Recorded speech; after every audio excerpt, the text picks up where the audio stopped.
I woke up to the morning sky first. Oh, yes, sir, and yes, ma'am. You had better waking them up, get them going, if that's even a word, as we launch, as you just heard, the new name of the show, Hook 'em Up, with E and Rod B. here on The Horn. It's brought to you by Bud Light, and we are off and running. 5 hours of great sports conversation begins right now on this Tuesday morning, and you had better get them up and get them going. There's a lot to do. We got a streak ended in the NFL, pretty incredible streak, by the way. The Baltimore Ravens preseason win streak is over with a field goal late.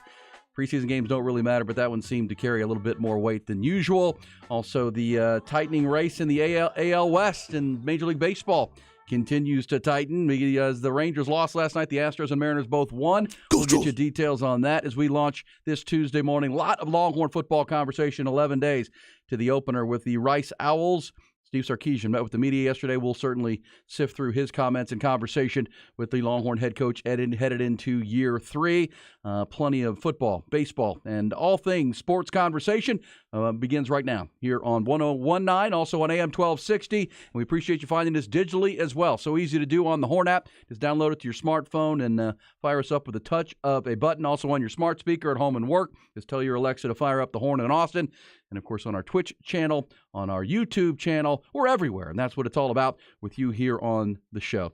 Appreciate you being there. Look who it is. He is our shutdown corner, 5 hours a day, 5 days a week here on E and Rod B's from DB High and DBU, a lifetime Longhorn, or number 21 on his jersey and in your program, but he's number 1 in your heart. He's our guy, Rod Babers. What's up, Rod? I'm doing great. Appreciate the intro as always. Feeling good, ready to talk some football. And shout out to those who decide to serve. All right. Our society is built on the selflessness of service. So first responders, teachers, nurses, soldiers, of course, whether it be God, country, or community, we salute you. We salute you and appreciate you each and every morning. No y'all up early. Y'all up with us. Up with us. And hopefully we can keep you somewhat entertained as we crank this thing out on what's going to be another 100-degree day. I think we're at 45 straight days, which is every new one is setting a record. There was a chance, I guess, last week when I looked at Tuesday's weather that it could rain today. I don't really see that in the forecast. Maybe more clouds today than usual, maybe a little breezier. Oh, please. That would be great. We might not get to 100 degrees. Might get right to 100 I today. think we do have, was it 44 straight? Well, yesterday it was 44 straight days, I believe. So this would be 45 digits. Today? If we reach it, you're right. We got keeping hope alive. That we do not reach triple digits. When the big headline on the weather front is it's hot and dry, and I live out in South Austin, and there was a brush fire down near Buda. And today there's a red flag warning because the winds are going to kick up this afternoon. So obviously be careful where you can. So dry. Cigarette butts and anything flammable or lit, please, because it'll lighten the heartbeat and spread quickly with the winds that are coming today. So be advised. Red flag warning to start this Tuesday, the 22nd of August, 11 days to the start of the Longhorn football season. Ty Henderson is through the glass, and Ty made a bet last night. Yeah. He bet against the streak, and he get it. He said it was a good point. It was his what's poppin' pick of the night. Good job, Ty. Ty. What are we doing? I'm feeling pretty good. I think I'm ready for the NFL season officially now. What's a bowl? I'm ready for the NFL. You got that little shot of adrenaline. Little dopamine high because you took the bet. And think about this, Rod, before last night, and I will confirm because the baseball games were running long and the Rangers game was a late start as I was watching those. And so I did pay attention more than I ever would to the end of a preseason NFL football game because I wanted to see this, and it was getting dramatic because the Washington Commanders had Jake Fromm in the game. Jake from State Farm was trying to lead them down the field to kick what would be a game-winning field goal, and they executed it. And it was crazy, Rod. The Ravens, I don't know if you saw, were bringing all-out blitzes. They were bringing during the preseason? Yeah. Wow. Because they were just going to force Jake Fromm to either make a mistake or they're going to lose. Sense. They're going to force lose. Jake Fromm to be Jake Fromm. Yeah. Jake from State Farm. And so they were bringing jailhouse blitzes, and you could tell John Harbaugh kind of wanted to keep the streak alive if he could. His team was playing for it. Yeah, and, Say didn't care about it, but he cares about it. Yeah, I mean, we'll have some fun with this throughout the morning. But the last time until last night when Ty Henderson hit the bet, what'd you put, 150 on that bad boy? Yeah. Nice. Put a smooth 150. What were the odds? Plus 120. Nice. done, There brother. you go. That's a Good good way to work. start. Made some straight cash, homie. That's I a like dopamine. that. Huh? The last time the Baltimore Ravens had lost a game in the preseason, it was September the 3rd of 2015. I was in high school. 2015. I was in high school still. That's wild. Isn't it crazy? That is. Honestly, even if you were trying to win them all, that's still tough to do. Oh. Like even if you were which In the no coaches preseason are with- trying to win preseason games, but No. it's hard to do that even when you're trying to win all the preseason games. There's so many things, so many factors that are outside of your control, and so many variables that you cannot predict or can control because you don't know these guys on your roster. These are people you've had on your roster for what? 2-3 weeks? And they won't be there in next terms of week. training. Yeah, exactly. You've had them in mini camps and stuff and OTAs, but you hadn't had some of these guys on your roster very long. I've been singing the praises of Sam Howell for months now. You have, and Sam Howell did play good last night. He did play good. Engineered a couple of scoring drives, and no Lamar Jackson. Kind of that was one of the big debates. Was Nah, you don't need to see Lamar Jackson. Well, We you can see gotta too need- many people get hurt in the preseason. I Now know. we good. Well, We the don't wanna- argument is that it's the new offensive coordinator. He didn't play much at the end of last year. Get used to it. The New York Jets are taking this strange step. They're going to play Aaron Rodgers. Aaron Rodgers hasn't played in a preseason game Yeah, this will be his first. since 2018. Yeah. But Well, he needs to work out some kinks. New teammates, new New offense. team, new stadium, yeah. new uniform. So Aaron Rodgers All will that. actually play in the Jets preseason finale this weekend, Saturday, against the New York Football Giants. That in-city rivalry. Can I give you a story related to the Ravens Yeah, and that please. that record? Do you know who also predicted the Ravens record would fall? Who's that? Lifetime Longhorn Sam Cosmi. Sam Cosmi. Remember, he said before the game, I think it's a stupid record. I mean, who gives a blank about preseason games? He told that to JP Finley of NBC Sports Washington. He said, if we beat it, great. We're going to beat it. So there we go. Hey, I like it. I like Sam Cosmi. There you go. Out Sam of, Cosmi. That's how he feel. How you really feel about it, Sam How Cosmi? do you really feel? Hey, they took it down, and you could tell it was somewhat interesting as far as the preseason game goes because the Commanders were trying to end it.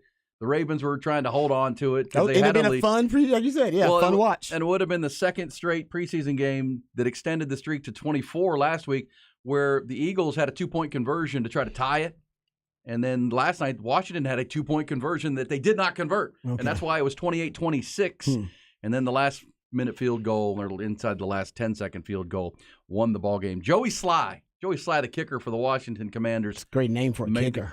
And he's got some guns on him. Joey Sly. Well, you guy's kicker. You ain't built. got nothing else to do but lift weights. And That's probably they go up true. there and kick for like an hour and a half, and then you never see the kickers again. Probably End of true. practice, yeah. Well, that wrapped up week 2, and it was good to see Troy Aikman and Joe Buck and the new owner of the Washington team was up in there. So they had the Monday Night Did you Football. see that awkward moment Oh, between yeah. Joe Buck and the new owner of Washington, where Joe Buck's trying to just explain something, and he makes a hand gesture while trying to explain something, and then the Washington owner, I guess, mistakes the hand gesture for a handshake. Yeah. And then he goes in for the handshake. It is a great moment. It is I saw it. Very awkward. It is awkwardly hilarious. Yeah, It's really good. the billionaire is not sure. Are you trying to shake my hand or what's going on over here? Right? And then he just grabbed his hand. He just grabbed his hand. He's like, "Hey, he's out there. I'm shaking it." Reminded me of Jerry Oh, Jones man. and Barry Switzer on the Super Bowl podium back in the day, 1995, where Jerry would not give him that dang Super Bowl trophy. Give me that thing. Give me that thing. You ain't got no business with that. Barry Switzer was going in for the handshake. We did it, Jerry. We did it, He Jerry. wants to hug / handshake. No, Jerry's like, just give me that trophy. It's my damn trophy. Get out of here, Barry. That's great. That's great. That All is right, good. we love it. Let's get to the headlines, trending topics, and busy hour as usual of our 5. We always loaded up behind the burnt orange curtain this hour with Sark and Texas football conversation. Just the facts before the end of the hour, but right now, the news. UBO Business Services brings you the trending topics to start your Tuesday. Texas football 2023 season opening now 11 days out. Depth chart is coming into focus for the 11th ranked Longhorns. Head coach Steve Sarkisian had said at a press availability after yesterday's practice that this week's mock game on Saturday will be the final step in defining the final 2 deep in the roles. Coach Sark said he wants to have that 2 deep chart solidified to the end of the week, headed into game week with the Rice Owls. It'll make some tough decisions, though, following a very competitive training camp. It says, hey, that's all part of the process. We'll be very candid with our players.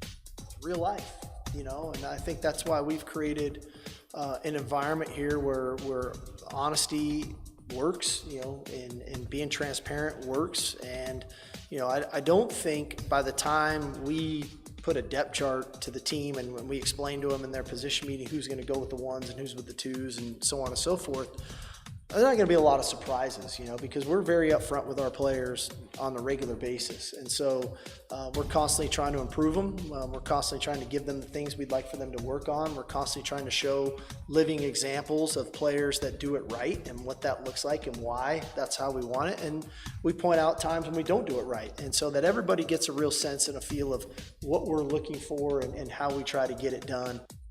Also from Texas football, junior wide receiver Xavier Worthy and sophomore offensive tackle Kelvin Banks, both named second-team preseason All-Americans by the Associated Press yesterday. As far as the first-team preseason All-American selections go, that squad led by the reigning Heisman Trophy winner Caleb Williams from USC. Also, Michigan running back Blake Corum is a first-teamer. Ohio State wide receiver Marvin Harrison Jr. and Georgia's talented tight end Brock Bowers. One player from the Big 12 selected to the first team. That was K-State guard Cooper Beebe.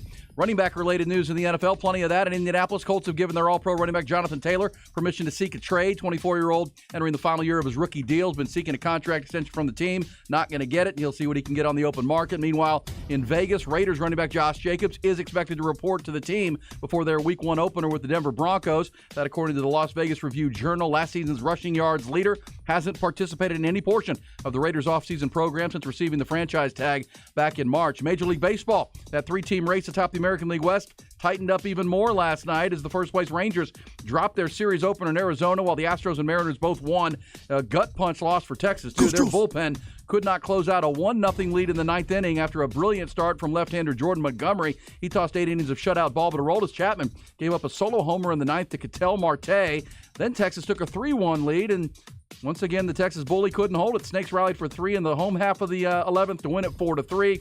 Houston, meanwhile, opened a 4-game series with the Red Sox with a 9-4 win. Chas McCormick homered twice, drove in 4 to power Houston. And on the south side of Chicago, the Red Hot Mariners clobbered the White Sox 14-2. They've won 7 in a row.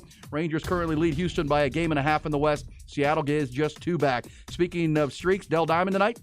Round Rock Express will look to tie a franchise record with their 13th consecutive win. They open a series with Salt Lake City at 7:05 tonight.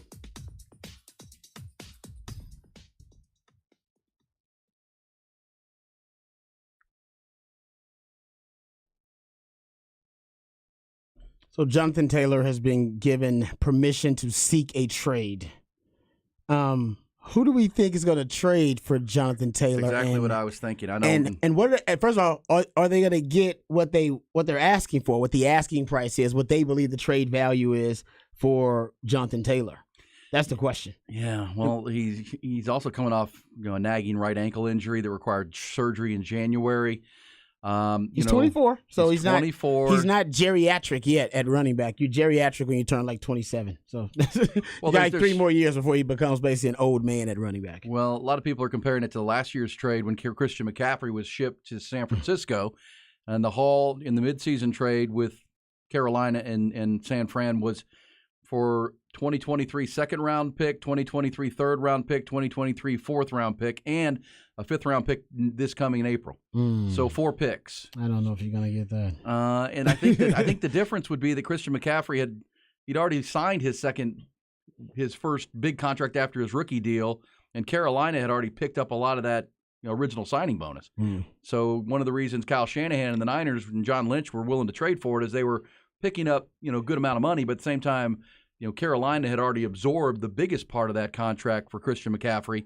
And in this case, Jonathan Taylor, if you trade for him, he wants that big deal. And I will also say this, just from a football standpoint, if you look at Shanahan's philosophy offensively, he covets players like Christian McCaffrey. He's perfect for that scheme. He's into positionless football. He's got a Kyle Juszczyk. He's got Kittle. He's got Deebo Samuel, who's a wide receiver / running back, and Christian McCaffrey, who's a running back that can play wide receiver. So I don't know what system out there covets Jonathan Taylor as much as I know Shanahan coveted a guy like Christian McCaffrey in his skill set for his system. Yeah, and there was a relationship with the McCaffrey family and yes, a lot of all great the point. way back to Denver when he was a ball boy. Didn't even think about that. With his dad, another Ed. one. Yeah. And so there was kind of a perfect storm to your question of who is going to be interested in Jonathan Taylor. Clearly, in that case, Kyle Shanahan looked at it and said, "You know what, John Lynch, they've already signed him to the big deal. They've absorbed a lot of that money. This is the final piece." For my offense with Deebo Samuel and George Kittle and obviously Brock Purdy at quarterback, but at the time it was Jimmy Garoppolo. And, that made sense. I'm looking around the other 32 teams in the NFL, or 31 teams from the Colts, and wondering, is there a perfect fit? And because that team, whoever acquires him, because this is the irony from the Colts side of it, Rod and folks. I mean, this is why running backs are frustrated, and in a lot of cases, rightfully so, with the market. They can't do anything about it, but it's unfortunate because the Colts have spent the offseason telling Jonathan Taylor he's not worth what he's asking for, and now they're going to ask for a lot to trade him. Yeah. So it's like, wait a second, what is it there, Colts? I mean, okay, if you're going to trade me, then you basically, with no contract extension, you're telling me I'm worth a 5th-round draft pick or something. Yeah. No, they want a first. They want a first. They will exactly. They think he's worth that kind of value on the open market, which he's not actually. Well, it's not him. The running back position isn't necessarily worth that kind of value anymore. I mean, they've had Zoom calls and they're trying to buck the economic trends, but it is. But that I don't know that there's going to be much market for that. I would imagine his agent,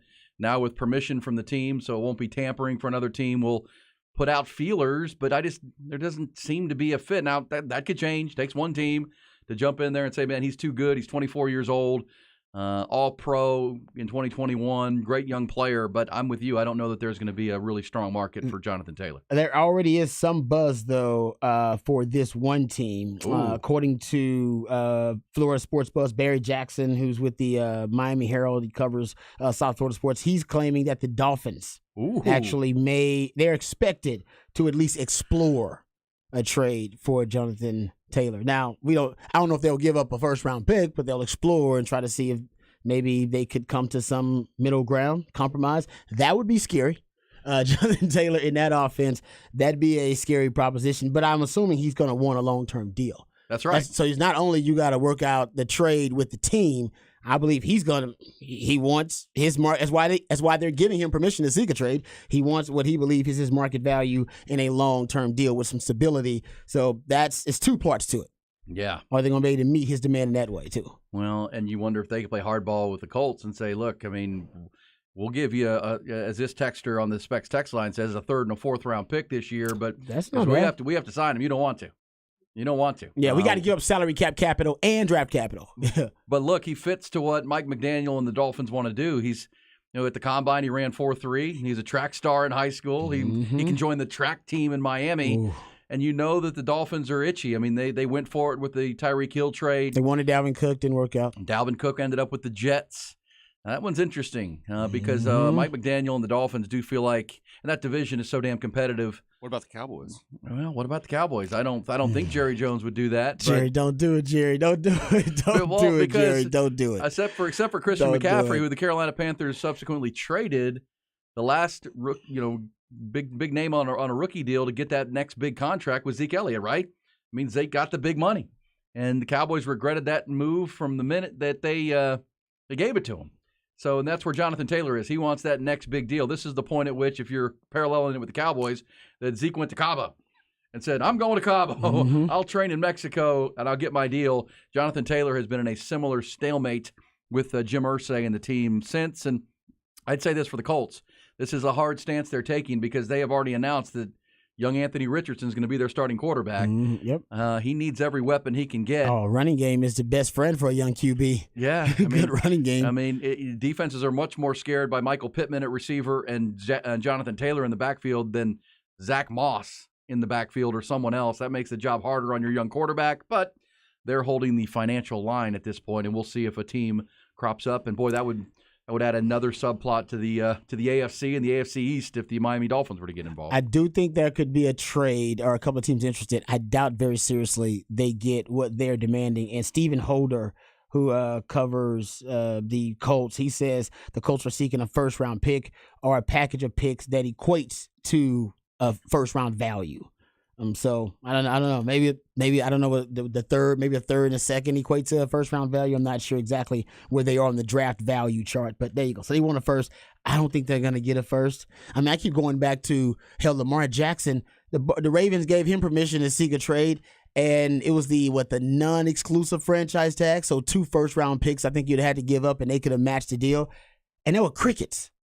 And he was just a running quarterback. And there were crickets. You talk about an MVP in his prime, crickets. Nobody wanted to go. Matter of fact, there were teams openly opposed to even exploring a trade, right? You had owners and you had GMs coming out saying, "Nah, we're not exploring the Lamar Jackson trade." It's like you don't even have a quarterback. How could you? That's actually for on your part as a GM, right? That's malpractice. Yeah. You should be exploring it even if your situation is stable or not, just to see what the value is of it. But either way, that's why I don't think he's going to get the first round pick. I do think a team may explore a trade for him, but. Yeah, Jim Irsay and the Colts know what they're doing. This is like when my wife gives me a hall pass to go bang Beyonce, and she's like, "Yeah, you can go if you can convince Beyonce to have sex with you, then yes, then I can. I have permission from my wife to do it. She knows it's never going to happen. She knows the odds are remote, and that's why she's like, oh yeah, that's why my celebrity hall pass is really long because my wife is like, yes, you can have that. You could, but it's I know you won't. The market will reject you. And if you actually somehow accomplished it, you might as well not come back. Yeah. No, I think if I accomplish, I'll call it. I'm gonna call it and be like, "You said it wasn't gonna happen." I'm gonna taunt her with it. Yeah. You said it wouldn't happen. You can come on. She loves Beyonce, so she'll probably want to join in. Well, I would also add this to the conversation. Jonathan Taylor was not even a first round pick himself. He was a second round pick. Exactly. Pick 41 overall. Come on. I mean, he was a great player at Wisconsin. He, at 225 pounds, he did run 4.39 at the combine. He's a very talented player. Yeah. He's freaky, and he would fit the Dolphins and make them even scarier. But we'll see. I think you're right. He's going to seek a trade and seek what the market is, and we'll see what that looks like. But yeah, and that look like for you fantasy football owners, and fantasy football drafts are fast approaching, or maybe you've already had yours. It does look like Josh Jacobs will be in with the Raiders when the season begins. He's not been a part of anything that they've done. He led the league in rushing last year, but he hadn't been in training camp. What kind of shape is he going to be in when he gets there? They play the Broncos week 1. You can decide the value of Josh Jacobs for your fantasy football team, but he's going to be there according to the Las Vegas Review-Journal when they play Denver to start the season. It's hard out there for a running back these days, man. It's tough. Underappreciated, undervalued, underpaid. Yeah. Look, it says, I think the Colts are making a mistake by trading Jonathan Taylor. They have no other running back. And that's the issue, right? It's like, wonder if you're the Colts, could you trade Jonathan Taylor for a second-round pick and one of the Dolphins running backs, right? Could you get Jeff Wilson or could you get Raheem Mostert in return? Because that's a good one, yeah. Something serviceable. Something Raheem Mostert's a pretty good player. Oh, yeah. Or even A-Chain. Yeah, A-Chain, who you just drafted. I think they like him out of A&M. But, yes, that was a third-round pick of theirs this year. So, there could be players involved. And if you're, I don't know. After what Jim Irsay pulled last year, I don't know what to believe and what he won't do. Yeah, Jim Irsay's a wild card. You don't I'm with you on that one. Think you'll be able to predict what he's going to do. And I think there's a football element to this too, gentlemen. You talk about, Shane Steichen coming over from the Eagles and what he was able to do with Jalen Hurts. These days, more and more, you're seeing more and more teams adopt and adapt to running quarterbacks, whether it be, kind of functional mobility or guys who are just straight up dual threat quarterbacks. And they are a huge part of the running game now. Actually, design runs for quarterbacks for the first time in history, or at least since they've been actually keeping up with it, for the first time since they've been keeping up with it, probably the last 10 years, they actually now are design runs are higher and quarterbacks are involved in more design runs than scrambles. I love that. So and Shane Steichen comes in from Philadelphia, where he helped tutor and mentor Jalen Hurts and build that offense around his legs and arm. So my point is, it makes a star running back less valuable in an offense like that, because I got a quarterback that can supplement the running game. Well, and Anthony Richardson goes 6'5" and 6'5", 250 and runs over safeties. Mm-hmm. So yes, that is an intriguing conversation in the NFL with one more preseason game to go, and then we're off to the real deal. Longhorns have 11 days to their opener coming up here on Hook 'em Up with E and Rod B. We'll pick up the Behind the Burnt Orange Curtain conversation, plus some Just the Facts before the end of the hour. We're just getting tuned up and warmed up. T.Y. is here. He's happy. He won a bet last night. RB is here. I'm here, and you are here. Let's get it going. It's E and Rod B.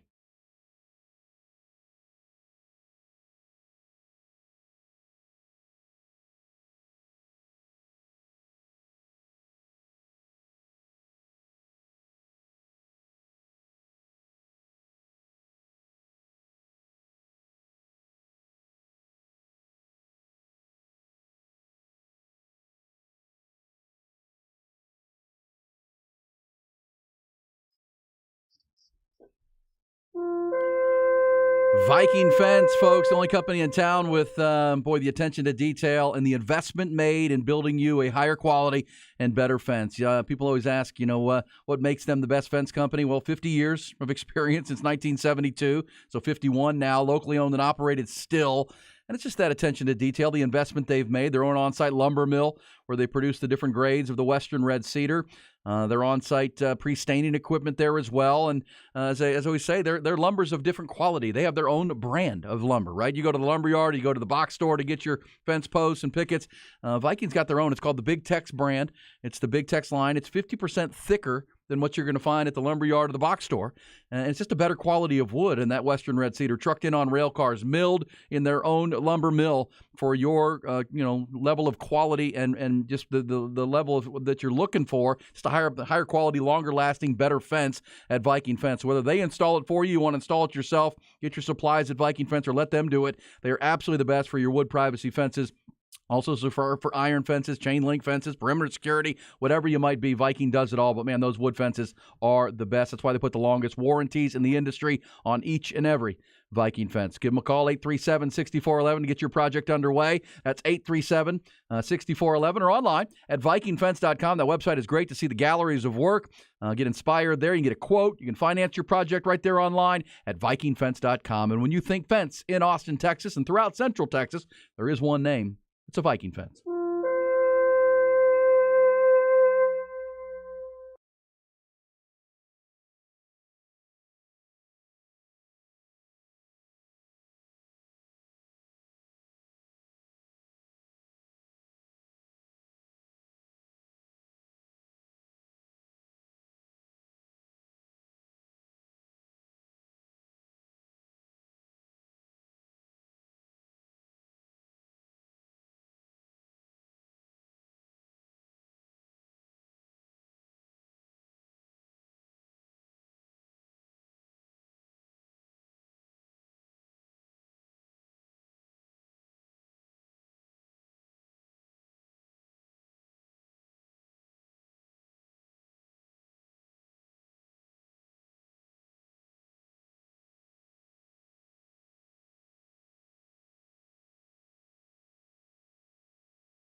Yeah, hook 'em up. Appreciate Craig Castleberry. He actually nominated that as the name of the show, and that's what we're going with, Rod. Hook 'em up.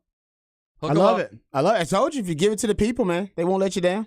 Came up with a nice names, little mini homage to the Longhorns too. The Hook 'em up. You know, All right. get 'em up. Hook 'em up. I like it.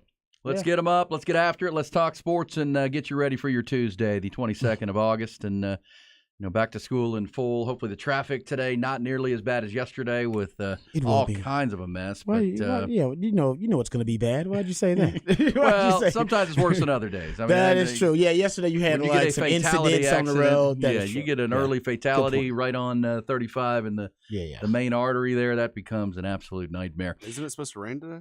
No, well, We're praying it does. There's like we hope it does. It actually looks like it's worse than the rain because the cloud cover are going to roll in, and it looks like the wind's going to be up today, which makes it a red flag warning for brush fires. So we just get a little rain, just a little bit, man, just for a little while. Well, watching everything out in everything's dry. California, you're thinking, man, we need a tropical storm of some kind. We don't need a hurricane. I don't want a storm. We don't need a hurricane. I just want rain. I don't want the storm. Tropical system to drop like buckets of rain. I don't want to go from extreme to extreme. All right. Right. Gotta get some moderation. I want a little moderate weather. That's what I want. That's exactly right. Yeah. Well, before the top of the hour, we'll do some Just the Facts, including what was happening in the world the last time the Baltimore Ravens lost a preseason football game, which happened last night, Monday Night Football.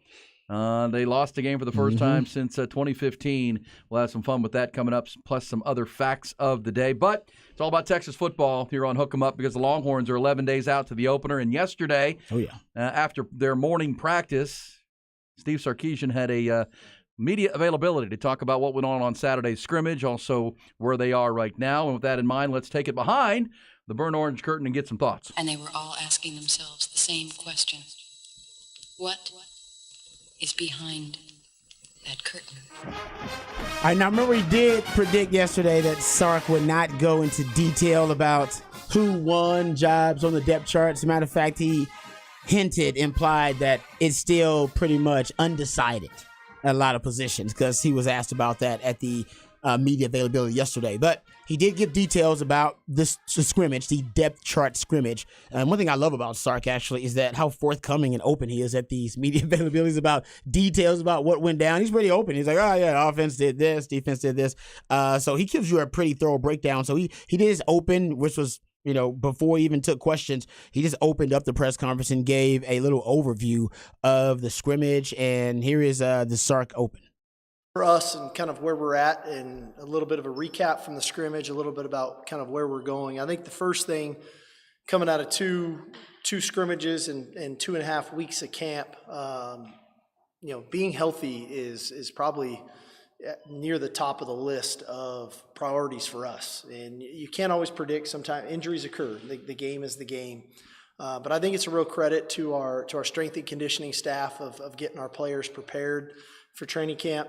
I think it's a credit to our training staff, and the job they did from a recovery standpoint of getting people, back to close to 100% every day.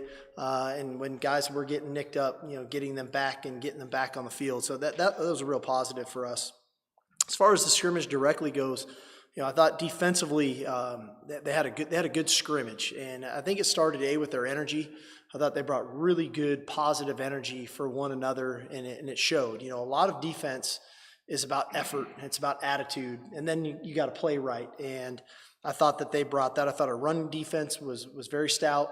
I thought the defense did a nice job in the red zone of getting stops in the red area at times. Although maybe the ball moved down the field, they found a way to get stops and to force field goals, which was really real positive. And I think a lot of that, the run game and red zone stops, started up front. Seems like he's once again kind of confirming the reports about these two scrimmages that the defense is a little bit ahead of the offense right now. Defense, if you're going to say who won the scrimmage, defense or offense? It seems like Sark, he's after the first scrimmage, he also hinted the defense may have won the scrimmage. Maybe I would say that he's critical, probably uber critical of the offense because he's an offensive guy and it's his offense, and so he's probably a lot more critical of the offense than he is of the defense. I'll throw that out there.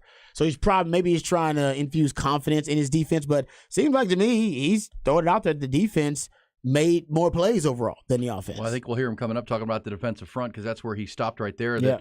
the defensive front's playing really good. I mean, you'll hear him talk about Tavondre Sweat having his best, day of practice in camp, and Alfred Collins has been a staple. We know Byron Murphy's a foundational player on that front, and if that continues, I mean, you've talked all offseason, Rod, about the defense who took great steps last year. Can they take another step towards being a top-end defense if they can? Because I do think this offense is going to be pretty darn good when they start facing, their competition on this schedule. Agreed. These guys know the system, too, by the way. Yeah. They know Sark's system in and out. Right. Yeah, I mean, they practice against each other. They know strengths I remember and going up against Greg Davis' offense. I'm like, I know Greg Davis' offense. Yeah. I know the route you're going to run around it. So Right. there is part of that, too. Yeah, familiarity Yes. is certainly there.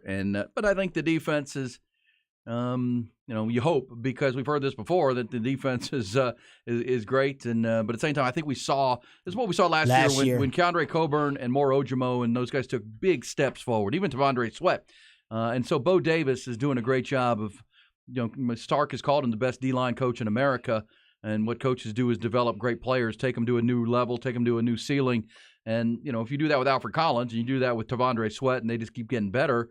That's going to be a handful on the interior of your D line, which just makes the epicenter of your defense, makes everybody better. Yeah, if you can get Alfred Collins playing to his ceiling or reaching close to his ceiling, that would be quite an accomplishment. That he would probably end up classifying himself as the best D-line coach in the country. Yeah. Speaking of that defensive front, here's here from Sark about that defensive front in the scrimmage.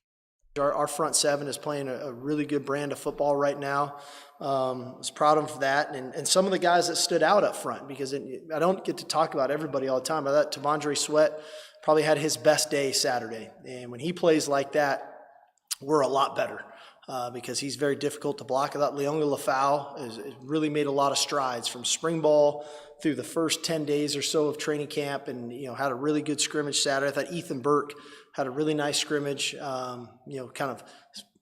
both edges kind of getting solidified now, and I feel really good about those first three guys with Sorrell, Justice, and Burke, and what those guys can do. I thought Gavin Holmes had a really good week, and the week turned out to he had a really good scrimmage, and so that was a positive. And then the two guys that have been mainstays up front that have been, kind of solidifying their spots and what they're doing. Obviously, Alfred Collins and Byron Murphy again, and so that front is tough. They're big, they're physical, they're athletic. They're playing really well together, and I think a lot of that stems from Jalen, just his communication up there at the line of scrimmage and getting everybody tied together. So that was good. He talked about the front overall. He talked about how Jalen Ford, who is one of the stabilizing forces on that front, one of the best linebackers in the country, how he also has been great more in his communication. We played the cut of Jalen Ford earlier, maybe that was like last week, maybe 2 weeks ago, where he talks about having conversations with Malik Murphy about why and how quarterbacks are manipulating defenders, moving defenders around, making audibles, trying to learn more about the cerebral chess match within the game. Now you hear Sark talking about really it's a lot of the calls that Jalen Ford is making, putting guys in the right place in that front so that guys can go out there and, basically be impact players on that front. So maybe the defense is just ahead of the offense because that front seven is playing really well. Hopefully the offense, the offensive line too. Remember we talked about this yesterday. If the running game is if it's going to avoid the regression that some of us think it might have with the loss of Bijan and Rojo, the offensive line is going to have to kind of fill in the gaps there. They're going to have to be the ones that really excel and take their game to the next level. And even if pass blocking is going to be an issue, because I think the identity of the offense is going to be the passing game. That's where your strengths are. Pass blocking on the offensive line can be the only thing that kind of that can really set them back in the passing game too, in my opinion, because I think they got weapons across the board pretty much in the passing game. Yeah, well, look, you're looking for improvement on both lines of scrimmage, right? That's the goal. Yeah. Certainly, from even where you were last year with a young offensive line, now more experienced, and you could almost call it a veteran O-line because Kelvin Banks feels like even though he's a sophomore, he's plays like a junior or senior already, second-team All-American, and according to the AP. And Christian Jones came back for his 6th year, so that's your bookends. And now you have great competition on the interior defensive front coming. Look, I mean, I think we all saw, okay, this defensive line is different when Texas played Alabama last year in week 2, and they were living in the backfield and pushing Oklahoma around. And that showed up the rest of the year. It wasn't always as good, but they, as you said, they were top 3 or 4 in the country in pressure rate. They were, their defense and that defensive front with Bo Davis was better than what we have seen, and certainly than it was in their first year here at Texas. And if that step can continue on both lines of scrimmage, I mean, that's obviously the goal, a big picture, Rod, because for this year, yes, but then when you head into the SEC, you want to see this continued progression of your lines of scrimmage because that's what it takes to compete in that league. Yeah, no, I'm with you. Listen, the defense, we talked about it. Can they go from a good defense, which they were last year, to being a great defense or an elite defense? Maybe we're starting to see some of those strides, take some of those steps. Let's talk about the offense. Here's Sark talking about what the offense accomplished in the scrimmage. I thought offensively, there's some good things. There's some things that we didn't do well, and I think that all boils back down to consistency, right? We weren't consistent enough offensively Saturday the way that I would have liked it. And so, and it wasn't like one guy or one position group. I think everybody kind of took turns. So we definitely have to improve upon that. We got too many drops. We had such a good camp up until that point of really catching the ball well and making plays, and the ball just found the ground Saturday. So we definitely have to clean that up.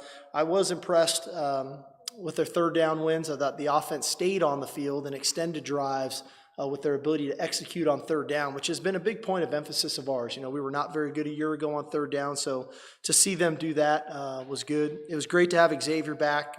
Really explosive day. Made a lot of big plays, big catches for us. Gunnar Helm has been as steady as ever. He's playing good football for us, just a guy to note. And our 3 young wideouts, they all didn't have the perfect day, but they've come a long way. When you talk about Jonte Cook, DeAndre Moore, and Ryan Niblett, really impressed with those guys from where they're coming.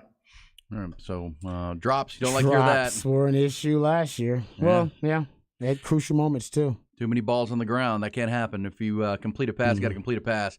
That needs to happen for sure. But, he said it hadn't been a problem for all camp. This was the outlier for camp, but let's hope, because drops were a problem last year.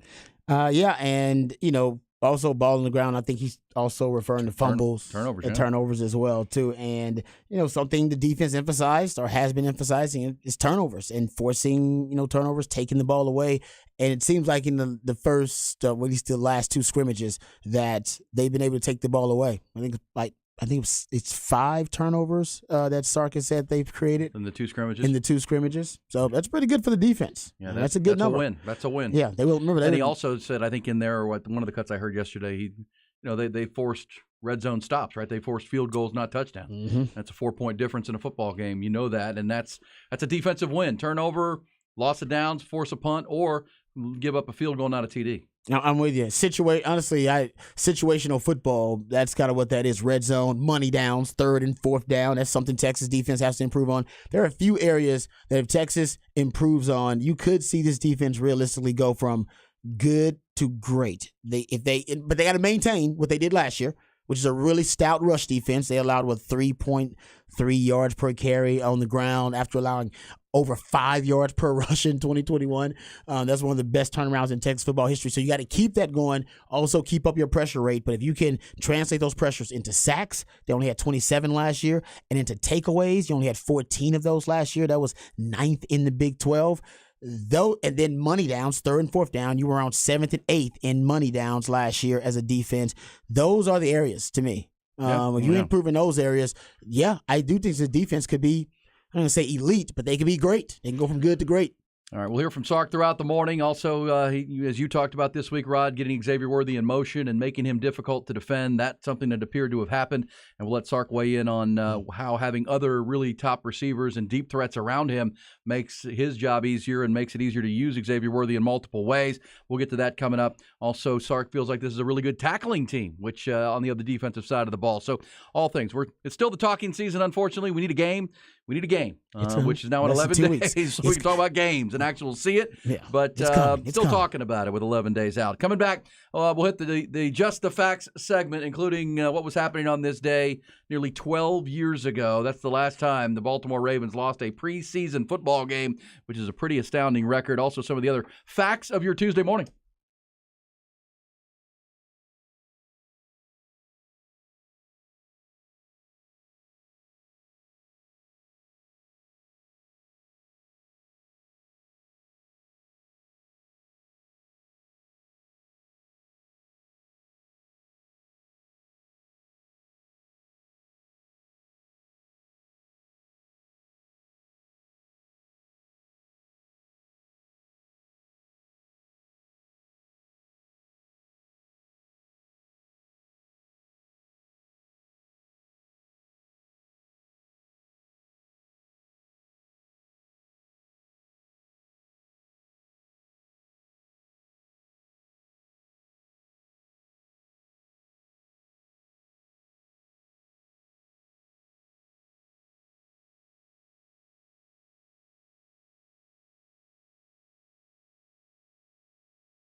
Aaron Hogan, Rod Babers. Austin, Texas Sports. The Horn.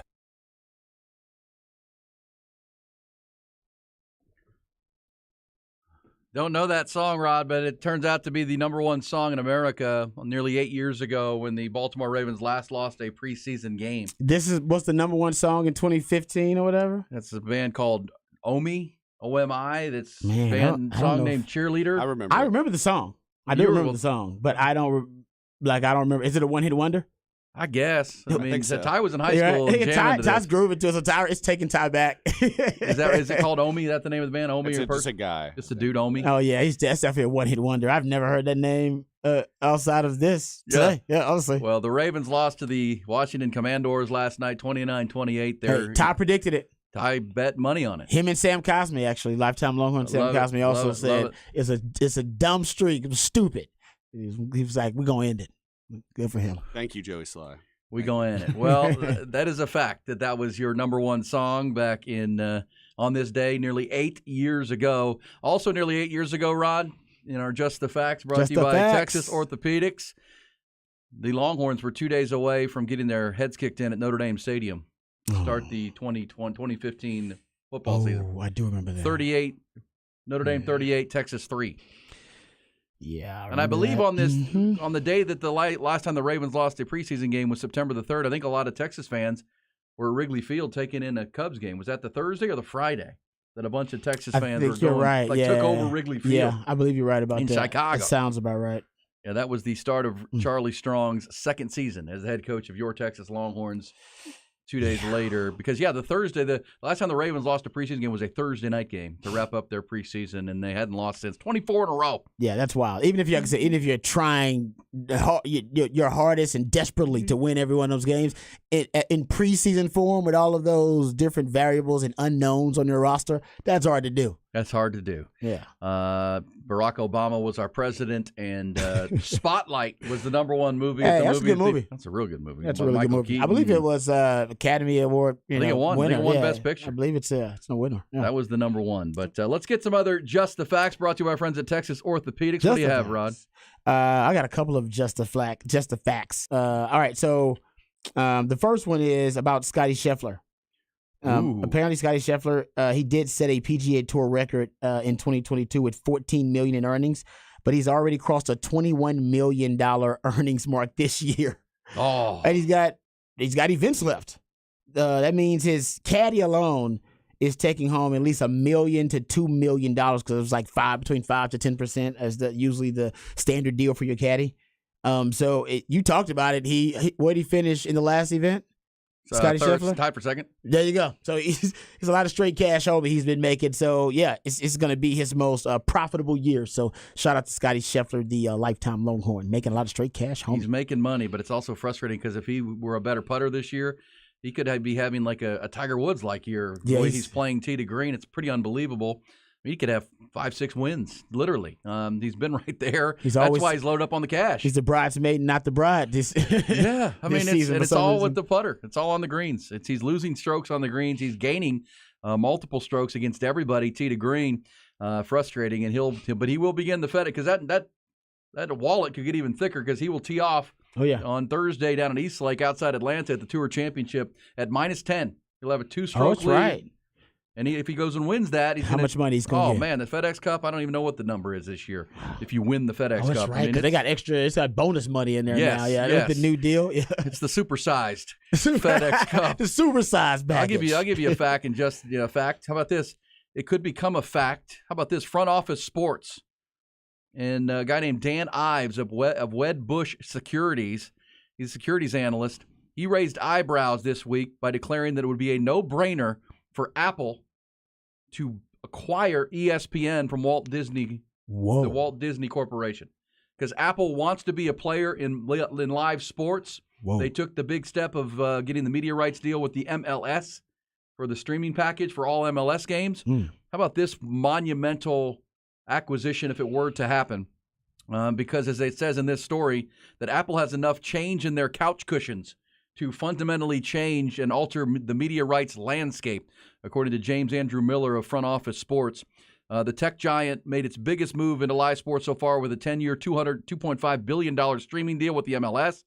But if Apple were to acquire ESPN, immediately Apple would get the rights to NFL, NBA, WNBA, MLB, NHL, UFC, and PGA Tour, tennis Grand Slams, Formula One, college football's Big 12 and SEC conferences, plus ESPN's first 2 Super Bowls after 2026 and 2030. Game changer.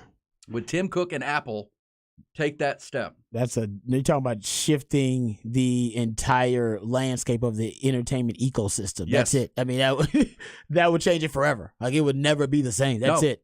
And it would be the move that would, obviously ESPN has been a struggling asset for Walt Disney. Well, they're struggling to keep up with the new entertainment ecosystem That's with exactly streaming. right. They don't really know what to do. And Apple's like, man, we're ahead of the game. We already, you know what I mean? We have a blueprint for you. We already know exactly how the new entertainment ecosystem works. And I love that line that Apple, which, I mean, oh yeah, they worth so much. It's ridiculous. worth so much money. Their valuation is ridiculous, and they have enough money in their couch cushions to fundamentally alter the sports media rights landscape. Well, just from their kind of smart market monopoly they have alone, it's them and Android. Like I said, there's only 2 choices pretty much. In the United States, Apple has a monopoly share, I believe, and worldwide, I believe Android has not a monopoly share, but I should say a majority share. Majority share worldwide is Android, but in America, Apple, they make a lot of money off smartphones. Before the collapse of the Pac-12. In the Pac-12 conference, who was the last remaining bidder for the media rights for the Pac-12? Apple. Apple was going to do a streaming straight service with the Pac-12, and the presidents were leery of that because there were no guarantees and it was a tiered system. Well, you could see Apple say, well, we're not going to do Pac-12. We'll just buy the whole damn thing. Just buy the whole damn thing, which they can. They can do it. They could do it pretty easily. Yeah. And honestly, now that I'm thinking about it, and ESPN and Walt Disney might want to. It sounds like because they've been talking about selling off shares and stuff like that. Anyway. They're a declining asset right now. Yeah, they're a struggling media company because they have some kind of an antiquated business model. But everybody pretty much does because the entertainment ecosystem is changing so drastically. Right. Well, and because they're trying to catch up with the streaming with the ESPN app and other. Apple's already there. They're already there. They're ahead of the game. Wow. And they have plenty of money to do it. Do you have Apple TV? I have Apple. I do. I do. Apple. Yeah, me too. That's where I watch the morning show. Oh, it's good. That's a good program. I'll tell you, that was with not bad. Steve Carell Jennifer and Aniston. And that wasn't bad. I think that's the only thing I've ever watched on Apple. Really? Except for MLS games. I would recommend some good programs. Do that for me. Some good stuff on Apple, man. Hey, hook them up. It's Ian Rod B on the horn here on a Tuesday morning. We'll pick it up on the other side with your headlines. That race, this is a fact too, that race in the American League West, even tighter this morning than it was yesterday. Getting tighter. 3-team race. It's going to be a lot of fun to the finish line. We'll get you details on that. Plus, Rod will get his first rant of the day. And thank you to our friends at Texas Orthopedics. They bring you just the facts.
Oh, I saw that.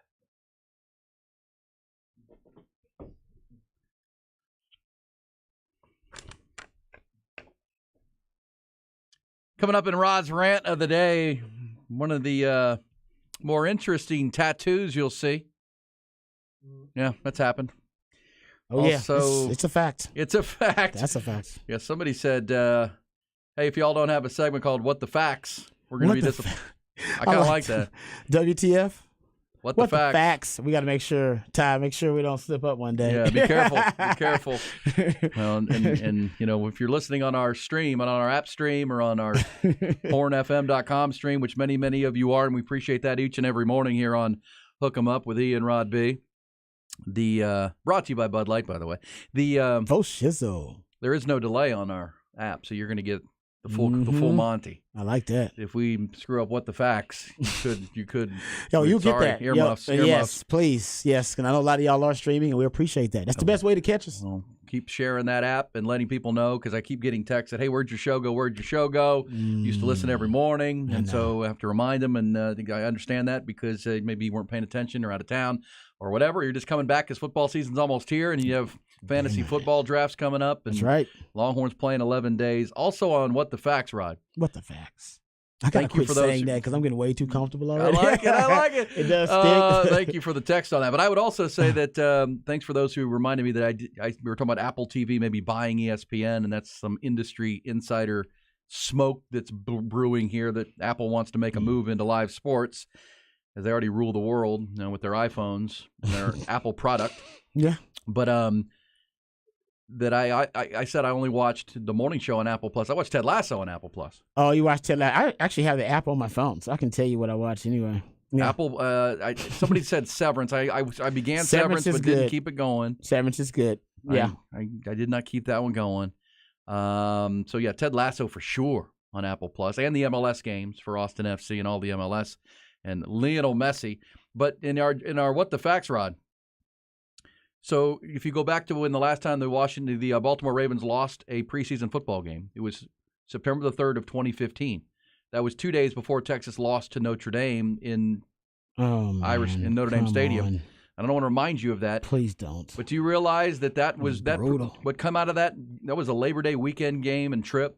Texas came out of that, and not long later, I think it was middle of September, there was almost a mutiny with the Texas coaches, and Steve Patterson was relieved. Stevie P. He also upset the boosters. I know that, and the donors too. I know that up there because I talked to some of them. He was very. Everybody was against. Steve Patterson made enemies with everybody. Yes, he was very. I don't know. He was just calloused in the way that prickly. Yeah. A lot of words you could describe Steve Patterson. Well, he was hired to be the hatchet man. That was always my theory too. That they need somebody. He was not hired to be ground. liked, I would say, but it got to a point where it was so bad, and he was so aloof and arrogant that like literally coaches were ready to bolt. Oh yeah, and that's when the call was made to Mike Perrin. This all happened the last time the Ravens lost a preseason game. This was 8 years ago. Oh, yeah, I remember that. And, but I say that he was brought in to bring the BBs back in the box. Everybody liked Mike Perrin. Boosters, donors, coaches, everybody loves Mike Perrin. Well, he came in to put out the fire. Yes. and bridge the gap to the next AD, which turned out to be the hiring of Chris Del Conte. Very true. Good point. We didn't mention this yesterday, but if on Friday, this might have slipped through your radar too, Rod, but KXAN reported that the University of Texas at Austin asked the UT System Board of Regents to approve a contract extension for UT AD Chris Del Conte, a 7-year contract extension that would pay CDC up to $19.255 million through 2030. Okay. So he's done a great job. He has done a great job. He deserves it. Pretty much. I'm sure there are those that aren't, but not many here that I don't like Chris Del Conte. The Directors' Cups, everybody kind of jokes about that, but he's built one heck of an athletic department. The facilities upgrades have been really good, and now the move to the SEC on his watch, along with Jay Hartzell and Kevin Eltife, and it does feel like the football team is making strides towards joining the rest of the athletic department as high achievers. Yeah, no doubt. No, I'm with you on that. Del Conte, CDC definitely deserves a long-term deal with Texas. He's proven himself above and beyond, especially with some of the ideas he's brought. just with, of course, he's got to make sure the programs are winning a lot of games, but he's also kind of brought the fans close to the program. Bevo Boulevard was a big part of that. He's very accessible. Yes. I mean, I'm sure he's got a team there helping him with his social media, but the fact that he can have somebody they don't really have a true Twitter profile, and they'll ask him a question about the bathroom, urinal cakes or something in there, and he'll answer him like, yeah, you should have some Bevo urinal cakes. That would be cool. He's like, you know what? We should hook 'em horns. He's very accessible and he's very gracious. Bevo-shaped urinal cakes. Well, he asks all kind of stuff, and he will answer them. I mean, God bless them. They already have a end of the stadium. Do they have those already? I don't know. They could. That's a good idea. That is a good idea. You and I should do it. Call them Hook 'em Up. Hook 'em up urinal cakes. Hey. That is great. I love it. Hey, listen. That's money, man. Come on. And his rival fans would point out that Texas already has in their south end zone a uterus that the players come through. That is true. Oh, you know what? We would sell the urinal cakes to other universities so that they could urinate on Texas. Put them upside down. Yeah. Yeah, that's a. There you go. That's going to relate to the Rod's rant very well. It is. Before we go to the SEC, we need to get this business plan going. It can make us a lot of money. Away? Urinal cakes with Bevo, the Hook 'em, and then your rival fans can put them upside down. There you go. Have at it. They can pee on them. That's and you got to people all buying them. You're like, hey, the more you use them, hey, it helps us out. I will also say this. You know what? We'll come up with an NIL deal too. Boom, we'll hook it up. We'll get that money right back to Texas. Which player do we need to help us be our ambassador? With our urinal cakes idea. Who wants to endorse our urinal cakes, kids? All right. Well, you can just send your suggestion. Okay, real quick, I'll give you some recommendations for Apple TV really quickly. Sure, please. It's a couple of these. Okay, you need to watch Blackbird. I've heard that's very good. Blackbird is really damn good. Is that kind of a drama suspense deal? Yeah, it's a little mini-series. Supposed to be based on a true story. It was really good. I really enjoyed it. You got to watch Severance, too. Severance is freaky, but it's well worth it. Freaky, but good. Defending Jacob's one of the original Apple shows, but it was actually a really good show, too. You can start off with like a couple of those. Those are easily... Blackbird is one you should watch. You and your wife will love it. Oh, and Shrinking. Oh, I saw. Shrinking's that's not Harrison bad. Ford, right? Yes, and it's like a comedy. It's like a dark comedy. It's pretty good, too. We watched a couple episodes of that and liked it. I just don't know what happened, got derailed, and we'll go back to that. That's another good one, too. We'll There's a few of them. Thank you. Yeah. Also, our Horn Hook 'em Up marketing team is going to work for us. Longhorn Rob says they're not called urinal cakes, guys. They're called Piscuits. Oh, wow. I've never heard that before. Thank you, Rob. Wow. Okay, so I'm using the old school term. That's fantastic. I like that. Yeah, are we allowed to say that? I don't even know. This says give CDC a lifetime contract. Well, look, I mean, yeah, he's great. The other part of that is as you head into the SEC, you want a strong, trusted leader, right, for your athletic department. Mm-hmm. That's a conference with a lot of gravity to it, and he gives you that. And because there was talk, some scuttle that when USC was looking for an AD, that maybe Del Conte was I'm sure on he's their gotten very, some very calls. short list. Yeah, why wouldn't he? So yeah, for sure. But this would lock him up through 2030, according to KXAN and the UT System Board of Regents, and a new 7-year contract coming for CDC, who also confirmed, by the way, something we've asked about. This text line is awesome. They you should call him Pivo instead of Bevo. Oh, Pivo Boulevard. Pivo urinal cakes. That's great. That is Pivo piss cakes or biscuits. Oh, this thing is taking on a life of its own. It's fantastic. Oh, yeah. Also, to wrap up the CDC, somebody did ask him, as you said, he's very accessible. He really is. Could the Rice game, lady named Ann on the Twitterverse, the Xverse, said, could the Rice game be moved to the evening?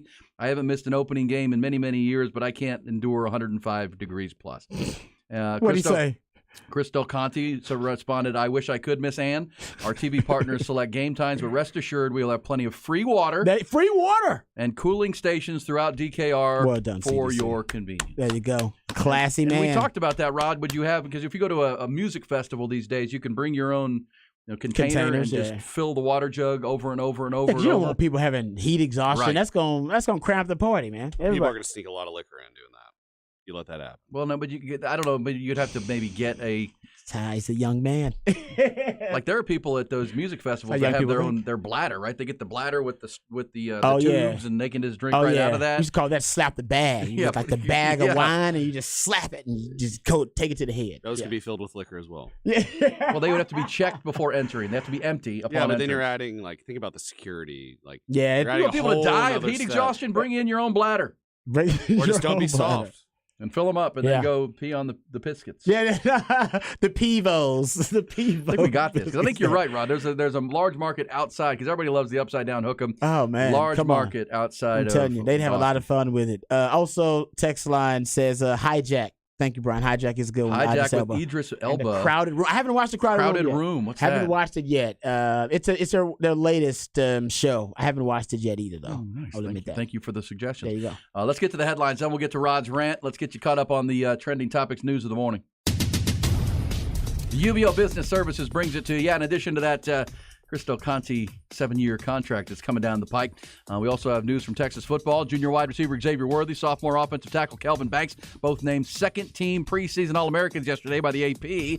Worthy, of course, has played and started in 25 career games already. He's got 21 touchdowns, which is good for third all-time in Texas history as he enters his junior season. Banks is a second-year player out of Humble, started all 13 games of left tackle last season. True freshman, earned freshman All-American honors from theathletic.com, Football Writers Association, and ESPN. As far as the first-team preseason All-American selections, that squad led by the reigning Heisman Trophy winner Caleb Williams from USC, as well as Michigan running back Blake Corum, Ohio State wide receiver Marvin Harrison Jr., Georgia's talented tight end Brock Bowers. One player from the Big 12 selected to the first team. That was the K-State guard Cooper Beebe. Major League Baseball, that 3-team race atop the American League West tightened up even more last night as the first-place Rangers dropped a gut-punch loss to their series opener to Arizona. Astros and Mariners both won. Gut punch for the Rangers because their bullpen could not close out two separate leads in the end of the ballgame. They took a 1-0 lead to the ninth inning in Arizona last night with a brilliant start from the left-hander Jordan Montgomery.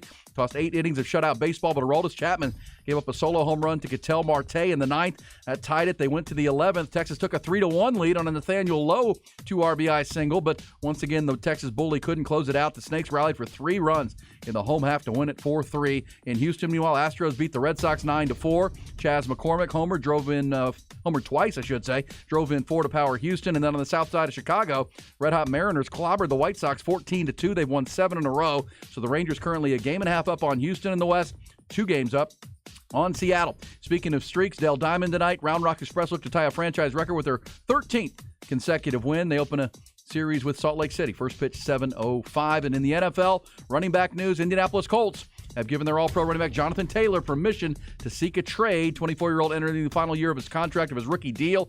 He's been seeking a contract extension from that team.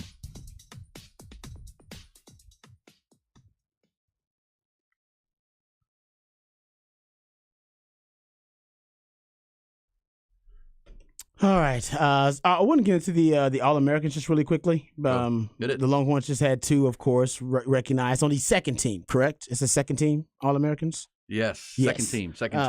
Honestly, you don't even, as a guy who wasn't first team, you just say All-American. Honestly, you throw out there. Once you're an old man like me, just throw it out there.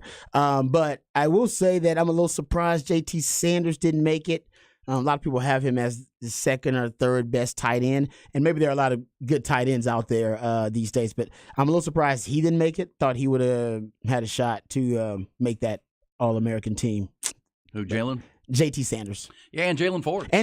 Actually, yeah. Honestly, Jalen Ford probably has a better case for it than JT Sanders, but I believe they put Harold Perkins, the LSU defender, they put him at linebacker. He plays a lot of edge. Texas wants to move Anthony Hill around like that too and put him in different places as a movable chess piece, but I believe they put him at linebacker, and I think that didn't help Jalen Ford. No. Because that bumps him out. But still, I'm surprised he didn't make the second team. Hey, listen, if you're a Texas fan and as many chips on shoulders as you can create, good. You're right. Jalen Ford's definitely got one. From last year, Defensive Player of the Year. Got hosed by the Big 12. Yep, no doubt. I mean, Kelvin Banks, not a unanimous pick this year by the Big 12. I mean, you want that. I like it. It's fuel. You have 6 Big 12 players who made the AP All-American teams, which that's a pretty good number. Kansas State offensive lineman Cooper Beebe.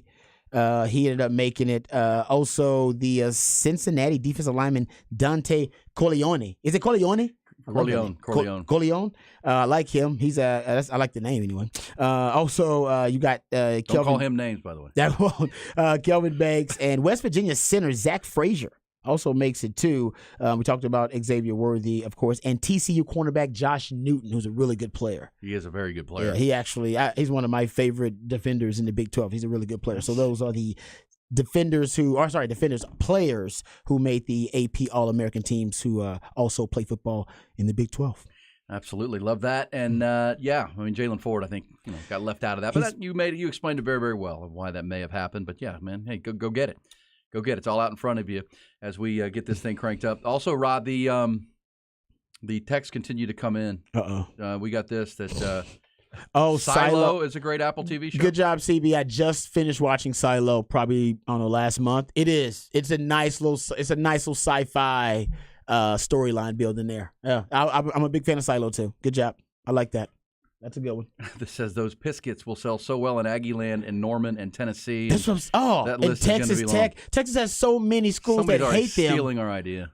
Somebody already makes urinal cakes. Yeah, so it's already done, right? They're like they already got the manufacturer. They got the factory. They're like, oh, these idiots. We already copyrighted it. They're telling everybody about their $1 million idea. It's okay.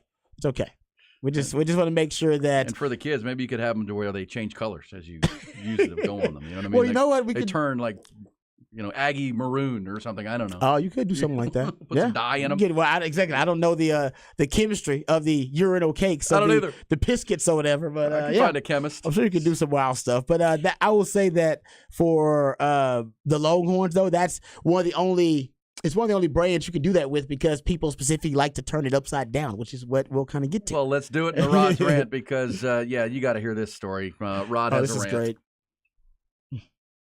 I'm as mad as hell, and I'm not gonna take this anymore! Find out what happens when people stop being polite and start getting real. You ain't keeping it real! My God! Okay, it's happening. Everybody stay calm. Oh, you've done it now. It's time for Rod's Rant of the Day. Hold on to your butt. All right, if you haven't seen it by now, and I got it from at Jim Weber, Jim M. Weber, I believe it is, who put it out there first. And it's made the rounds. There's a Texas Tech fan. I don't know if he's in Lubbock or not. He's a Texas Tech fan. He's got the shirt on that says Texas Tech, so he's representing. And he's getting a tattoo in a tattoo parlor. And on his left thigh, kind of toward the knee, he is getting an upside down Longhorn, hook 'em, basically. Like upside down hook 'em, the hand sign. So it's the hook 'em. It's those upside down hook 'em sign.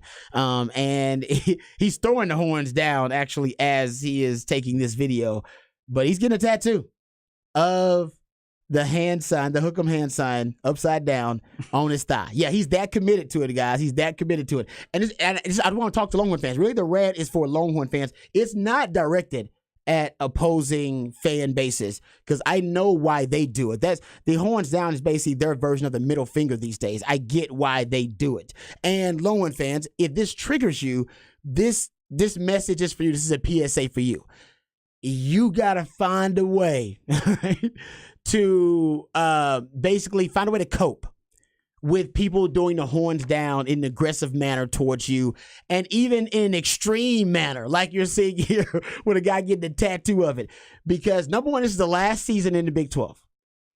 So these fan bases know this is one of the last times they going to get a chance to throw the horns down actually in the face of a Longhorn fan. All right, at a sporting event for a lot of these schools. So that, number one, is going to be motivation. They've been doing it for a long time anyway. And yes, we know there have been penalties about it and thrown in the Big 12. And we don't want to get into that because even Texas fans think that's stupid, all right, to have a penalty because of horns down.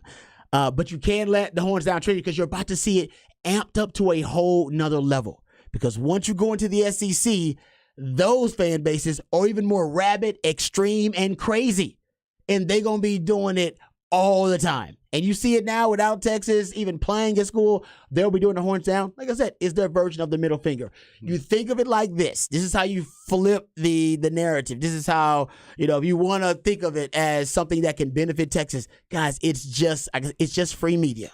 It is just free publicity. It is just free advertising for the Texas brand. Everybody in the country knows what that horns down symbol means. And they know they're talking about Texas, even if they're not playing Texas. And if your kid walks up to mom and dad and says, Mom, what does that symbol mean? Then mom and dad have to explain to that kid the Longhorn brand and what it is, and then why they dislike the Longhorn brand so much and why that kid should be doing it. Right? So no matter which way you look at it, it's a great way for Texas to spread the brand, even though it's done through hatred and vitriol still. And some people say that's blasphemous to do the horns down. As VY, who punched a dude in the strip club for doing the horns down his face. Some people don't play about that. I get it. All right? But you can't let that trigger you anymore, because now it's about to take off to another level.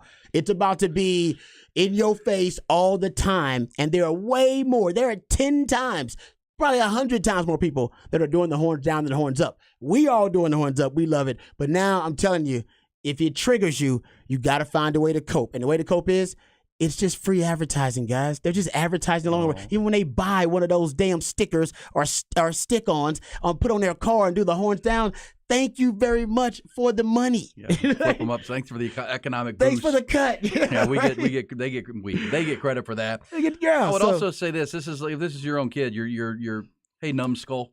Yes, when you're walking around with shorts on or whatever, it'll be horns down. But when you sit down and you look at it every time, it's going to be right in your face. You have a hook 'em sign. When you look at it, and you look down on it, and you're sitting, you're going to have a hook 'em horn.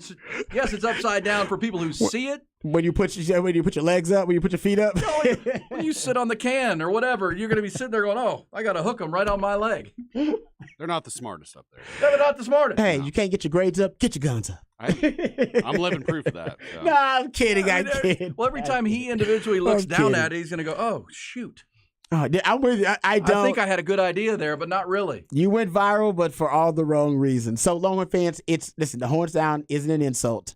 It's basically a compliment. It's, you're becoming college football's version of, like I said, that middle finger. And free media, I've given this example plenty of times before. The presidential election with Donald Trump, he got like almost $6 billion in free media because that's all we talked about. And I think, you look at it, and for him, he didn't spend as much money on the election because he got just free media. For Texas, you translated Texas, I can't tell you how much money they get in free media for teams doing the horns down or fans doing the horns down. Like I said, so just accept that. I think you're probably right that in the SEC it'll get worse, and part of me thinks the SEC won't do that. Oh, no, they'll do it. They're already doing it. I don't know. No, maybe some of this Ole Miss. Have you been? You went to the Arkansas game, didn't you? I did.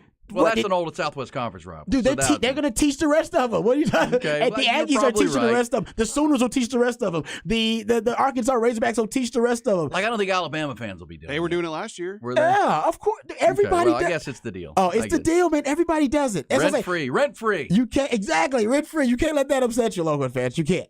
You can't. Just think of it like I said. I think it's comical. It's great. It's all comical. I've been to one game in Norman, Oklahoma in my life, and it was a great game. It was 2008. When Mike Leach and Texas Tech were in the top 5 and Oklahoma was in the top 5, Texas was in the top 5. I went to the Texas Tech OU game. OU smashed them. But yes, I mean, all up and down the walkover, cars and SUVs with the Bevo sticker turned upside down and stuck on their windshield. There you go. Really? It's a beautiful thing. Buy the T-shirts and do all that kind of stuff, and want to mangle the T-shirts and turn them upside down and put them on a stick, and it's like, okay, well, you bought the shirt. Fair enough. Fair enough, I guess. So yeah, like I said, it's gonna get worse though. I think it's gonna get much worse in the SEC. But don't worry about it. You got to start looking at that as a badge of honor. And as E says, you're rent free, man. They're rent free. They're thinking about the brand all the time. He thinks he's being clever, but then every time he sits down or he looks at it, puts his pants on, a great point. He's going to go, oh, damn. I'm supporting them. I'm looking, exactly. I'm looking at the horns up. Oh, it's programming, man. That is the Rod's Rant for this hour. Great stuff right there. And yeah, I'll retweet that viral video if you have not seen it. Wow. You're right. His parents are going to be very upset with him. Like, dude, even if they're Tech fans, they'll be like, dude, what are you doing? What are you doing? Get the guns up. Get the guns up on your leg or something. Yes, we'll be back. We'll pick up these conversations. Also, is there a market for Jonathan Taylor now that he's been given permission to seek a trade? Rod has come up with one team that maybe, or heard of one team that maybe would be interested. We'll also get before the end of the hour with the Bullish or BS, brought to you by the Austin Gamblers. And speaking of the Austin Gamblers, we got tickets. How about 3-day passes to give away to the Austin Gamblers and their big event coming this weekend, Friday, Saturday, and Sunday at Moody Center? Get you details on that coming back here on Hook 'em Up with Ian Rodby.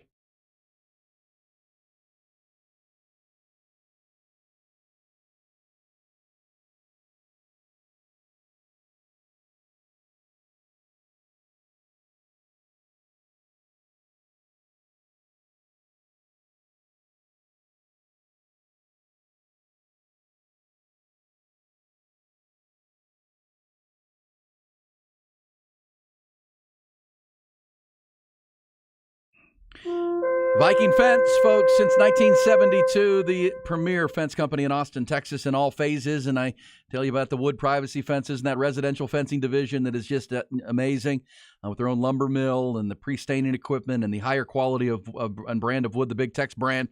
Also their commercial fencing division, the custom iron fences and gates and handrails. But also if you're a contractor, superintendent, or event planner and you use temporary rental fence often, make sure Viking Fence is the call every single time. The same company that is so darn reliable with every other division of fences is also the best for your temporary rental fence needs. From setup to tear down, it's just hassle-free. You don't even think about it. They want you at Viking Fence to be able to focus on your event, make sure that's going off well, your project, get that thing knocked out. They will handle the fencing, the perimeter security, lighting services you need it, bathroom services too. They take care of all that, sanitation rentals. They do all of it to make sure your project, your event goes off as smooth as possible. They're the best since 1972. Locally owned and operated, it's Viking Fence. The only call you need, 837-6411 is the phone number, 837-6411. Find them online at vikingfence.com with a great website. And always remember, when you think fence of any kind in Austin, Texas, and throughout the great state, it's a Viking Fence.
Yeah, that's right. HornFM.com is where you can listen to our show. Also on the Horn app. Download that. Touch of a button. You're listening to Ian Rod B all morning and the shows all day long.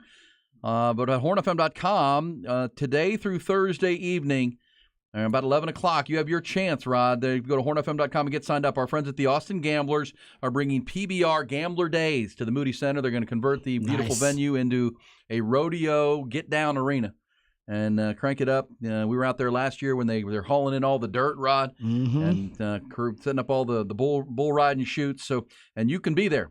Don't miss out on the most exciting event of the year. The PBR Team Series returns to Austin this weekend. Join the Austin Gamblers. They host PBR Gambler Days at Moody Center. That's Friday, Saturday, and Sunday. Professional bull riding at the very, very highest levels. The best riders, the best bulls. 8 seconds, and the most exciting 8 seconds in all of sports will be cranked up. They also have nonstop entertainment, food, and music. Live music each night. William Ziders is the headliner on Friday. William Clark Green, a good friend, is on Saturday. Also, our friend Kevin Fowler on Sunday. Okay. And so if you go to hornfm.com and get signed up, we will be giving away a pair of tickets for each day. So 3-day passes for you and a guest. That's legit. The PBR Gambler Days coming your way. Go to hornfm.com. And before the top of this hour, we'll have our bullish and BS topics of the morning, including a Texas Tech fan getting an upside-down Longhorn on his thigh. I am not down with that. That is BS. Yeah, that is some BS. And I just don't. I just wonder what was the conversation before that? Was he alone? You know what I mean? Making this decision, and who were the hype men or women? Like nobody wanted to. Where's one of his boys to talk him out of this? Yeah, and say, I'm yo, saying, dude, like, nobody wanted to disagree with him at the time. There was no discussion about it. got to have a wingman on that deal. Right? Somebody failed him because I'm assuming he, got himself hyped up for it. Maybe he was a little tipsy, whatever. But yeah, man, whoever went there with him, because you never want to go to a tattoo parlor alone. Do you go to a tattoo parlor by yourself? You got to be really into tats. Because you're just going to get a tattoo. Well, and you're paying for it. I mean, those aren't cheap. I don't have any tattoos or any ink, but at the same time, I know they're not. Every time I've gone to not get inexpensive. tattoos, I've gone with other people to get too. tattoos. Yeah, I've never been alone. That's a group occasion. That is. It seems like it, right? How many tats you got, Ty? I got 2 in a brand. You got 2 in the brand. Yeah, I got 2 tats. I'm going to get some more, though. One of my tattoos was given at a house, though, so I've only Like a been to- jailhouse tat, kind of? That's basic. It was my cousin. He needed some practice. Oh, so. did he have an actual needle, though? Like a He real... had a tattoo. Oh, yeah, tattoo. I thought you had jailhouse stuff. So where you have an actual got like a tattoo pin. from a licensed parlor. You let your cousin do it to practice, and then you got branded because you're trying to get some. The brand was when I was 14. That was a long time ago. He was trying to get some at 14. Is a big... Yep. It was a girl. It was girls there. It worked. There's only one answer to that question. I love it. It's fantastic. Yeah. Hey, you know what? And it was a brand with a coat hanger. I was at the Camp Longhorn this weekend. I was getting a lot of compliments. People were like, See, it people looks like great. it. Sure Yeah. looks great. See, I got to give me a Texas tat. I'm still going to get one We're of going to those. have to put that. Can we do a A picture of Longhorn that and tat. put it out on our socials? we can. We need Ty's back tat. Back I haven't brand. seen it either. Back brand. I would like to see the back brand. Oh, man. That's too much. You grown man at 14 getting the brand? Respect. Well, that's the thing. If he I'd wanted have to, cried again, like I'm a not- little. You know. but far be it from me to tell the Texas Tech fan how to do his tattoos. But if you put it like on your back shoulder, upside down, it's always upside down. You're good. If you do it on your thigh, when you look at it, you're looking at the right side up hook 'em. That just seems really, really not smart. Doesn't seem smart. Yeah. You should have got it on like. Maybe if you put it on even on your bicep, up here on your arm, the upside down, it still serves stays the purpose. upside down. Yes. For the most part. Yeah. Yes. No, you're right. Yeah. Unless you're standing on your hands. The whole point is he didn't think it through, and whoever was with him did not actually have a rational conversation about it beforehand, about where it should be and whether it was worth it. No, Not worth it. But that's definitely not worth it, bro. No, definitely not worth it. He's gonna regret. But you can get tattoos removed these days. Yeah, I mean, you can get tattoo removed. If they're That's not what I'm saying. In like 10 years, they'll have like a wipe.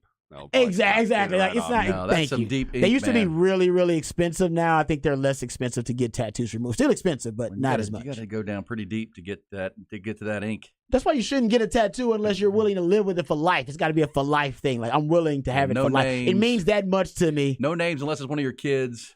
No, that's true. I got the wood, and me and the wood with boys for life. I got VY 10406 on my wrist. Yeah. So yeah, your name thing don't work. People a lot of usually people think get names. someone died. So then Yeah, like, some like, people get- oh. yeah. And I'm No. like, no, it's just Texas won the national championship. Again, this is someone who does not have a tattoo, but at the same time, I get it. People, that's their deal. I don't, no judgment whatsoever. But I do kind of draw the line with the neck and then the face tattoos. That gets a little weird for me. Yeah, I won't do neck or face. But that's just weird. Yeah, if you're gonna do neck, if you're gonna do a neck and face tattoo, if you do a face tattoo, hopefully you make good money. You don't have to worry about going and having a job interview one day. You made a face tattoo, and you don't worry about job interviews. You're making that kind of money. Good for you. Okay, Rod B, What's we'll up? shift some gears. We'll get into this because I'm going to ask Ty coming up in Bullish or BS. He's getting a little nervous about the Texas Rangers in the AL West. They've been in control, but things are tightening. And I'm an Astros fan, and I'm getting a little nervous, too, because of this dang Seattle team that's coming on like a freight train. But because the Astros still aren't pitching very well with their starting pitching, even though they won last night. Gotta win. They got to win, but, man, they're not pitching really well. But let me ask you this. Jonathan Taylor has now been given permission. There's two big running back stories. We get closer and closer to the NFL regular season beginning. We know the Las Vegas Review-Journal is reporting that when the Vegas Raiders play Denver in Week 1, Josh Jacobs, their holdout running back, will be there. He has not participated in any team activity since being given the franchise tag back in March. No training camp, no mini camps, but according to the Vegas Review-Journal, he will show up and play if they want to play him when they play the Denver Broncos. He was the leading rusher in the NFL last year. Jonathan Taylor, a 2021 All-Pro, into his final year of his rookie deal, asking for a new one. The Colts won't give it to him, so the Colts have now given him permission to seek a trade. Is there a willing party, you think, out there? Is there a market for Jonathan Taylor, not only to trade for the player, but also knowing that he wants a long-term contract? Yes, Stephen Holder, who covers the Colts, he is claiming the Colts are seeking a first-round pick or a package of picks that equates to a first-round pick, so whatever that value may be. But it's been reported by a member of the Miami Herald that the Dolphins are expected to explore a trade for Jonathan Taylor. Now, explore could mean a lot of different things. I don't know how deep that's going to get, but according to this article, it says the Dolphins are expected to at least explore a trade for running back Jonathan Taylor now that the team is allowing him to seek a trade. So that's one team that may be interested in. That would be a dangerous combination of Jonathan Taylor, track star, exactly, in that backfield with you got Tyreek Hill out there and Jalen Waddle, and you sucked about it. Yeah, Raheem Mostert, they're a track team. That may. Man, I think I got them. I have them winning the division anyway. Remember, they added Vic Fangio. I'm a big Vic Fangio fan. That would probably push them over the top for me as the team to beat in that division. That might be the toughest division right now in the NFL, potentially, if the Jets are the real deal, and we're not sure. We think they are. I mean, to what Mike McDaniel we know he does with scheme and motion, but to think about them going, the trade for Tyreek Hill to be followed up by a trade for Jonathan Taylor. You want to talk about adding some firepower to and the draft pick of Jalen Waddle. Man, they missed out on Dalvin Cook, so they want a running back. Remember, they were after Jonathan Dalvin Taylor Cook. is better than Dalvin Cook. Oh yeah, no doubt. Yeah. I mean, he's 225 pounds. He's a workhorse. But he also ran 4.39 at the combine. He's a speedster at 225. He's a beast. That would be, I think that's a game changer if it happens. But are they willing to sign on that him? one, ain't you? Well, remember but they traded for Tyreek Hill and then gave him the money. I don't know that they could trade for Jonathan Taylor and then sign him. Would they do that to a long-term deal? Can you have – because you got Tua coming up, and obviously Tua's injury history is the biggest issue there. But, they clearly, if they were to do that, they're going for it. Would they actually trade for him and roll the dice that they don't have to give him the long-term money right now and he play for them this year? And then, just going for it. I mean, essentially trying to go all in and go win a championship. And that could help them get a lower price, or at least a lower value price on the trade if they also have to give him the contract. Yes. That could also play a role in it. I don't think he's going to get, or the Colts are going to get a first-round pick for Jonathan Taylor. First of all, teams have a hard time even drafting running backs in the first round to equal that kind of value.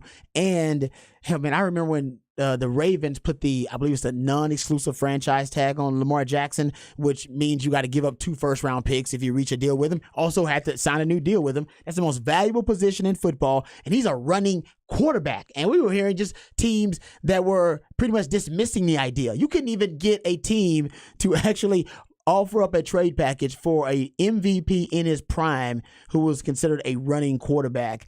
So I don't think you're going to get for a running back in his prime. I think Jonathan Taylor's 24 years old. I just don't see with this depressed running back market, you're going to get just a straight up first round pick. I think it'll be a combination of maybe mid-round pick, and then maybe the highest is a second-round pick for him, which, as you pointed out, he was drafted in the second round.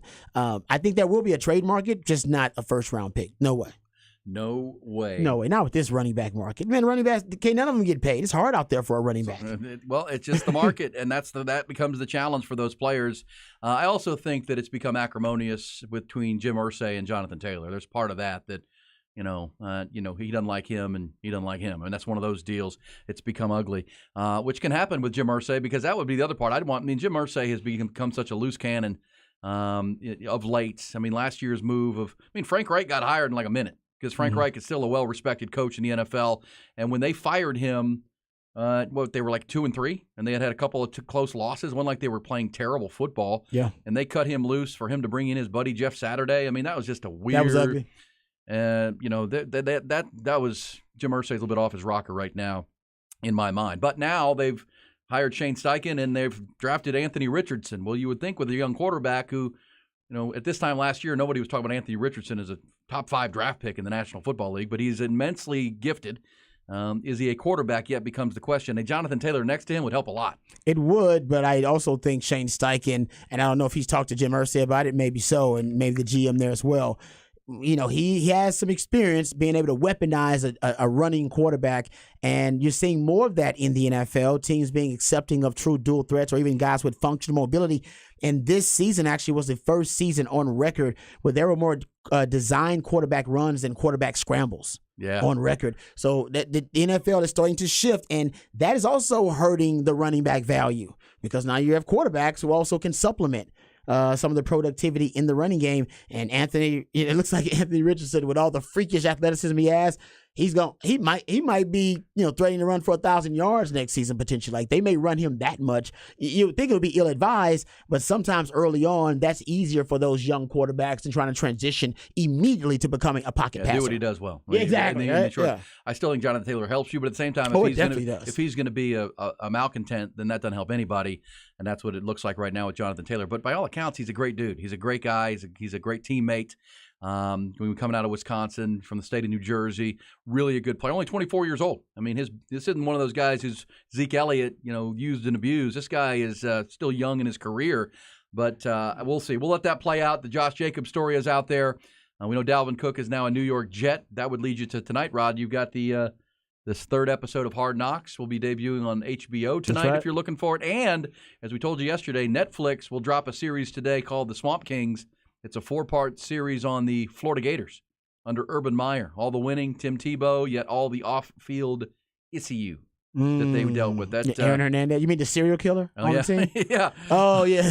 That's Percy Harvin. The elephant in the room. There was a serial killer on the team? Yeah, serial killer was on the team. Does that pique your interest? I know you watched the Johnny Manziel doc. I want to see how they really portray the relationship, if at all any, between Tim Tebow, who is a man led by his faith and obviously a servant of the Lord in every capacity, and then you got a serial killer also on the team. Urban Meyer, he's targeting. He's throwing to Urban Meyer, Saint Urban, who's a good Catholic, but he also his faith was driven by winning.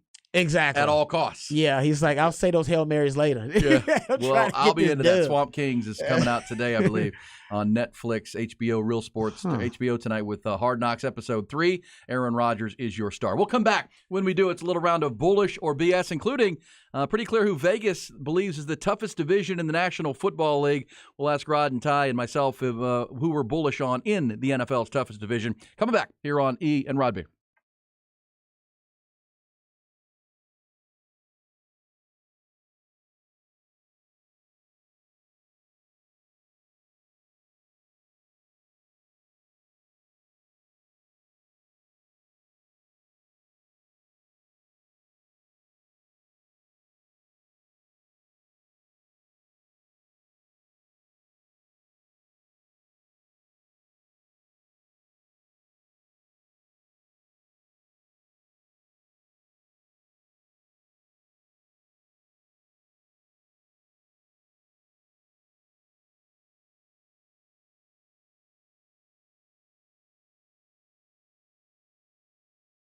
Hey, what's up, folks? Lifetime Longhorn Rod Babers here. Austin is a beautiful city. We all call it home. We're all lucky to call it home. And we all know it's a beautiful city thanks in no small part to our good friends over at Ironworkers Local 482. Their efforts have been helping shape Greater Austin for a really long time, since 1935. And you may be driving by one of their labors of love right now and not even know it, like iconic landmarks, DKR Stadium, Pennybacker Bridge. And as the city continues to grow and thrive, so does Ironworkers Local Union 482. They're not the ones going to the office. They're the ones who are building the office. So if you're thinking about switching up careers, you want to change in your career path. Maybe you're thinking about getting to something that you may feel more valued in, and maybe you want to be in something a little bit more challenging. How about becoming a valued member of Ironworkers Local 482, and you can accept the challenge of becoming the best version of yourself while helping shape Austin's economic development. Right now, they're hiring over 3,000 people for a huge project right here in Central Texas, and you can join this remarkable team and take pride in the type of teamwork and craftsmanship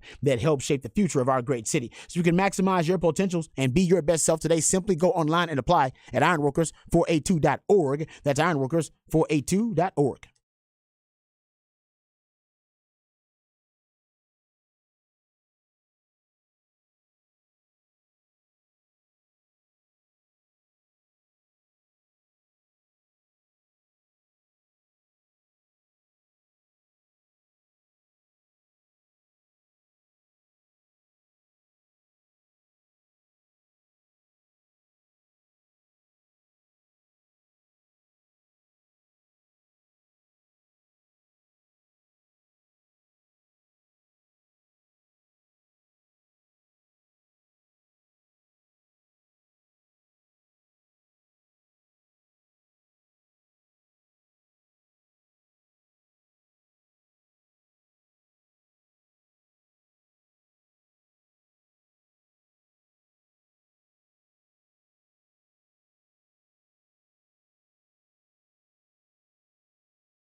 Yeah, coming up, we'll go back behind the burnt orange curtain with Texas football. Steve Sarkisian certainly bullish on at least what he's seen from his defensive front seven so far in camp, given his offense fits. Also, the X-Man, Xavier Worthy, second-team All-American, explosive plays in the scrimmage on Saturday, according to Sark.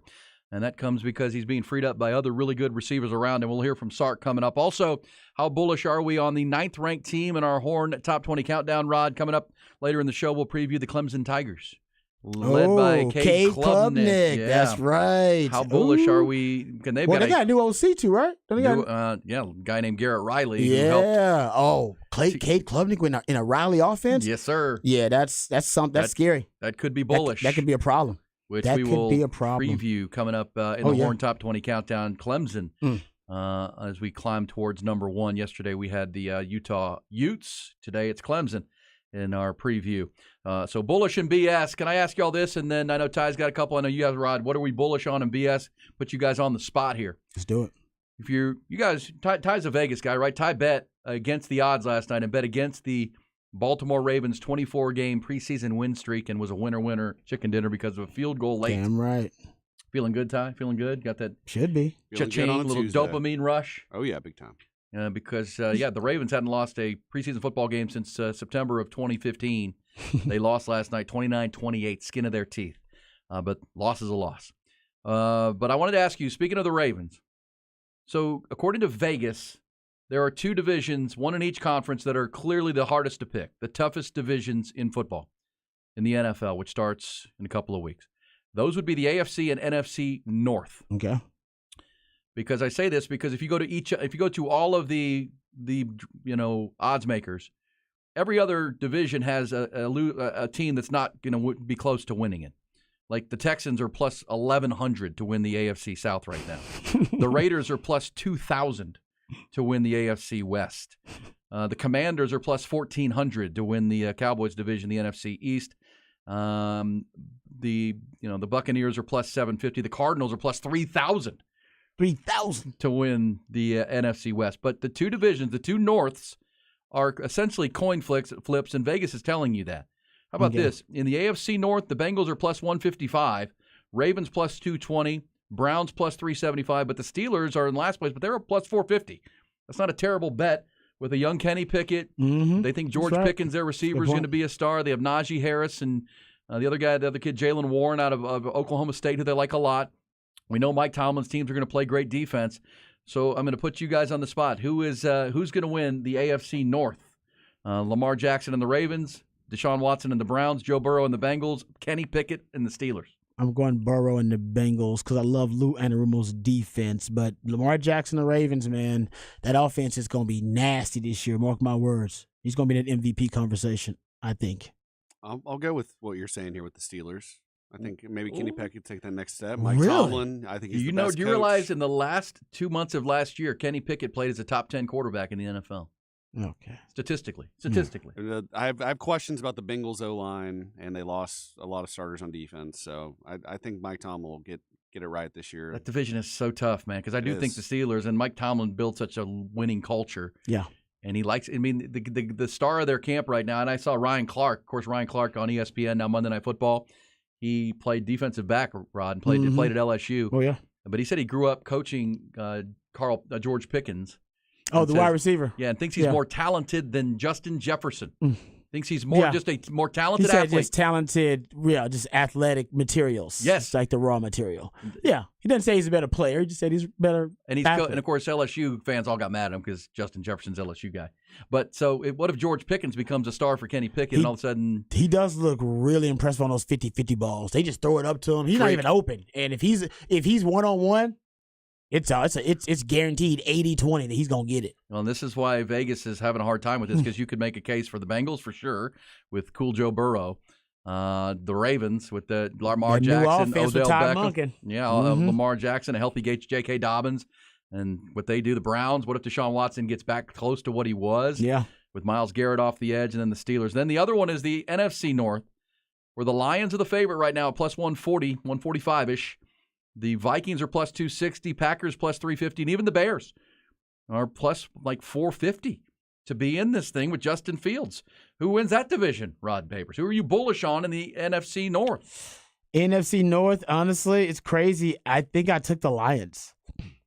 Well, you're going with the odds favorites in Vegas. I think I took the Lions when we did our picks. Jared Goff. Yeah, man. That offense, that's a top 5 offense, guys. And they added to the offense with Jahmyr Gibbs. And their defense should be better. And the defense should be better. They invested in the defense. So, you know what? Dan Campbell, they play for him. They play hard for Dan Campbell, man. Yeah, they bite kneecaps. They actually play hard for him. And Ben Johnson at OC for the Lions, he's on the fast track. He'll be a head coach in like three years or so. Well, and the Vikings won it last year with Kirk Cousins. A lot of close games, a lot of kind of miracle wins they had. Some people think they're coming back to earth this year. That's where Justin Jefferson plays.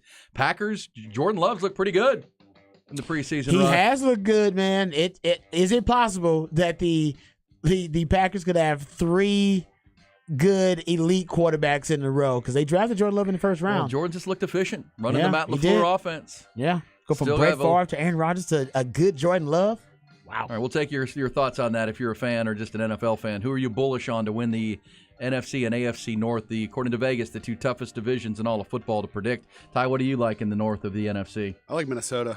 I'm a big Kirk Cousins guy. I have to watch Dak Prescott all the time. So. Man, whoever said that? I'm a big Kirk Cousins guy, except for Kirk Cousins' wife. You like that? Well, and then he's a Dak Prescott not a fan.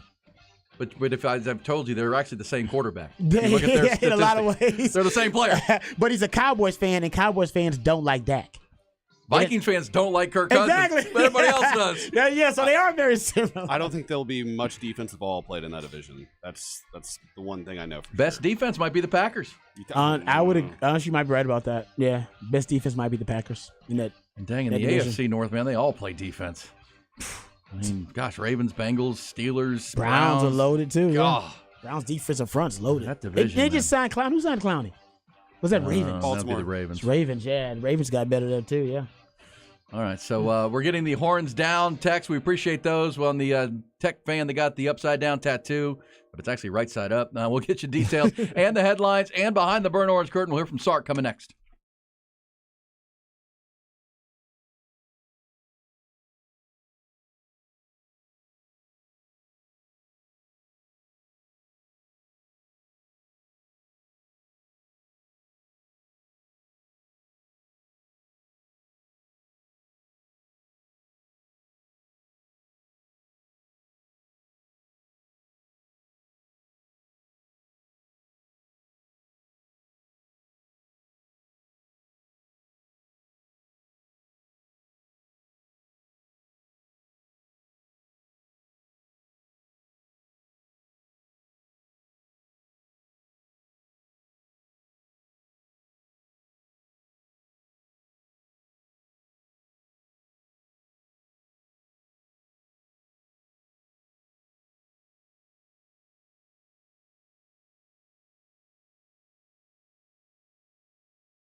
Hook 'em up indeed. Our man Gary Clark Jr. with the intro. Appreciate Gary. All our local musicians. Oh, yeah. Who open our hours here on the 5-hour extravaganza known as Hook 'em Up with E and Rod B on the horn. Appreciate you being there. We're talking all things Longhorns this hour. Coming up, Steve Sarkisian on all things Saturday scrimmage and what's to come. The mock week they're going to have this week, getting ready for game week next week. A lot of sound from Sark talking about his offense, his defense, his concerns. Also, he weighed in on DeMarvion Overshown. Oh, yeah, he did. Talked to DeMarvion, he said. We'll have that for you coming up. One other note on, we were talking about toughest divisions. According to Vegas, AFC and NFC was the North. Would it surprise you, Rod and Ty, to know that, according to Vegas, the Buffalo Bills are the consensus highest, if you're just going by the odds, the Bills are the most favored team to win their division, even though they're in a very difficult division with the Aaron Rodgers and the Jets, Tua and the Dolphins, who might be talking to Jonathan Taylor. Patriots are in that division. Bills are plus 120 across the board, whether you're at DraftKings, FanDuel, BetMGM, they're plus 120 to win their division. I don't understand it. So they have better odds to win their division than Kansas City does to win the AFC West? Why? And the Jaguars to win the South? Well, because the Chiefs have dominated. I know. The Chiefs have never lost a road game in that division with Patrick Mahomes as the starting quarterback. That's a crazy stat. Like how are they not the favorite to win? And who are maybe they really like the Chargers this year? For the Kellen Chiefs, Moore? the Chiefs, it's Chargers plus 340. I mean, but the Broncos are not going to challenge the Chiefs. The Raiders and they're not going to challenge the Chiefs. Well, the only team that's close in consensus are the Eagles. And the Eagles, if you go to FanDuel, and you're gambling at Cowboys FanDuel, fans. Eagles are minus 115 to win the division. There hasn't been a back-to-back champion in that division since when? 2004 or 5? Yeah, Mid-2000s? it's been a long time. Every year, they have a new champion every year. Yeah. So, and the Eagles won it last year. The Cowboys won it the year before. They do look like they're going to win it this year, though, the Eagles. Yeah. If I had to pick right now, I'd probably pick them. But there's no guarantee because Dak has performed really well in that division. Dak kind of owns the NFC East. Kind of like Patrick Mahomes. Yeah. And I would also say that I agree with you on the Eagles, that I could see that. But I just don't see the Bills because the Bills were not that great last year. And they're regressing somewhat. They dang near lost to the Bills. And they must think this Dalton Kincaid, the tight end they drafted out of Utah is going to bring a new element to Josh Allen because, they've got weapons and but they don't run the ball enough. Do they have a running game finally that's not Josh Allen? Yeah, I'll be interested. As the Wayne weapon in the running game. Looking at those odds, that surprised me. I wouldn't have picked Buffalo to be kind of the consensus to win their division. Kansas City more than anyone else. I would pick Kansas City. Right now, if I was you, I'd give it to Kansas City. Like I said, they haven't lost a road game in that division with Mahomes as the starter. That doesn't make sense. All right, all things Longhorns. Let's go. Let's get it. Let's get the headlines here to start your 8 o'clock hour. Start with Texas football. Season now 11 days out. Depth chart coming into focus for the 11th-ranked Longhorns. Head coach Steve Sarkisian, though, yesterday at his press availability said the team's mock game this Saturday will be the final step in defining that two-deep role. Sarkisian says he wants to have that chart solidified by the end of the week and that headed into game week, it's going to make for some tough decisions because it's been a very competitive camp, but his team ready to handle the truth.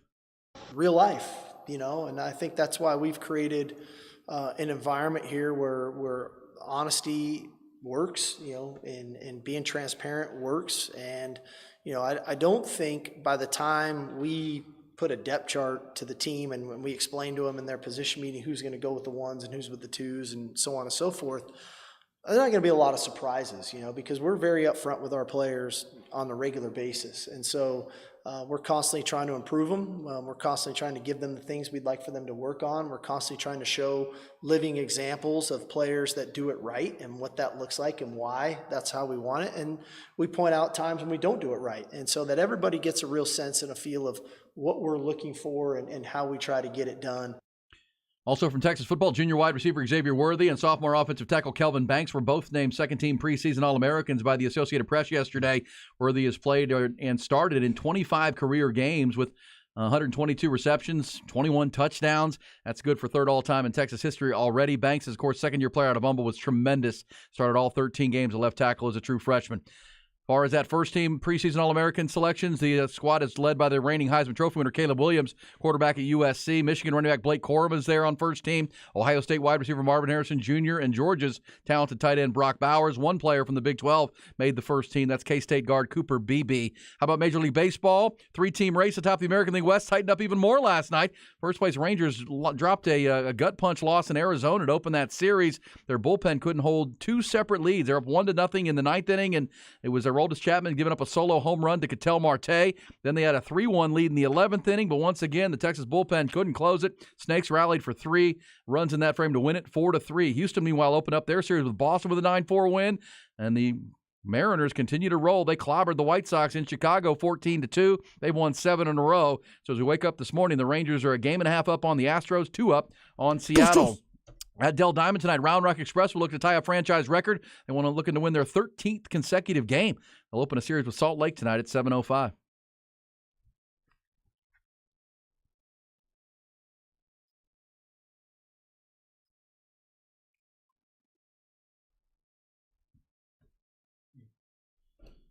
All right.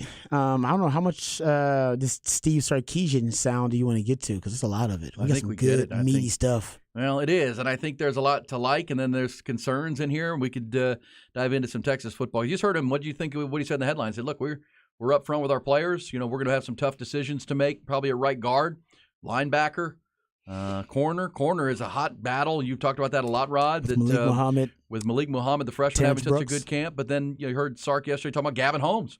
The Wake Forest transfer had a great scrimmage and has had a good camp. I mean, there's a really good level of competition at the corner position, but as you just heard Sark say, somebody's going to be the 1, somebody's going to be the 2, and we'll have those conversations. Yeah, somebody's earned that, and I think for Sark, he wants to buy himself a little bit more time to make those decisions. He was asked about it in the media availability, and basically said after they have it's not a walkthrough, they're going to have a kind of a Saturday kind of a game, a mock game, if you will, and then after they do the mock game, which actually is not going to be like a scrimmage, it's just going over situations that may arise and how they handle halftime, how they handle pregame, the walk, even they might even do the walk down Bevo Boulevard. Like, I don't even know. They might do something like that. I think they might. I mean, they might actually try to rep it as much as they can. They want to get close to it, yeah. Yeah, they're going to do Saturday as a mock game, and I think the whole week is going to be kind of a mock week of just what next week's going to look just like. so the young guys know exactly the protocol and everything. So, yeah, I mean, it's after that, then you'll get a depth chart. And right now, I'll admit, I have no idea who's going to win 2 of 3 of those starting spots on defense. And that defensive end opposite of Barron Sorrell, he's loved him some Ethan Burke. I'm talking about Ethan Burke when we go behind the Burners curtain here. He also has been very complimentary of Justice Finkley at that spot. Off-ball linebacker, opposite Jalen Ford. He loves Anthony Hill, the prodigy, but he's really been complimentary of David Bender, the 5th-year senior, and what he's done. Also brought up Mo Blackwell in that competition. Then a corner we just talked about. So I think there are 3 open competitions on defense right now. We still actually don't know who's going to be solidified as the starter in that role. We just don't know. Yeah, I think it's really, really It's a good problem to have, though, because that means as a coach, the competition is so good.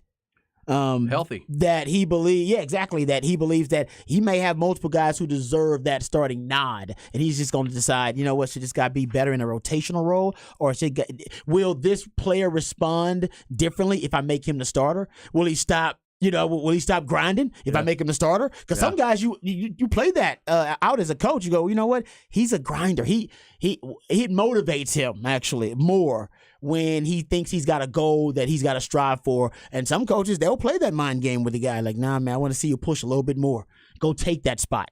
And you still keep the competition somewhat open. So we'll see. And that's what Sark said. He didn't announce the depth chart yesterday because he wants the grind to continue this week through the mock game Saturday, but they will likely have a depth chart and a 2-deep next week. But I thought this was a good cut, Rod, because player-led, right? You hear that a lot. Player-led. Culture. Mm-hmm. Sark has called this a player-led team, and the players have said we're player-led.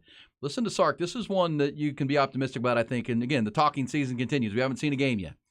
But this sounds like a team that is headed in a really good direction when it comes to culture, pushing one another. Listen to Sark when he was asked about, why do you feel like the bar has been set? How do you think the bar has been raised?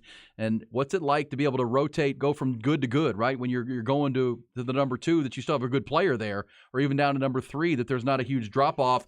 Here's Sark on what that has done to this team and the mindset that they have 1-85.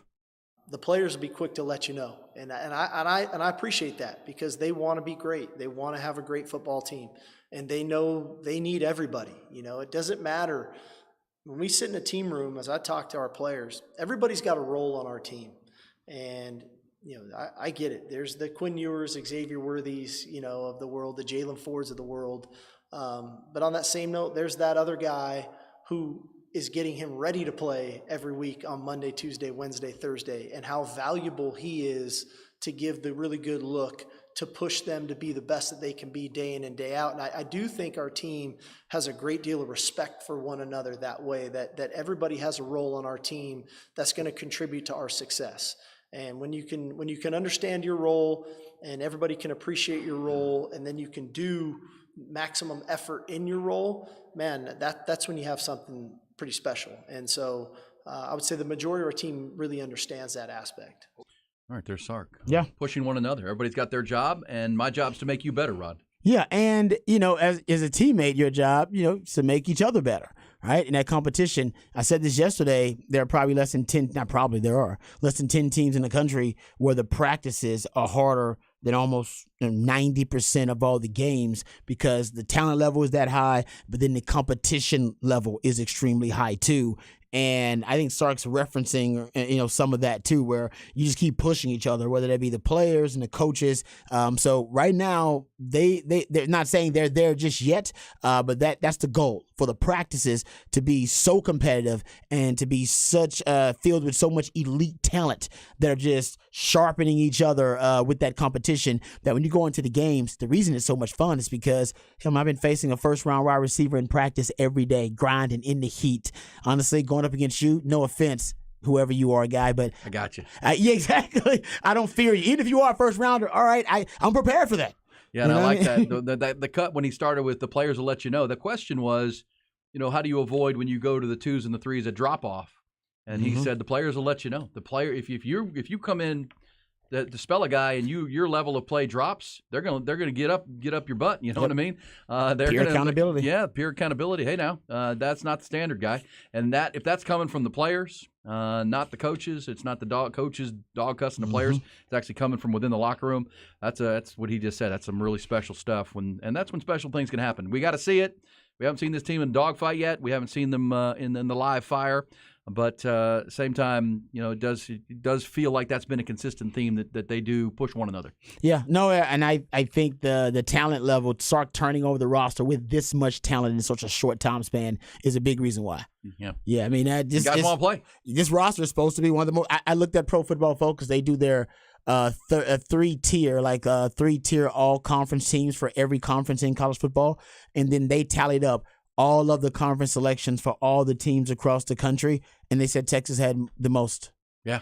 All conference selections by Pro Football Focus, more than Georgia, more than Bama. The talent level is just through the roof, and Sark gets credit for that. He did a great job of turning over the roster.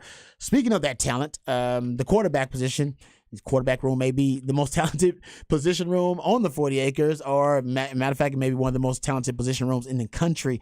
Here's Sark talking about how the quarterbacks performed in the most recent scrimmage, which was the depth chart scrimmage. Here's Sarkisian. From the quarterback standpoint, I really think their command has really improved, at their varying stages. I think Quinn, being a second-year starter, he's definitely in command of that first unit, and you feel good about that. I think that Arch and Malik both have grown in their roles and what they're doing in their command of the offense and taking charge.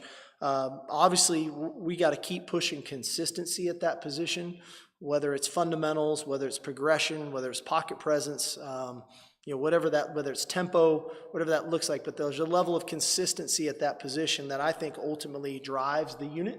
And so we got to keep working on that, which that's why we coach, Drives the unit. Yeah, he's talking about the competition level again. That's what he's basically doing. Drive the unit as a whole performing at a high level. If the competition level is high and the talent level is high, that's what I think he's hinting at there, even with every room, but obviously his quarterback room. Coming up behind that burnt orange curtain, Rod will take you on the defensive side. Front seven playing really good. Also for you Westlake fans like Ty through there, Ethan Burke. Sark says he's a mechanic. Called him a mechanic. Yesterday. Blue collar, baby. Blue collar. Blue collar. Go to work every day. Yeah, and I play his hands dirty. Can I play you a cut, Rod, because I want your thoughts, because you talked about it just yesterday. and this week. The coaches that use the most fly motion, right? They use the most players in motion in the NFL because the Texans are going to do some of that with Slowick, Bobby Slowick, and Mike McDaniel last night on Saturday with the Dolphins and Tyreek Hill. The Kyle Shanahan, but we know Steve Sarkisian loves the motion, and we've had a lot of conversations here on Xavier Worthy and his up and down season last year. I was at the Alamo Dome when he dropped that long pass that would have been a touchdown and really changed the mood of the game there. And Texas fans are down on X-Man, right? He was a fabulous All-American freshman All-American, and then last year with the broken hand and with limited numbers at receiver outside of Jordan Whittington, he was asked to do probably several roles that he shouldn't have been asked to do, or he's just asked to do too much. Agreed. And listen to Sark, because this goes to exactly your point on that for fans that are, still wondering about Xavier Worthy and where he is. Here's Sark because in the scrimmage on Saturday, apparently he got loose a couple of times and he had some explosive plays. At the end of the scrimmage, he burned Ryan Watts, your starting boundary corner, for a big play. And Sark was asked about what's leading to the explosives that we're seeing the X-Man come with, and will that continue? I think the one thing that we're seeing is, to your point, AD, Isaiah, Jonte, these guys are really good deep ball players. They have the ability to track the ball and go make contested catches. And when it's one-on-one, that's an advantage for those guys. And so now all of a sudden when you got to pull a safety out of the top to go do that, that creates opportunities for Xavier to not always have to do that to create explosive plays. A lot of times he can do this. And when he can catch and run and get out the back door, like I think about his freshman year, he catches an in cut against Texas Tech, and he makes one guy miss a tackle, and then he can go score from a distance. And so it still ends up being a 60-something yard touchdown pass, but we only had to throw the ball 15 or so yards, and so that's helpful. But it also it helped him. He caught 2 deep balls Saturday because, again, all the attention can't just be on him, and you have to worry about other people on the field now. And so when he does get those one-on-ones, I think that rapport with he and Quinn is important, and it was really nice to see Saturday that we're able to hit a couple balls down the field to him to where we can take advantage of that as well. Interesting, Rod, because I want to just set you up to your answer on that, because I don't think that Xavier Worthy I don't think he is a great receiver to high point the ball, right? To go up and win a contested one-on-one play. No. Isaiah Nair, I think, is. I think I think A.D. Mitchell. He just said it. Jonte Cook. But this will allow you to get, because those guys can play that role. Mm-hmm. And think about it. He mentioned the Texas Tech game his freshman year. Think about the beginning of the Oklahoma game his freshman year. It was that quick little tunnel screen. It was house call. One guy missed, game over. This is what I think you're going to see more from the X-Men, and I want your scouting report on that, where because you have deep threats around him, he's going to be working underneath. He's going to be working crossing routes. He'll be working, that quick game pass where he should be to play to his strength. Yep, and you're so right. I mean, just give you a quick stat, because you're talking about yards after the catch, right? Yak, and Sark is big about being a yak daddy, top 5 in the country in yak yards, meaning percentage of your yards that come after the catch. And that's what Sark's big on. 2 years ago, 2021, you saw Xavier Worthy average 8.5 yards after the catch per reception. That's a pretty big number. This past season, it was 5.4. His depth of target, though, in 2022, 17.8. His depth of target in 2021 was 13 yards. So they were throwing the football to him deep downfield, and the eye test matches up with the analytics. He became typecast. They lost Isaiah Nayor and Sark's obsession with the deep ball. Well, he needs a target in the deep ball, and he doesn't like Jordan Whittington. And I can tell you why he doesn't like Jordan Whittington on deep ball. Have you guys watched Jordan Whittington try to catch a deep ball? What does he do? Anybody notice what he does or what he doesn't do on a deep ball? You're the cornerback. You're our shutdown corner. He always turns to catch it. He never tries to catch it in the basket over his shoulder. He turns his shoulder. Go watch him every time. He'll end up turning his shoulders at one point toward the football to try to kind of high point it or catch it with, like, basically where he can see the football, rather than catch it over the shoulder where you have to kind of see it out of your periphery coming and dropping it into the bucket. And for a DB like you, that gives away what's coming. You turn around. It's easy money. You basically have stopped running, so, hey, that's easier for me. And the quarterback trying to place it in a spot, you have basically interrupted the trajectory of the ball, too. which is why sometimes he ends up being overthrown because he doesn't run through the catch. He tries to turn for it. But some guys, that just naturally, it doesn't really work for him catching the deep ball. Anyway, my point is Sark last season, he became obsessed with the deep ball like he always is, and he needed a target. And X-Man, who says he's the fastest guy on the team, he was the only deep threat that you could consistently put out there to run those vertical deep routes. And Texas was not. Texas only completed like 27% of their deep balls last season. They were really, really bad. They were one of the worst teams in the Big 12. I believe they were 8th worst in the Big 12 at completion rate on passes 20 yards or more down the field. So it is natural to kind of get away from that. If you want to feature X-Man, you don't do it by just making him a deep threat down the field. That's typecast. That makes him easier to defend. We know what routes he's running. You make it where at times, yeah, he can be a deep threat on any given down, but he's featured all throughout the offense. And the number one concept in Sark's offense that repeatedly shows itself and is showcased is pre-snap motions and shifts. Xavier Worthy is top 10 in the Power 5 in players that are on the move in motion and shifting. JT Sanders actually is the top player in the Power 5, moving and shifting and in motion, because Sark loves to put him in motion and move him around a lot. You look at Xavier Worthy on targets with pre-snap motion, guys, he's at 21 yards. Oh. So you want to get him the ball on the move. He is extremely lethal. As a matter of fact, it's not just Xavier Worthy. Targets to motion. I brought this stat up before. In 2021, that's a target to a player that was in motion prior to the snap or at the time of the snap. 2021, Texas quarterbacks, 81% completion percentage, 8.4 yards per attempt, 32% first down touchdown rate, and a 30% explosive play rate, a little over 30% explosive play rate. In 2022, you're like, oh man, those results couldn't replicate themselves. Actually, they did. 80.5% completion percentage, 10 yards per attempt, 30.5% explosive play rate, 39% first down touchdown rate. Yep, it works. It works. And again, we saw it work with the lethal weapons he had at Alabama, where no one could keep up with Devontae Smith on the fly motions and Jalen Waddle. Oh, yeah. I mean, it was the just orbit return motions and stuff. Oh, they were freaky. Well, and again, I just look at it as a schematic. I mean, if you have A.D. Mitchell or Isaiah Nair running a deep route, running a 9 route, and then you've got Xavier Worthy crossing, and you still have to deal with Jatavion Sanders in a seam, that's a lot of pressure on it. Then there's Jordan Whittington for the short dump off if you need it to. Screens game and stuff. It's a really that puts a lot of pressure on the defense to try to handle that. And if Quinn Ewers is, as you just heard Sark say, in more command, he's a different QB this year, and he can deliver those passes and feel comfortable with his progressions and his reads. This will be a hard offense to stop, but as you said yesterday, it all lines up. You got to be able to pass protect, you got to be able to run the football, to be able to set up those opportunities. That's what we're looking forward to in 11 days. The Rice Owls are the first opportunity for the Texas Longhorns. Coming back, we'll continue the Texas chatter, coming off the Sark availability yesterday. Always good stuff. Behind the burnt orange curtain with Rod on the defensive side, which through 2 scrimmages has gotten the better of the offense. We just talked about the offense heavily. The defense has gotten the better of the offense through those 2. So we'll hear why and get Rod's thoughts on that coming up. Plus, before the end of the hour, we go off the record here on E and Rod B. It's Hook 'em Up with E and Rod B on the Horn.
Going behind the burnt orange curtain here in a moment. More Texas football talk.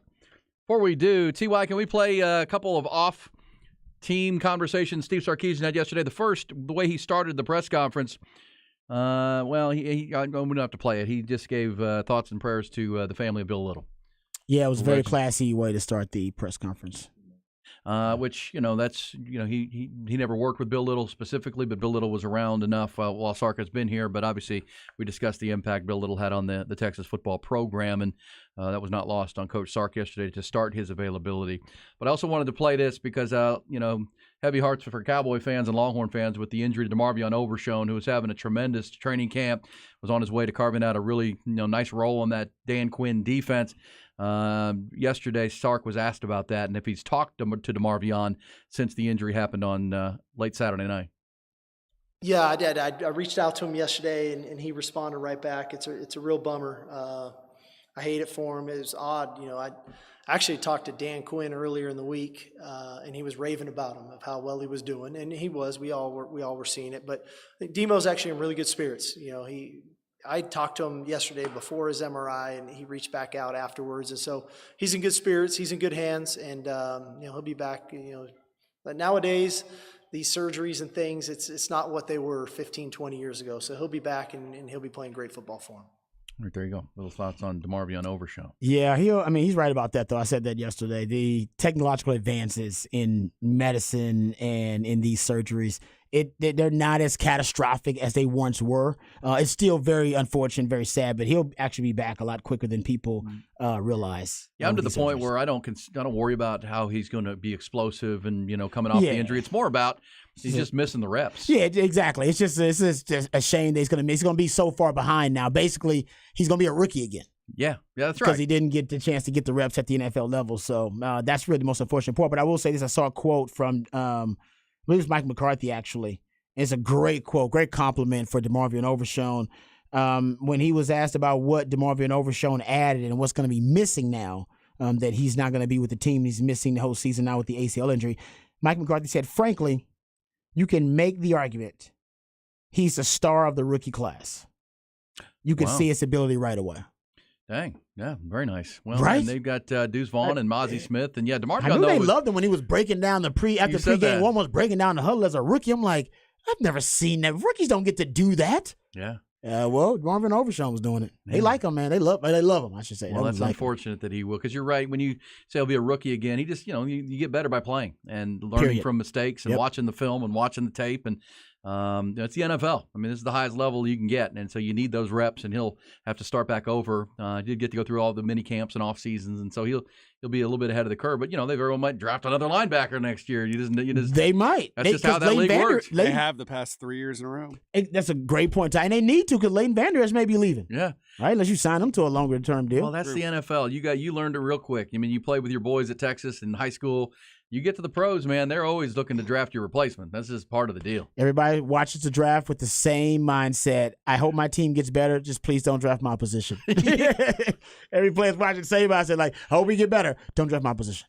Don't draft me any more DBs. I'm good. I was naive because when I first I remember I did the show for a couple years with Dan Neal, the legendary left-time Longhorn. Dan Neal's awesome. And Dan's a great friend. I've known Dan since we were in middle school together. He's so cool. Such a great guy. Yeah. And I was like, because I'm a kid. I mean, I love the draft. I'm a draft Nick, and he was like, I hate the draft. I used to sit and watch the draft with like pit in my stomach, just waiting for the Broncos to draft another guard. I hate it.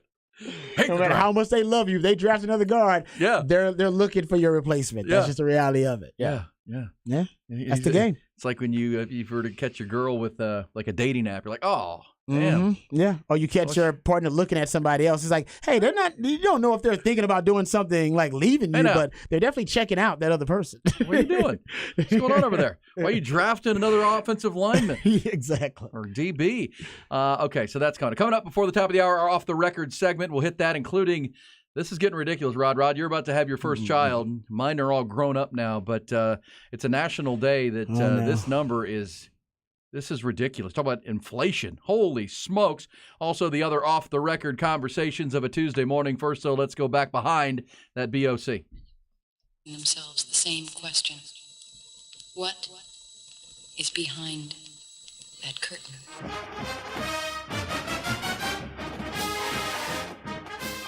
All right. Welcome back to another edition of Behind the Burnt Orange Curtain. We're going to get back to some of that Sark audio from the media availability. He was very complimentary of the defense and the defensive front, actually. He actually started out the media availability giving a lot of props to the defense. One would assume, actually, that the way Sark talks, that the defense might have won that last scrimmage too. But I think he's uber critical of the offense because he's an offensive guy. Sure. So I think he's just really critical about the details about the offense. But one position we've been worried about, not worried, just concerned about the competition, is the defensive end spot opposite Barron Sorrell. Barron Sorrell has locked down one defensive end. There's been a lot of talk about who's going to end up winning the other defensive end spot. He's mentioned Justice Finkley, but he's also lately, Ethan Burke has been getting a lot of compliments, unsolicited, from Coach, talking about Ethan Burke and mentioning how much he's been contributing. Well, he was recently asked about Ethan Burke and how he has really performed in training camp so far. Sark was really complimentary of the young player. Here is Steve Sarkisian. Blue collar, man. He's a blue collar guy. I think he has great length. He's got length. But at the end of the day, the guy's a mechanic, man. He goes to work. He rolls his sleeves up. He doesn't mind getting grimy. He's always going to try to find an edge somewhere. And he's got good wits about him. He knows how to play the game. And so obviously coming from a great program at Westlake, I think he was taught, really well coming out of high school. You see it with Vosick as well. But Ethan, just being a year advanced in the system, I think he knows how to really just play the game, but he definitely has a toughness, a griminess about him that we appreciate. Griminess about him. Remember when Jerry Thompson was asked, how's the D-line performing? He's like, nasty and violent, which is great description for any D-line, nasty and violent. Well, he's a lacrosse player before he was a football player at Westlake. Yeah, which is a violent sport. And I'm with you. I don't. They don't have enough pads on, in my opinion. They need more pads. And they're smacking each other. Did you ever play lacrosse, or you were too busy pads, with football? Soft. Soft? You think lacrosse is soft? At Westlake, people lacrosse were soft. Really? Are the guys that can't make the football team? Yeah, very much. Oh, shots fired! Wow. Same with rugby. Rugby's not soft. Well, yeah, nor is lacrosse. Towards the end there, there was a few. The football coaches just hated kids that played lacrosse or rugby. So you're going to get hurt, Oh, they want you to focus on football. There was a few that were really good, like Ethan Burke, and a few guys I knew that they allowed because they were just freak athletes. Yeah. Well, man, when Westlake, when Ethan was a senior and Colton Vosick was a junior, they had those dudes coming off each edge. That was a state championship team for Todd Dodge. Talk about nasty and violent. Yeah, that were their names. They were nicknames. Nasty on one end, violent on the other. Yeah, it's a little bit different. My soft butt coming off the edge when I played there. Hey, man, come on! Don't shortchange yourself, Tom. Most missed sacks in Westlake history. I hold that record. Hey, listen. You know what? Robbie is 4th all time in PBUs at the University of Texas. Passes broken up. Half of those were dropped interceptions. I can guarantee you. So you don't feel bad about that, but you still made some plays. All right, let's speaking of making plays, defensive front for Texas apparently are making a lot of plays. And Steve Sarkisian was really complimentary of this group. Here's Sark talking about his defensive front. Our front seven is playing a really good brand of football right now. I was proud of that, and some of the guys that stood out up front, because I don't get to talk about everybody all the time. I thought Tavondre Sweat probably had his best day Saturday, and when he plays like that, we're a lot better because he's very difficult to block. I thought Leonga Lafau has really made a lot of strides from spring ball through the first 10 days or so of training camp, and had a really good scrimmage Saturday. I thought Ethan Burke had a really nice scrimmage, both edges kind of getting solidified now, and I feel really good about those first three guys with Sorrell, Justice, and Burke and what those guys can do. I thought Gavin Holmes had a really good week, and the week turned out to he had a really good scrimmage, and so that was a positive.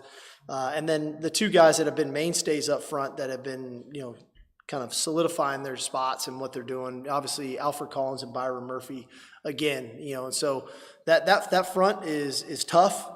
They're big, they're physical, they're athletic.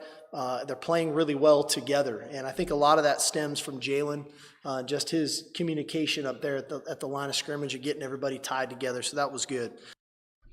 I'm excited about this defensive front, guys, and we've been hearing Alfred Collins actually having that moment, right? He's the awakening, the enlightenment of one Alfred Collins, that now he may actually be ready to be a dominant force and impact player. He's been talked about over and over again this offseason. If he's having a breakout campaign, and then you're talking about Tavondre Sweat and Byron Murphy, Vernon Brodin, I guess, another guy you should throw out there too. Those guys being able to solidify the interior, I talk about the central nervous system all the time, but the interior, the guts of your defense, and those guys are pretty much your top rotational players. That's an elite group. I mean, last season, guys, I know it's hard to say this. Pro Football Focus had Texas interior defensive line as the deepest in college football. Yeah. And you sent 2 to the NFL and Ojimo and Coburn, and Tavondre Sweat came back, one of those could have gone but come back guys. And now Alfred Collins playing like a Sunday player potentially with Byron Murphy, who's going to be a Sunday player.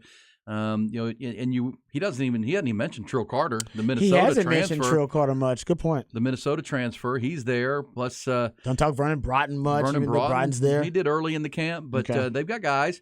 Well, that's right. When you say central nervous system, I love the way you put that because it's the spine of your defense. And if you're as deep or as right there where you were last year. With Jalen Ford behind that and Jalen Catalon and Keaton Crawford behind that. And that's a pretty good spine. Jaron Thompson, elder statesman. Yeah. I mean, that's central nervous system. Can you build on that? It's got to be more havoc, but it does sound like at least in this camp, they're forcing more turnovers. Yeah, and every defense that I can remember at Texas that was a good to a great defense to an elite defense, they always had that presence, that rock of Gibraltar in the middle of that defense. Hell, for me, it was Casey Hampton, Sean Rogers, and I believe it was Marcus Tubbs a little bit after that. So you're talking about Tubbs. First and second round picks that I had the luxury of, being able to play behind. And you go look at even in 2017, right? That defense was good. That was Poona Ford. You go look at 2014. That was a good defense. That was Malcolm Brown. You go look at 2011. That was a good defense. That was Keyston Randall. 2008, really good defense. That was Roy Miller. And, guys like Roy Miller and Lamar Houston. You go look at 05, Frank Ocam, Rod Wright. If you go find a good defense in Texas football history, I guarantee you can go back to 77. And 77, Steve Bam Bam McMichael. Yeah. All right, no matter what great defense at Texas you want to look at, it pretty much is going to start with that interior guts of that defensive line, and you better have a dog there, and you better have a war daddy there, and I think Texas may have a couple of dogs there potentially. Yeah.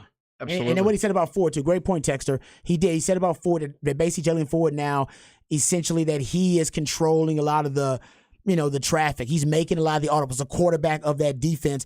Jalen Ford talked about this too. We played the audio, when he says he sits with Malik Murphy after practice, and they talk about the cerebral chess match of the game. Why quarterbacks are making audibles, why they're checking, why are you moving defenders, why did you motion this guy in, what happened on this play, what did you notice on this play that I could have improved on, why was I exploited? Those think tank sessions, especially for, quarterback and maybe that inside linebacker that's basically the quarterback of the defense, those are invaluable because they really do give you insight on how the opponent is trying to exploit you and how trying to expose you. Yeah.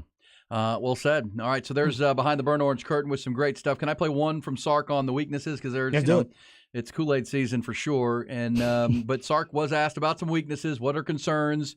What keeps you up nights now is we're 11 days to the opener with Rice and that's 18 days to the trip to Alabama.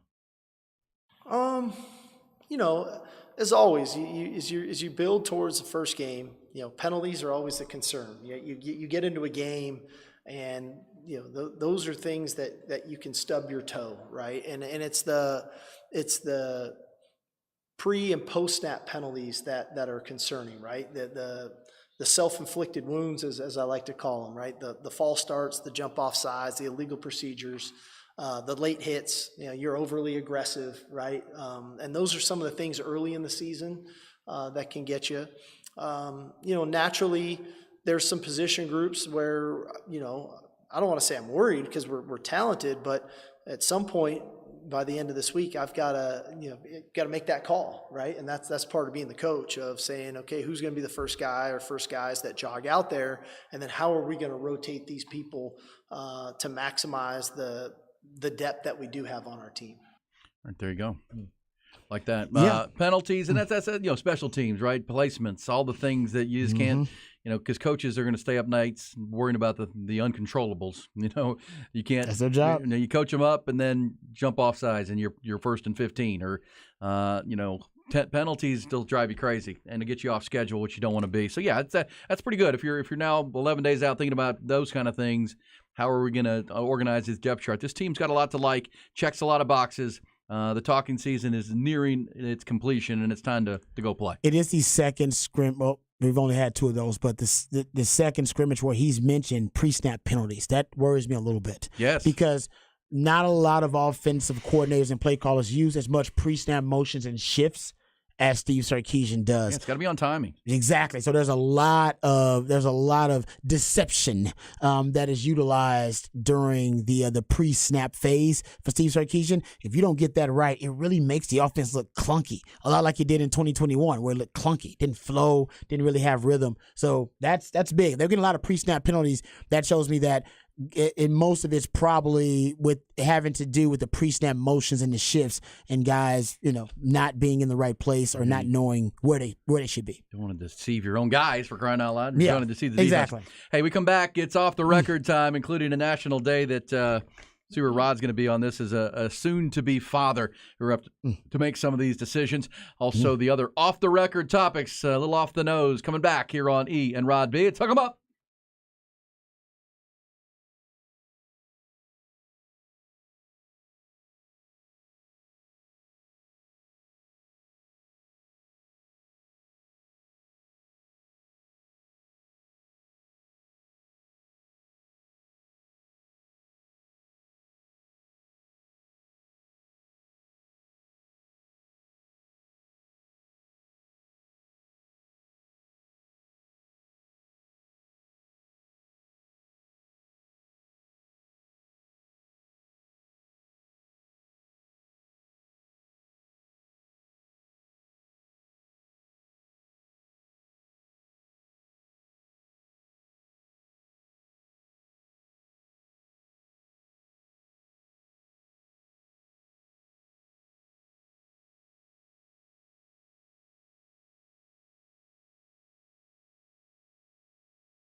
Off the record never sucks. Ian Rod B. Ty's got some thoughts too. Next hour, it's our Horn Top 20 countdown. What are we thinking on Clemson at number 9? Clemson, is this the best team that Dabo Swinney's had since Trevor Lawrence left? Some are saying so. Could be. Dynamic duo linebacker, Cade Klubnik in a Garrett Riley offense. That could be fun. We will preview the Clemson Tigers in the Atlantic Coast Conference, but right now it's off the record. And, Rod, you are about to be a father for the first time. Yes, sir. I have a problem with this, and I need the current fathers of children ages, losing teeth age, because today is National Tooth Fairy Day, Rod. Oh, yeah. National Tooth Fairy Day, and I read this morning, and I'm very, you do your rants of the day. This is a problem. According to a recent survey, the average gift left for a tooth these days by the said Tooth Fairy has surged 16% to $6.23. I'm not surprised. I'm not surprised at all. Nope. $6.23? Inflation. Inflation has hit the tooth market, too. For the kid? Yeah, man. Inflation hits everything. I had That's 3 right. kids and had losing tooth at the same time. That was $1, maybe. $6.23. Yeah, try to get that kid some change and see how they look Dollar. at you. Crisp dollar. $1? Yeah. No, man. You can't go $1 these days. Now, $1 per tooth?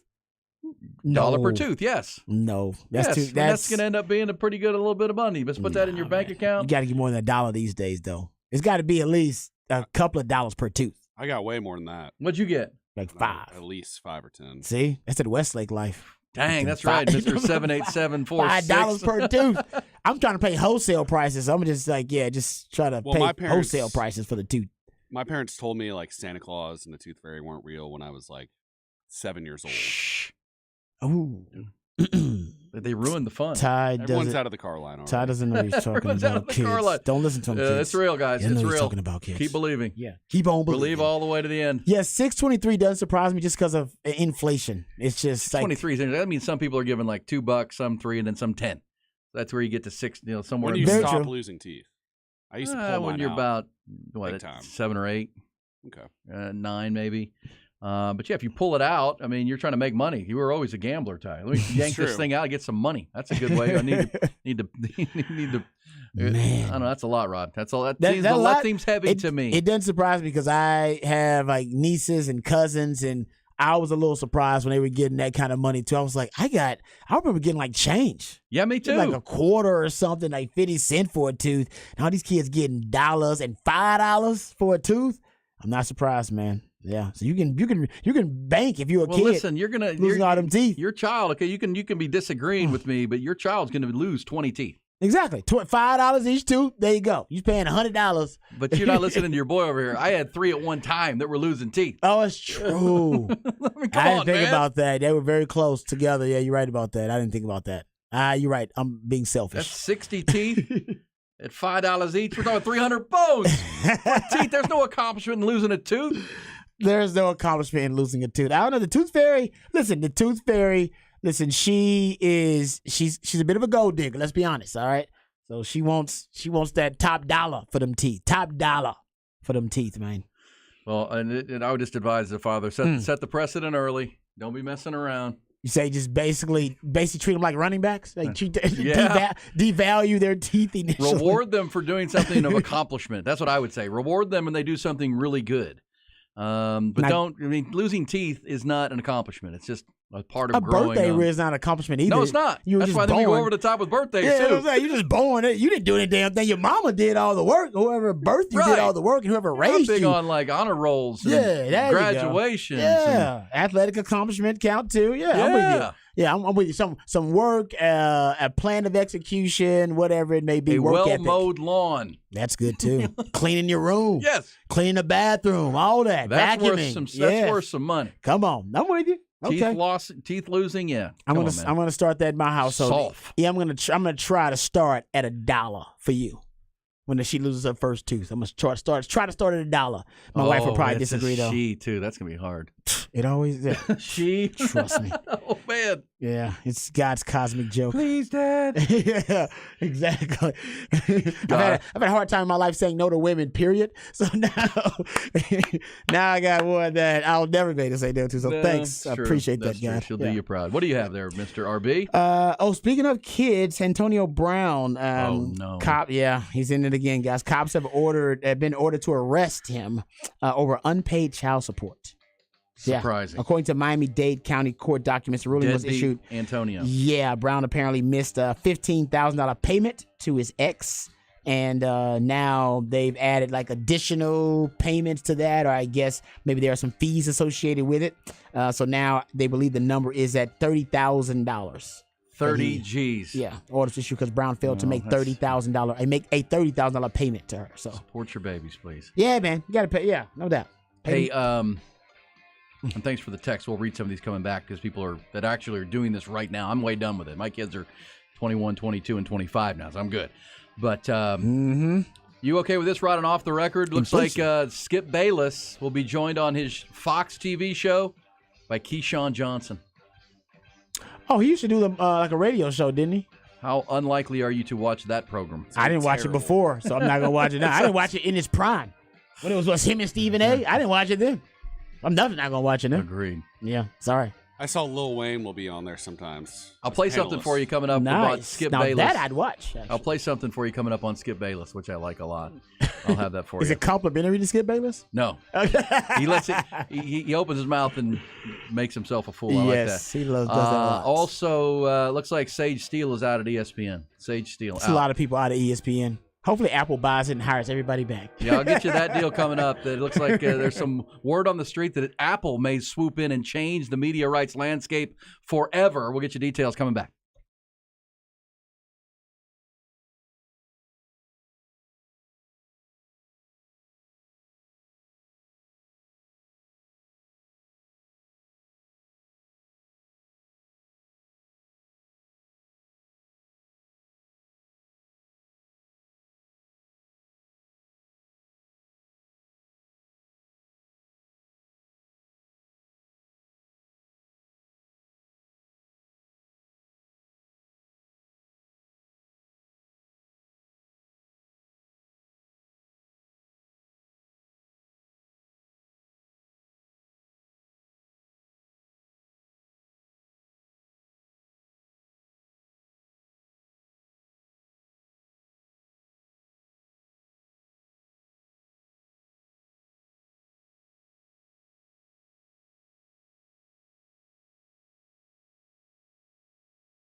Rolling on, and Ian Rod B. Hook 'em up, new name. Thank you to Craig Castleberry, the person who nominated Hook 'em Up with Ian Rod B as the name of the show.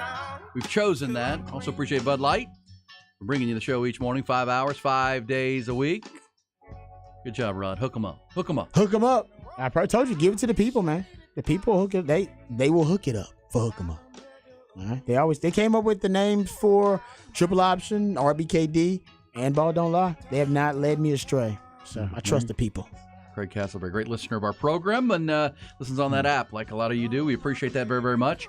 Also, this great question says, you guys giving away tickets to tonight's matchup in San Antonio between the Missions and the Amarillo Sod Poodles. The Sod Poodles. The return of the Hispanic Titanic, Ivan Melendez. He'll be playing down the street in San Antonio. We are not giving away tickets to that game. But you can get out to the Dell Diamond, where the Round Rock Express are looking to win their 13th straight game that would tie a franchise record set back in 2004 when they faced the Salt Lake City Bees. 12 in a row so far. The for bees, as in like bees, like honey bees? Yes. Oh, I thought you Not were the like, bees. Yeah. I was like, damn, that's a pretty aggressive mascot they got there.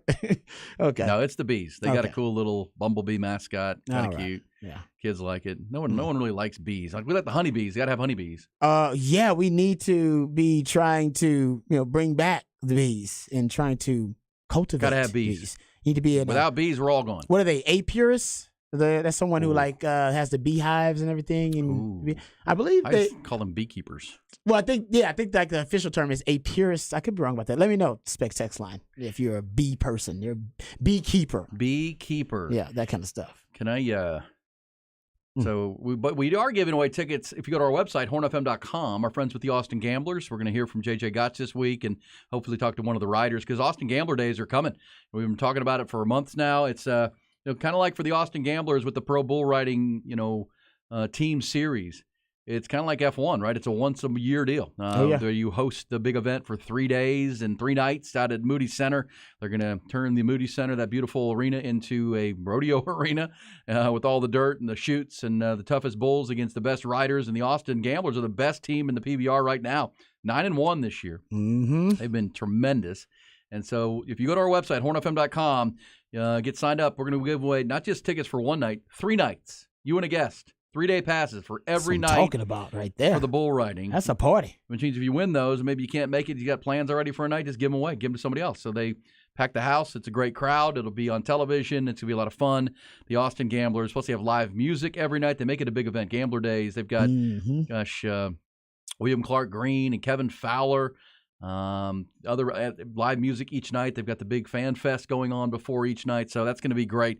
So get your tickets. Go to hornfm.com and get yourself out there this weekend. Tickets are, you go to the website, they're not expensive. I mean, they want you there. They want you to come see this high octane, high adrenaline sport of bull riding, and you can get in there for a nice reasonable rate to be at the Moody Center. Yeah, no, it is to watch in person. I've heard. Yeah, exactly. It is a thrill. It's an adrenaline rush to watch. It's an adrenaline rush to watch it on TV too. Oh my gosh! But it is. It's got to be crazy to watch in person, and they make it an event. They make it an extravaganza. Well, if you get the good seats, you'll get like those bulls will kick dirt up on you. You know what I mean? You get that bull dirt. Oh yeah, I don't want them good seats. No, yeah. I get some. I don't need the best seats. I just need seats that I can have the experience. I can get immersed in it, but I don't want to be that close to the action because you're right. You might get somebody throwing on you. You might get a hoof near your face. That happened. We went out to the actual rodeo, Austin, out at the Expo Center this year. My friend Charlie Wilson from Callahan's General Store invited us out, and he has seats like right on the 50-yard line, right in the front. Yeah. And we had some beverages with us, wife and I, and he said, make sure you cover that up and put, he had this little coaster to put on top of it. And sure thing, they were doing the barrel racing, and this barrel came right. Well, they're doing and this horse came right to you, turned and took off and kicked dirt right up there. Oh yeah, right at you. And that's the beauty. That's why you want those seats. You're right there, man. Dirt in your face, but also smack that horse right in the rear. Dirt in your drink too. Dirt in your drink. He's a pro. Charlie's a pro. You don't want dirt in your drink. That's really good. That says my wife and I watched the show The Ride. Amazing. Bought tickets after the first episode. That show will get you becoming a fan instantly, not just of the Austin Gamblers, but the sport in general. It is it's blowing up. It is blowing up, but man, these dudes are tough. You were just talking about rugby and football players and how tough, lacrosse players are. Honestly, if we're talking about it, bull riders might be in the conversation for the toughest athletes on the planet. We're going to get a Rod rant here coming up. I think you're right about that. How about this lady, 84-year-old Colorado woman? She's been skydiving 580 times. Why? Because she's an adrenaline junkie. She's 84. See, I talked about the organized, life-risking activities for recreational purposes. And she's 84 now, so you know what? At this point, go ahead. She wants to get to 1,000. Does she do it alone, or does she have somebody strapped to the back of her? Her name is Kim Noor. I don't know. I think There's she's no way at this point she's doing it solo now. There's no lady letting an 80-something-year-old woman do it solo. She may have done it at one point in her life, but there's no way at 80-something she can go do it solo. She needs a little help. I want somebody strapped to me if I ever do it. I need another grown man or woman strapped to my back so that I can flail like a child and scream, and then I'll still be okay. We were talking about kids earlier and the finances of kids. My son did that, Nolan.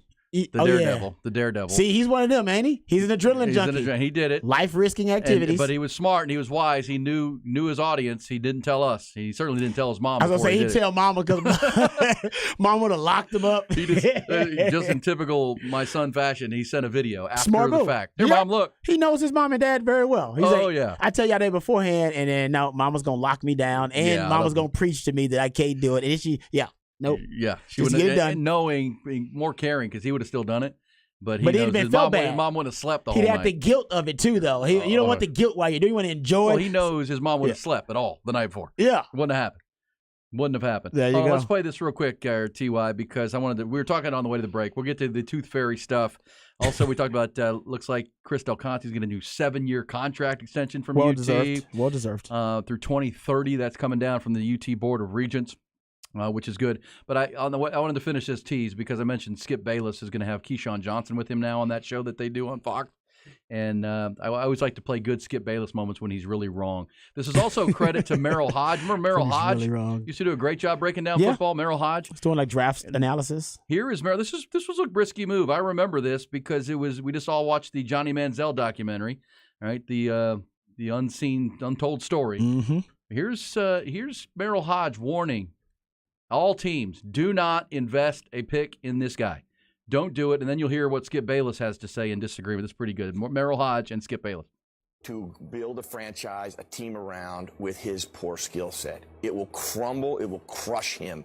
Just the expectations based on the poor skill set he has. So you are going bust. If he's a first round, shoot, even like really a top 3 rounds. He's a fifth or sixth round grade. If you have a compensatory pick, grabbed him there, but not in the first round. I'm sorry, I got a question. Are you saying that Johnny Manziel may not even be worth a pick in the first 3 rounds? Oh, I wouldn't. The project is so massive. There are so many major flaws. So what are your thoughts about people who believe he should be the first overall pick in the draft? Listen, obviously it's not a perfect science, but I think people who were taking him in the first round, I'm saying first overall. If you took it first overall, I would think that staff would be gone in 2 years, and whoever made that pick be gone in 2 years.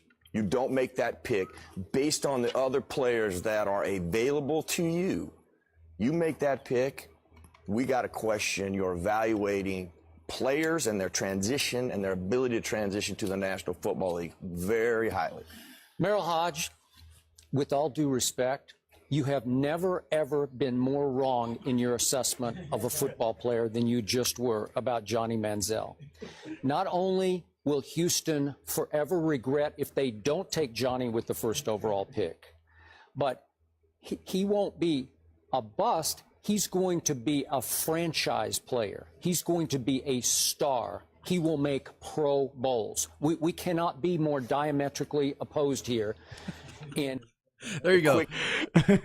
Hey, man, you work in the media long enough, you're going to have one of them takes.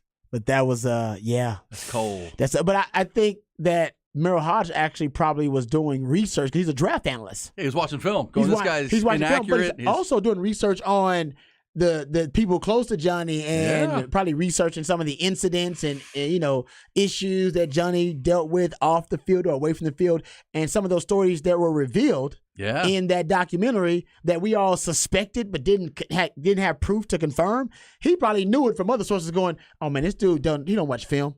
He ain't never watched any film. He don't even like watching a playbook. He is freestyling, improvising out there. And remember, Cliff Kingsbury even in the documentary says, yeah, we just got to let Johnny be Johnny. I wanted to try to get Johnny under control and make him operate within the structure of an offense. And then we figured out after that first loss of the season, just let Johnny go. And we'll just call plays and let Johnny do his thing. Basically, most of Johnny's plays were off-schedule, improvised, freestyling plays. Yeah. And the NFL don't like that much. No, it's changing some. But even, and Anthony Richards is going to have to prove he can win from the pocket if he's going to be a good quarterback. I mean, it's fun and cute to run around, but it's the NFL. I mean, everybody runs. Everybody can tackle. And you got to be able to win from the pocket. That's why Jalen Hurts has become a star. Exactly. And he's got both. Now he can he's do got the both. ability to improvise and run around, but also if you want to just let him hurt you in the pocket, he can pick you apart from the pocket. But they gave him weapons too, though. Yeah. Also, do you know that Johnny Manziel's one of his OCs when he was there was Kyle Shanahan? Oh yeah. Oh yeah. People forget about that. And I will also that was actually I think his best year too was under before we Kyle get to Rod's rant number 2 today, we'll let you know that remember he was talking about the Texans had the number 1 pick and they took Jadeveon Clowney. He also was right about Clowney. He didn't like Clowney's pad level, and he said he won't make it in the NFL. He's too undisciplined, which Merrill turned out to be right on both of those calls. And remember, it was the Cowboys and their owner, Jerry Jones, who wanted to take Johnny Manziel. He wanted to take and Johnny. Stephen and Will McClay and to tie him down. No, we're taking Zach Martin. Take Zach Martin. Yeah, and now he's now you got a Hall of Fame guard. Yeah. He's been a first-team All-Pro, 6 times? Love that. Anytime we can have fun with Skip Bayless. That's always a good time. That's a good time. We'll get to some NFL thoughts. Also, number 9 in our countdown to number 1, we're going to the ACC. And it might be a pretty good team here. The Clemson Tigers will have that at the bottom of the hour. But let's dive into the Rod's rant of the day. Let's do it. Mad as hell, and I'm not going to take this anymore. Find out what happens when people stop being polite and start getting real. You ain't keeping it real. My God! Okay, it's happening. Everybody stay calm. Oh, you've done it now. It's time for Rod's rant of the day. Hold on to your butts. All right, now, Longhorn fans, if you haven't already seen this, you will. And if you've already seen it, then you're probably already thinking to yourself, what WTF to your if you're a Longhorn fan. So a Tech fan has gone viral because the Tech fan went to a tattoo parlor and decided to get an upside-down hook'em on his thigh. On his left thigh, I believe he gets an upside-down hook'em sign on his, and obviously wants to disrespect the Longhorn brand.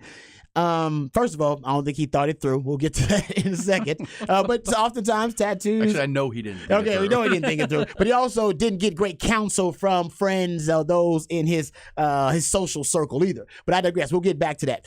I just want to throw this out there for Longhorn fans who are triggered a little bit by the horns down, and some are. I'm not. It does not bother me in the slice. I don't care at all, really. I laugh about it. I consider it more of a compliment. I've said this before. It's not an insult. It's quite the contrary, right? It's college football's version of the middle finger. Even when opponents or teams aren't even playing Texas, they do the horns down. So in a sense, it's become something bigger than Texas, but everybody knows where it originated and what the purpose of the horns down is. It is to desecrate the Longhorn brand in their own way. And I've said this before, for the Longhorn fans who are triggered by it. My man VY was triggered by it at one time. Remember, he was in a strip club and he punched a dude. And forever is beloved by Longhorn fans everywhere because he did that. But you're going to see more of this. First of all, last year in the Big 12.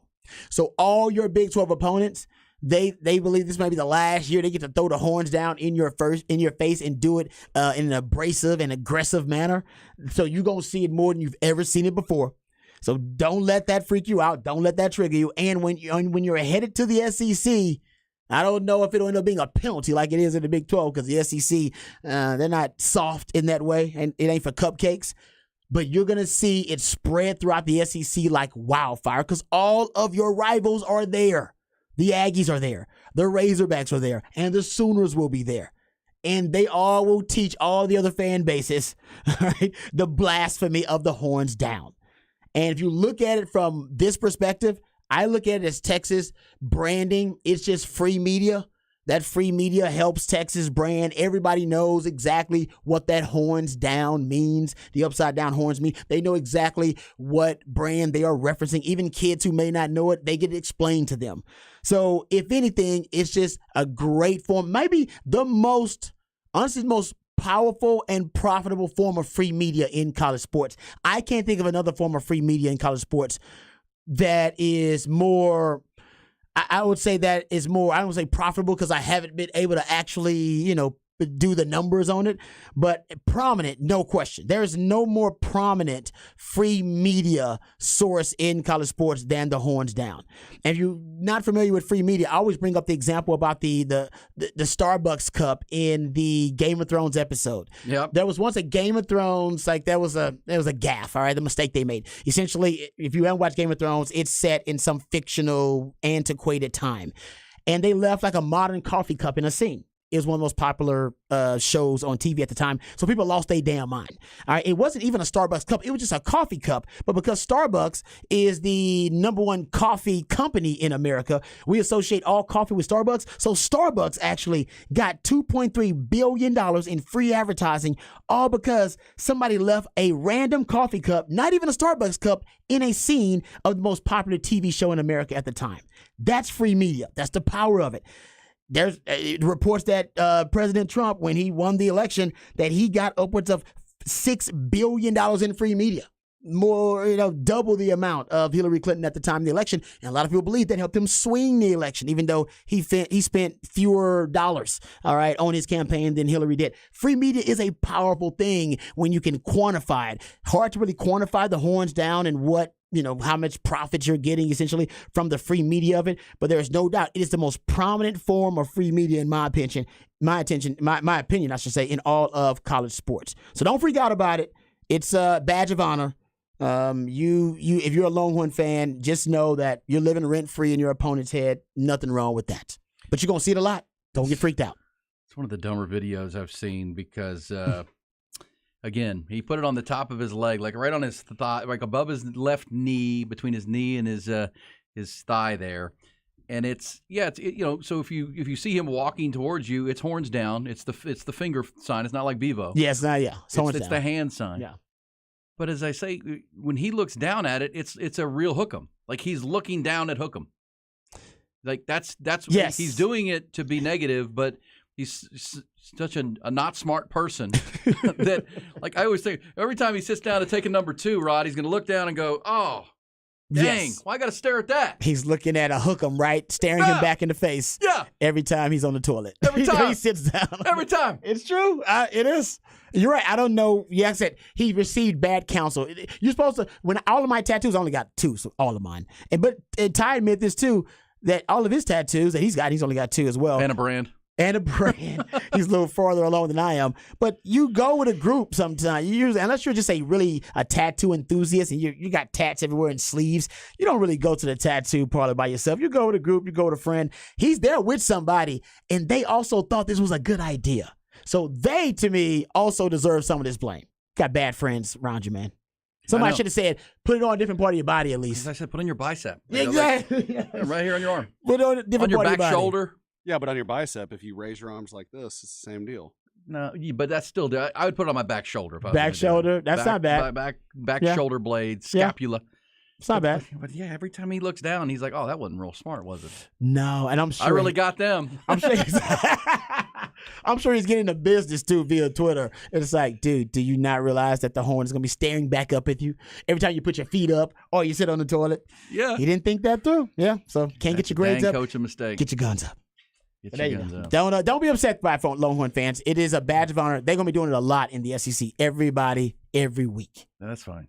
Exactly. That's fine. Hook them up, hook them down. It's hook them up or on this show. Hook 'em That's up, what baby. I would say. We hook them up. We hook them up. We hook right them here up. on Oh, see, Ian Rodby. it's got so many meanings. The hook them up thing. I know. You know what I mean? Yeah, hook them up. We're going to hook them up with some tickets to the Austin Gamblers. Hooking 'em we're going to up. hook them up with all the intel, and we're going to hook you up with the intel on the number 9 team in our Ian Rodby Horn Top 20 Countdown. The Clemson Tigers with some local flavor to it. A quarterback from right here in the 5-1-2. We'll be spearheading the offense for Dabo Swinney. We'll get you details coming back. Also, an insider is going to join us in our final hour to help preview the Clemson Tigers, but we'll give our thoughts coming back here on Ian Rodby. Before the end of the hour, we'll play a round of Who Said That? Who said that? Including the awkward situation in the Monday Night Football booth last night with Joe Buck. That was weird. We'll let you hear it. It's Ian Rodby.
If you missed any of our conversations this morning, including our great new business idea, which was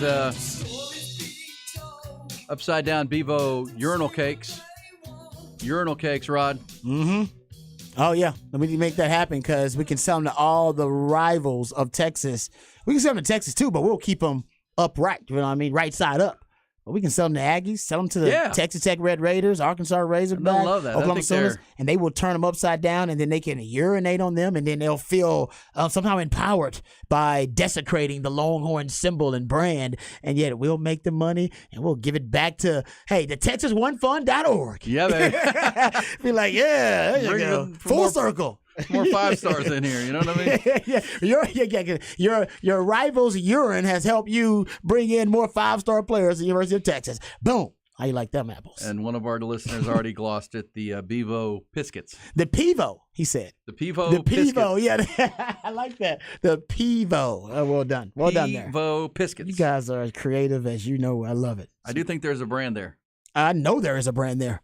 I don't know. Honestly, we could be, in like 2 years, if nobody steals our idea, we could be done with radio and we could be on Pivo Fortune. This is living off a Pivo Fortune. Mailbox money. Hey, whenever I go out and see my buddy that lives in Kingsland, Texas, and and you look, you're headed down towards his place and you're heading towards the Llano River, which is Lake LBJ, and you look up and you see this huge mansion. Okay. I was told by many people out there that that's the guy that invented clumpable kitty litter. He's a chemist. Oh man. I wonder how long he had that patent or whatever. Yeah. Ooh. Clumpable kitty litter. That's mailbox money right there. Well, mailbox millions. Yeah, a lot of cats, a lot of kitty litter. But we could do it with the Pivo Piscuits. I love that. That is fun. Hey, you know what? Because you're right. It's all over the SEC. Every team in the SEC would put them into their every stadium. Texas, every time they play Texas, they're gonna put that in and put them upside down, and that's fine. That's what we'll bank that season. But we can do it for all the sports. We can turn Texas hatred into straight cash, homie. That's what you got to do. That's what you turn gotta lemons into lemonade. The If you don't like it, oh man, that'd be so good. We could bank on that, brother. I like that. Hey, want to tell you before we get to our Horn Top 20 countdown, Longhorn fans. Now, Rod, you were wearing the 40 Acres Apparel shirts last year. Oh man, I love them. They breathe. I'm a sweater, so I need something that's gonna breathe and be cool and cool me off. Man. Oh yeah, really excited that with it. Now I'm a part of this too with you. That some of the best, and actually not some of the best, the best Longhorn apparel you're going to find is at the University Co-op. The 40 Acres collection offers you guys out there and you ladies exclusive and custom designed apparel. It's not just taking a Nike shirt you can buy anywhere and slapping the Bevo on it, right? You're slapping the brand. It is designed exclusively and customized for your great look. It's limited edition. They've got on-trend fashion performance luxury apparel with the great wicking, SPF 50 as well, and easy care. And, of course, as we've told you at the Texas Co-op, it gives back. The 40 Acres collection has made a financial commitment to the Co-op for their course materials scholarships. It gives free course materials to Longhorn students. Every penny of profit goes to the Co-op. And then directly to the course material scholarships at the Co-op. And, of course, the Co-op thanks 40 Acres for expanding scholarships this academic year. So get by the University Co-op. It's exclusive to that location. Get geared up with the new 2024 collection of 40 Acres apparel. And I'm telling you, Rod, you and I got hooked up for a couple of shirts.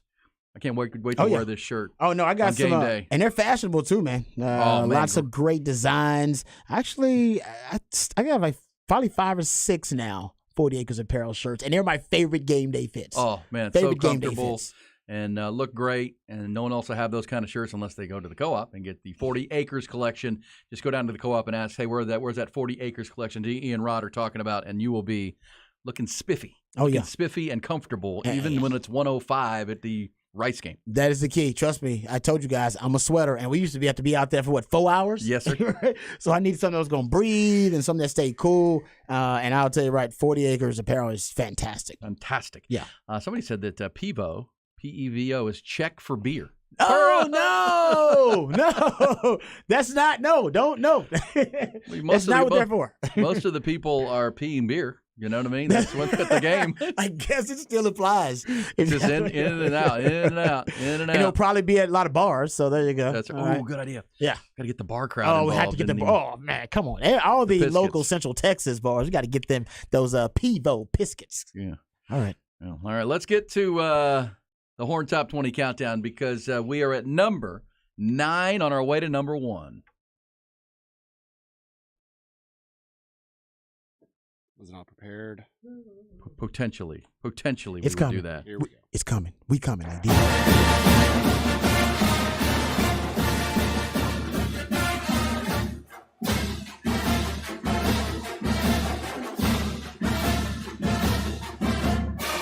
All right, Clemson Tigers, number 9 in the countdown. Before we get to Clemson, Ty, I sent you this. I wanted to play this real quick because yesterday we had number 10 Utah, right? Before we talk Clemson, get your thoughts, Rod, on it. Garrett Riley-led offense with a Dabo Swinney-led team. What they think is a really good defense. I sent Ty. I sent you this, Ty. The update from yesterday because we had Utah at 10 and Kyle Whittingham gave an update about Cam Rising's status because yesterday was a big question, right? When we talked to Pete Futak, he brought that up. Cam Rising got a knee injury, got hurt in the bowl game, the Rose Bowl, and his status for early in the season when they play, Florida in their first game, they're at Baylor in their second game.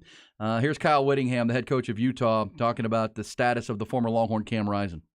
Yeah, there'd be a cutoff date, probably 10 minutes before kickoff. If he's not ready to go, then we'll go with Plan B. It's a day-by-day thing right now, and that's as good as I can tell you. And we're just, I can tell you that for the 2 spot, Bryson Barnes and Nate are on equal footing right now. Nate's closed the gap, and they're exactly in a dead heat at this point. All right, so dead heat. Cam Rising. Whenever Cam Rising is ready to play, he's gonna play. Like that's basically what he says. He's like, even up until what he said the last minute before kickoff, and we're gonna be evaluating if Cam can go. He's gonna go. Yeah, and that's a little more clarity on what Utah's about. And remember, I mean, it's huge because they're tough game. I mean, that's a tough Florida game at home. They start off right. They got Florida some tough games early. Florida and Baylor. Yep. And then UCLA week 4. So they're hopeful he's back. But as Pete Futak pointed out, 3 of those 4 games are at home, and they're really good in Salt Lake City. That's true. He did say they were basically a different team altogether. Their blueprint doesn't work as well on the road, but at home, though, without your starting quarterback, that's still a tall task, man. Especially a 23-year-old senior quarterback who's played in a couple Rose Bowls. You could use him in those big games instead of someone who's never started a football game for you. That could be the option for Kyle Whittingham. And that could be the difference, big picture, when you're talking about them is with Washington and USC. And, of course, they're the defending champions 2 times in the Pac-12. So on their way to the Big 12 next year. Hey, Rod, what do you make of Clemson and the ACC? I mean, Clemson – pretty salty group. They have not seemed to be the same team since the Trevor Lawrence, Deshaun Watson run. Yep. Are they slipped, or is this the team that gets them back into the conversation? Big picture. They're still recruiting really well, and they got talent on defense. I just think they had They lost a lot of key cogs in a short amount of time. And I think it's just tough. Remember, they lost the offensive coordinator who ended up getting a head coaching job. Brent Venables left to get a head coaching job. And one of the keys to Dabo's success had been, even though he had risen to the highest levels of college football, been a championship level program, he had been able to keep a lot of coaching continuity together.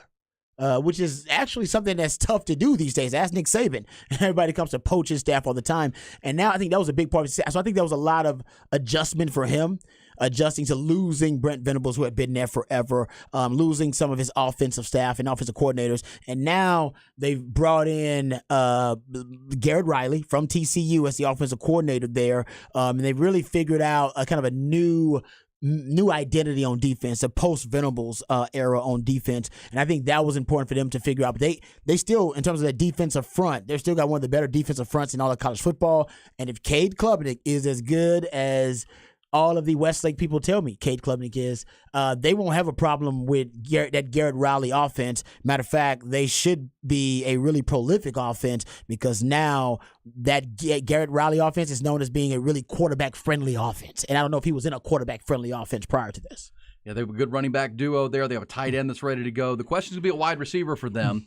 For Garrett Riley, because last year when he installed that at TCU, and he was throwing to Quentin Johnston and Tay Barber, really good receivers. That's a question there, but the defense is loaded. Their duo of linebackers might be the best in the country, certainly the best in the ACC. Yeah, their D-line and their pass rush will be ferocious. Stacked. Well, here's my question, big picture on Clemson, because I know and he said it publicly a lot, that a mentor for Dabo Swinney has been Mack Brown. Like Mack Brown was someone who he patterned his program after, the family atmosphere, the family vibe. And here's my question for Dabo, because much like Mack Brown, we followed his trajectory. He went from from Sims to Vince Young to Colt. Yeah. And then the Garrett Gilbert years, and it began to decline. For Dabo Swinney, it went Deshaun Watson, Trevor Lawrence, and then DJ Uiagalelei didn't work. Didn't work. And it seemed like they lost their way a little bit offensively, and he was a mess. And, the folks out at Oregon State are talking about how this DJ U is being let go to do his thing, and he's playing great, and he's going to be one of the best players in the Pac-12 as a former 5-star quarterback. We'll see. That's my question on Dabo, because I love Dabo as a coach. He's won at the highest levels, just like Mack Brown did. But Steve Sarkisian always says evolve or die. Is he evolving? He won't play the transfer portal game. He's not big on the NIL thing. He kind of frowns against that, even though he knows he's got to play in it. He's old school, and he's hesitant and reticent to go there. I remember, covering the Mack Brown teams, and I always thought one of the big failings of Mack was, when Nick Saban, who beat him for that national championship in 2009, when Nick Saban came back from the NFL, he installed the beginnings of what we see now in football, where the support staff. Mm-hmm. You install a front office, essentially, like you would in the NFL, and he borrowed that right from the Miami Dolphins and said, there's no rule not doing this, guys. Why wouldn't we have our own scouting team and helping us build a recruiting board and analysts and extra sets of eyes? There's no rule in the NCAA against it, and we can afford it. And I just remember Mack Brown saying, nah, I don't like that. I remember him saying, you're right. He was fighting against that. He said it would lead to the separation of the have and the have-nots. Yes. And he didn't want to do that. And he didn't want to do it. Yeah. And, of course, Nick Saban said, okay. And then, of course, Urban Meyer copied it at Ohio State. Kirby Smart certainly did it when he got to Georgia. Steve Sarkisian's doing it now. And it led to Mack, I think, being behind. Mm-hmm. He fell behind the powers of college football because at the time he was the power. Texas was an absolute power, and those examples. Also, Mack kind of changes recruiting philosophy and players changes offense, and it's like I just wonder with Dabo, is he getting? If you're not evolving, if you're still trying to hold the old guard and hold the line, I worry. Now, this could be the team. This could be the year because Uiagalelei, not the guy, but Cade Klubnik looked like the real deal. I mean, we saw him in high school here. Really a good player. Obviously had a great year last year once he took over and had a good Orange Bowl for them. Ty Cade Klubnik, you saw him at Westlake many times. What are his strengths versus some of those other great Westlake quarterbacks? I think he's even more of an athlete than Sam Ehlinger was. Wow. His rushing ability. You saw it last year whenever he would come in. His ability to lead an offense emotionally, through the ups and downs of a game. I feel like that's something DJ struggled with. Just confidence. Cade Klubnik does not lack any confidence. Yeah, and I agree with what you said about the athlete thing. I remember him in that state title game opening up like that stride. He was on the sideline. He's a track star. Bro, I was like, whoa. What did he run? Because he went 200, 400? I think he broke like state records in the hurdles. And that makes sense, the hurdles, because his stride was it was long. I mean, I was like, I did not know he opened up the stride like that. I'm going to say this, and you might not agree with me, but it's kind of a Vince Young stride. I don't disagree with that. Glides. I was thinking it, and I was like, I can't say it because people are going to be texting me on the Specs text line, Robbie, what the hell? Cade Klubnik VY? But the stride is what we're talking about. He does a long strider once he gets in the open field. Yeah, totally agree with that. No, and we'll see. And Andy's a very accurate passer, great anticipation. Maybe not the strongest arm in the world, but, man, really smart in the pocket. And that could bring Dabo Swinney. And with Garrett Riley, who's got the last name and the pedigree, whenever they have – when they take guys like Max Duggan – and turn him into a Heisman finalist. Jalen Hurts all of a sudden for Lincoln Riley's turned into, It's a quarterback-friendly system. And to say the least. Yeah, so now I think you're going to see the Cade Klubnik, not only his rate of development, his developmental track, are I think going to end up meeting in a confluence the compatibility of this quarterback-friendly system, and that's what you could really see a breakthrough. Yeah, for Cade Klubnik. They got to have the receivers to run it because it's the Riley system is a spread it but run, right? They do the power run thing, and then they play action off of that and hit deep shots, and the passing game is elite. But they got to have that because remember TCU last year with Kendre Miller. Kendre Miller could pound the rock and run the ball with a good offensive line, and then Quentin Johnston was just a beast when he got single covered on the outside. Tay Barber brought the speed and the quickness. The receiver position is questioned. And look, I say Dabo might be sliding. They went 11-3 last year. I mean, they were the one. Yeah, it's like what we say about Bama this year. We're like, Bama might regress to a 10-win team. yeah. It was like, that's a regression? Like, actually, yes, that is a big regression for Alabama. But yes, I'm with you. I understand. Well, that linebacker group, Barrett Carter and Jeremiah Trotter Jr., I mean, that might be the best linebacker duo in the country. I think you're right about that. Didn't you say the running backs are pretty good, too, for Clemson? I think the backs are solid. This is why it helps for Garrett Riley. And you're right, they don't have proven commodities at receiver just yet. I'm sure they got some young, talented guys who we just haven't seen. But the one thing about that offense, they stress a defense with those with the really extreme formations, whether it be wide splits of wide receivers or bunch formations that are really split out wide, because they want to force the defense to play with light boxes. And if you play with a light box, that means you're trying to win the numbers advantage on the outside and defend all of their wide receivers and defend all of the space, more importantly, they're creating with those wide splits. But if you do that and you're light in the box, that's why a guy like Kendre Miller was going to work last year for TCU, because it was like, well, we're going up against light box. We're just going to run the rock. And a quarterback that can run in Max Duggan. That's the element they're going to bring to Clemson. You got a quarterback that can run, as Ty just talked about. You got running backs that can get the job done. They'll force defenses to play them with light boxes. When they do, they will make you pay. Yeah, Will Shipley is their best all-around back. He was over 1,100, almost 1,200 yards last year.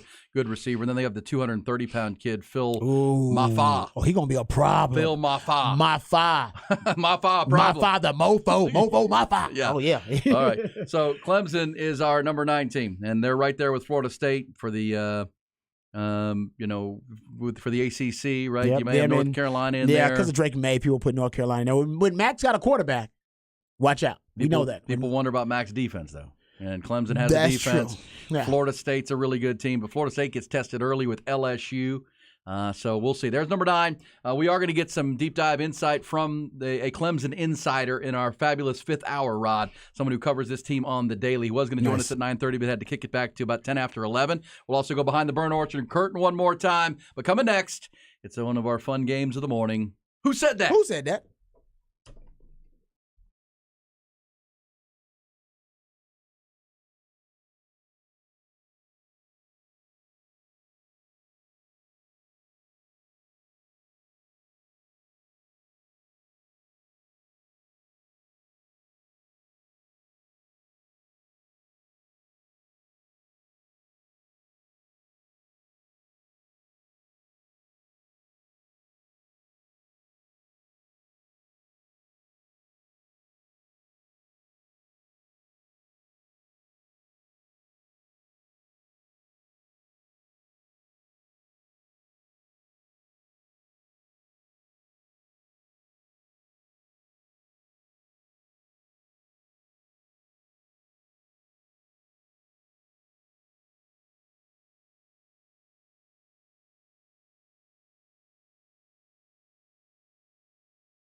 of action right there. Holy moly. Okay. We didn't talk to him then. Well, he becomes a millionaire. Yeah, who said that? Who said that? I know that the AP said that Kelvin Banks and Xavier Worthy are preseason All-Americans on the second team. They said that. They didn't say Jalen Ford was, so I got to think he's not real happy right no now. JT Sanders either. I thought he might have gotten some love on there. I do too. Well, maybe all right. second team. Also, our texter here says, guys, I just registered the Pivo Piscats. Let's talk owner percentages. He's got a picture of it. Well done. He sent us receipts, guys. Okay. We're in. We're in. Owner percentages. And, we got to exchange information here. Whatever's number down. going to lead to some mailbox money, just a little bit. Oh, yeah, I'm writing this number down. Yeah, we're going to get into it. You got supply, and you got there will be demand.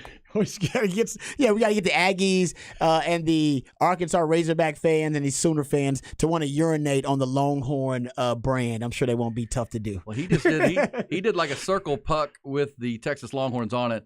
I just want to do like the entire puck looks like a Bevo, right? Yes, that's kind of yeah. It looks like a hook 'em hand sign. Yes, and then you can just turn it upside down and that's then right. boom. That's right. Have at it. Yeah, Go because ahead. I don't think the schools are going to want it to say Texas Longhorns. They just want the brand. They want the Bevo. Yeah. Turn it upside down. Yeah, and it'll smell good in the restroom for a little while. Of course, we'll make it smell delightful in there for you. Speaking of delightful, smell like mint or something like that. You know? Speaking of the Aggies, can I play this for you, Rod, and you can try to guess who said it? Give it to me. All right, this is a someone who used to be an ESPN lead analyst talking college football. Now doesn't work there anymore. But his was asked the question: does he trust the Aggies, Jimbo Fisher and the Aggies in 2023 after last year's miserable season? I can't trust A&M. The way the culture was so bad, when you literally bring in all those 5 stars and all those guys that have such a great class, and your culture can't accept it, that says something about your culture. When you bring in Bobby Petrino and you still can't announce whether he's calling plays like already, I mean, there's already that little dynamic that I don't trust the offense and the structure and what they are until you show me, and especially with the culture. There you go. Yeah, I think I actually do know. Is that this is did he play like linebacker for Georgia back in the day? Is it David Pollock? Is that him? Is that Pollock? Is that him? That is David Pollock. Yeah, it does sound like David Pollock. I will say this, though, about it. Bobby Petrino, if Bobby Petrino's calling the plays, well, he's going to be something to be reckoned with. If he lets Bobby Petrino just call the plays and run the offense, because I agree with him. Man, Jimbo Fisher's offense, man, that is one antiquated, old-school offense. I don't even see how he recruited players to want to play in that offense. It was so old school. Yeah, well, because it worked with Jameis, right? We won a national championship. It did. Yeah, no, that's in his mind. Yeah, like, that's true. That was 10 years ago now, Coach. It's 10 years ago, and that was, say what you want about Jameis. I mean, he was drafted with #1 overall, didn't he? It was pretty good. Yeah. Won a Heisman. He Talent wins sometimes. Yeah, there you go. And he was an elite player. But, so, yeah, that's David Pollock. David Pollock, and I would agree with him, and I agree with you. I mean, their offensive line should be better. Remember, they took some lumps last year with a young line. They think they're going to be stronger. 5-star quarterback Connor Weigman, among the best receiving corps in the SEC, belongs to Texas A&M with Evan Stewart and Moose Muhammad. And, that's true. And they can go, and they have a good 5-star running back.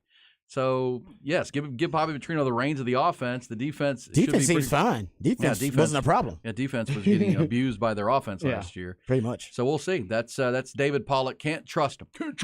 Can't trust him. Like a big button to smile. What do you have for me, Ron? Okay, let's get to this piece of audio.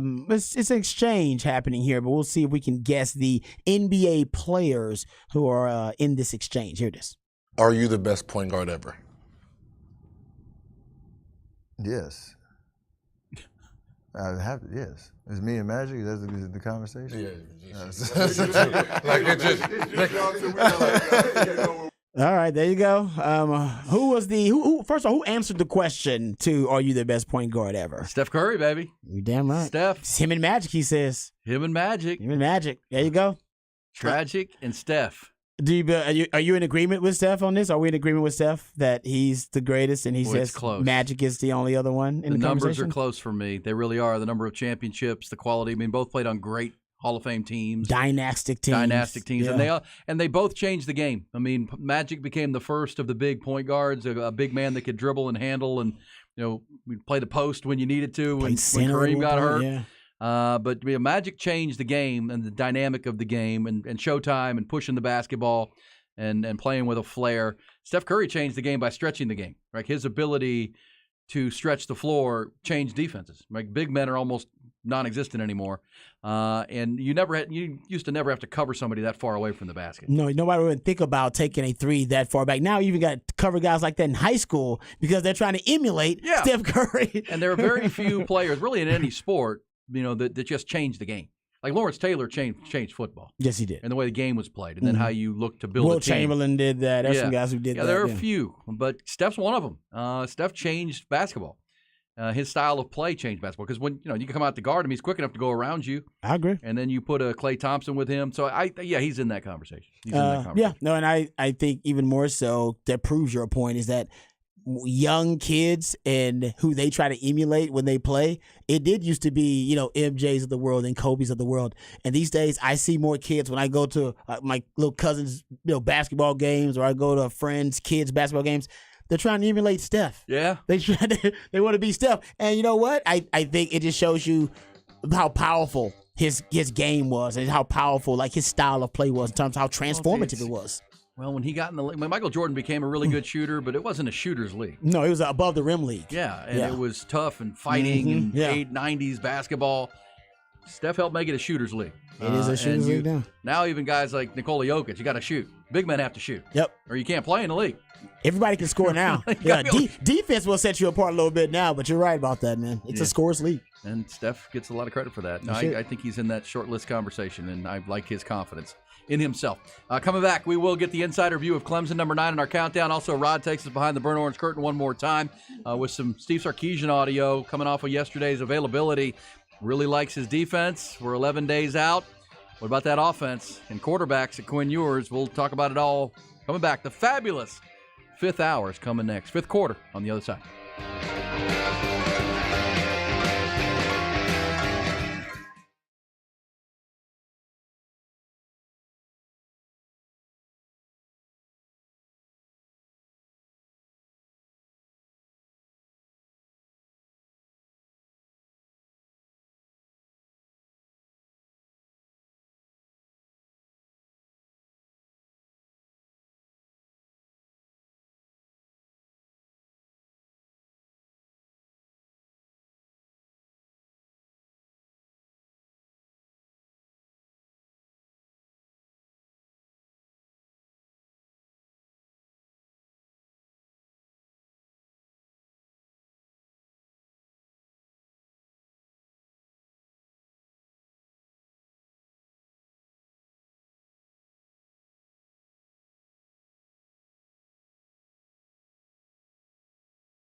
Plenty of Texas football talk this morning, as always, over our 5 hours, 5 days a week. We've heard a lot from Sark, talked about Chris Del Conte on his way to a new 7-year contract extension with the university. That, according to the Board of Regents, they've cleared the path on the agenda to make that official. CDC. Well deserved.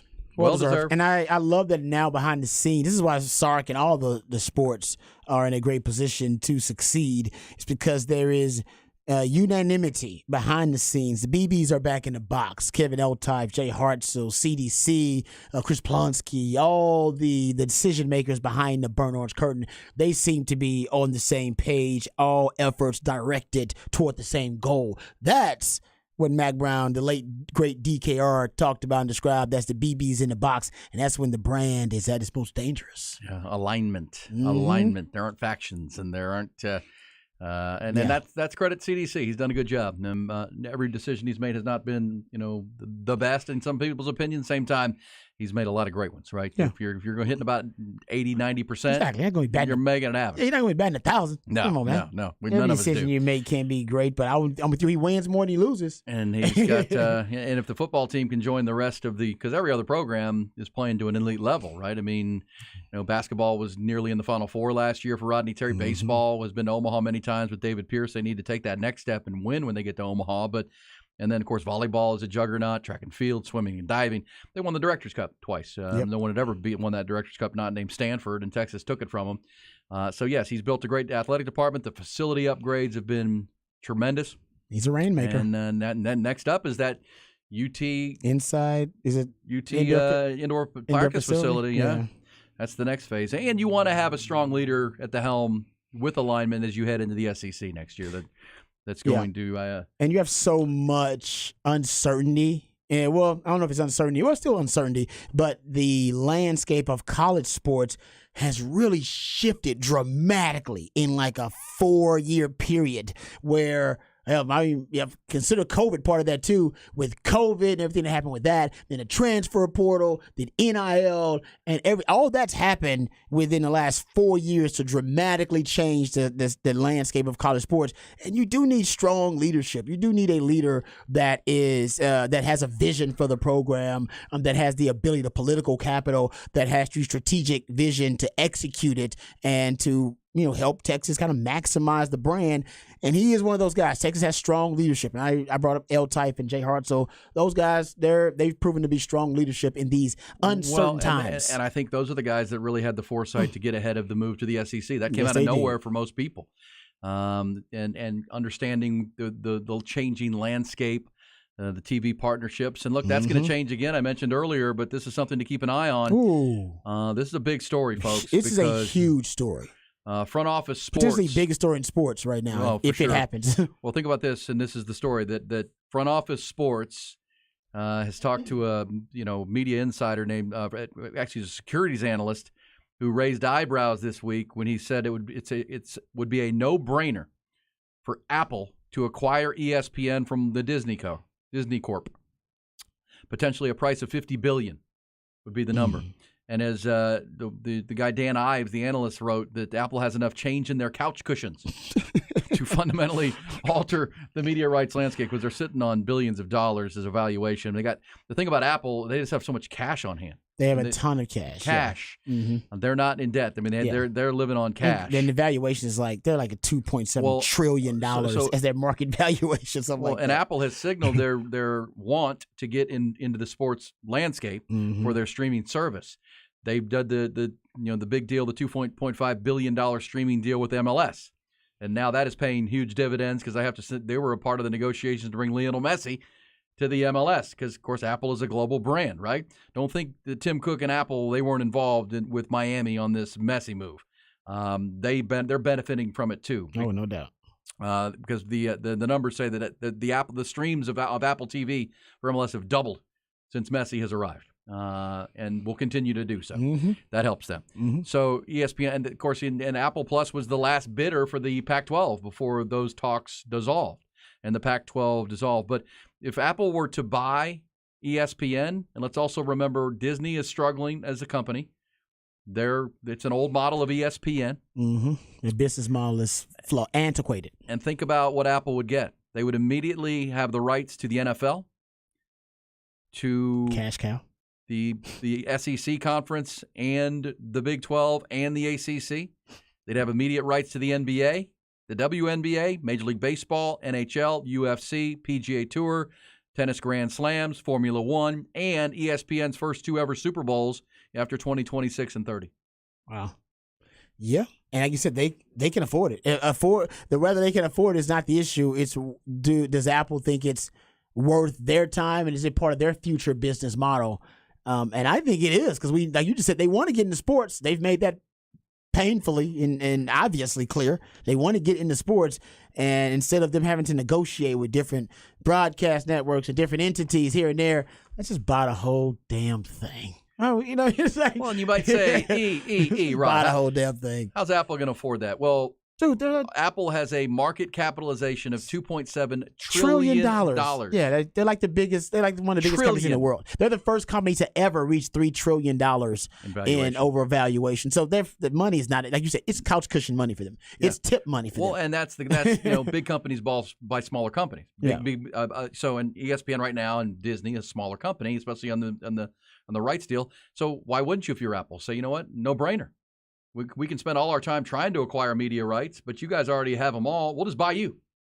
Exactly. We'll buy the whole the whole apparatus. We'll take it all. And the shareholders at Disney Co. would have to say, okay. Oh, they would love it, because that'd be huge for us. They've been losing value. They're losing valuation, actually. Yes. So they would be on board for it. And I want to say that Apple is supposedly, if you look at some of the like the investor, the basically investing companies, Investopedia, that kind of stuff, all the investment analysis. Some say they have as much as $55 billion in cash on hand. $55 billion in cash. So they can pay cash for it if they want to. Have a market valuation of $2.7 trillion. Because there are only 2 types of phones you can have in the entire world, and one is the smartphone and one is the Android, and they have basically market share, majority market share over the market in America. But I believe Android has the international market share over the smartphone market. But they're 50% of the smartphone market, pretty much. I know, around the world. Around the world and everywhere. And so then that's where the money goes and then from. the apps and the applications. It goes on. And now they got the Apple TV. Yeah, I understand why. It's just, and they sell Mac Yes. Apple Macs, and they sell iPads, and they sell iWatches. I got an Apple phone here, and my household is an Apple household. So well, keep an eye on that, and that's why you want a strong leader at the helm, because of the changing landscape that's going to change again. And Texas does have one with Chris Del Conte. Wow. Coming up, before we go behind the burnt orange curtain, I have a restroom etiquette question for you, Rod B. Oh, I love these. I need your help on this. Please do. Chris Bennett on the text line says he is Team Android. He's Team Android. Hey, my brother's Team Android. That's okay. Nothing wrong with it. Yeah, you should, whatever choice. It's a preference. It's like blondes and brunettes, you know what I mean? Hey, man, it's like boobs and butts. I like them both. Yeah, take them all. Who wants to choose? I'll take them both. All right, we have a guest on the line. Sorry. Let's button that up here a little. Keep it classy. Yeah. He is an expert in the world of college football and college sports. He is with On3 Sports, senior writer covering Clemson for On3 Sports. He also the beat writer for the state newspaper in Columbia, South Carolina, covering Clemson. We have them at number 9 in our countdown on our way to number 1. Matt Connolly joins us. Matt can be found on Twitter at Matt Connolly On3. Hello, Matt. Good morning. Hey, Matt. Hey, yeah, good morning. How are you guys doing? Doing good, man. Thanks for joining us. Clemson, we have them at 9. Is that about right for you in the overall scheme, big picture of college football? Clemson at number 9 in the countdown. Yeah, I think that's fair. I'm maybe a little more skeptical than others. I just want to see it after watching this offense for 2 years. I know obviously there's a lot of excitement with Garrett Riley coming in, some expectations that the offense will be much improved, but I don't know. I've just seen 2 years of pretty poor play, and even Kate Klubnik last year in the Orange Bowl against Tennessee didn't exactly impress me too much. So I'm a little skeptical still. I would probably personally have them maybe in the 10 to 15 range, but I do think that the 9 is fair, and I think there is definitely an upside there with Garrett Riley if they can kind of get things rolling and have the type of offense this season that they're hoping to. Matt, what have been the issues on offense? I mean was it DJ Uiagalelei just not ready to take that 5-star status and pick up where Trevor Lawrence left off? Was it the offensive scheme, talent? What have you seen as a drop-off having covered that program? Yeah, I think it was a little bit of everything. I mean, DJ obviously struggled. I'm impressed with your pronunciation, by the way. I've heard some very bad ones, and that was perfect, so that was excellent. Thank you. But, yeah, DJ Uiagalelei struggled. I think the receivers around him struggle. You know, that's still, I think, a question mark for me is how's the talent at receiver. They don't have necessarily those elite guys like they did with Justin Ross or T. Higgins, or even going back to Sammy Watkins, Nuke Hopkins, some of those guys. I just don't know that they still have that necessarily. The offensive line, I think, was inconsistent. You know, they brought back a lot of starters there. And so, you know, I think there's some hope that it'll be much improved. But against Tennessee, that was a group that looked confused at times and had Cade Klubnik running for his life a lot. So it's been a little bit of everything. The running game has been really good, and I think that's the thing you have the most confidence in is, you know, Will Shipley and Phil Moffitt in that running game. And Garrett Riley, as he's known for air raid, also has great running games, as I'm sure y'all know down there. So I think that's why there's a lot of excitement with this is you see Garrett Riley kind of sticking with the running game more, getting that going. And then it should open up some things in the passing game. And you know, if you're Clemson, you're hoping that you'll be able to protect a little better. I think Garrett's done a much better job of kind of scheming guys open. That was kind of a struggle, I think, under Brandon Streeter, the previous offensive coordinator, too. So definitely some room for improvement. Definitely, you know, some reasons for optimism that the offense will be a lot better this year.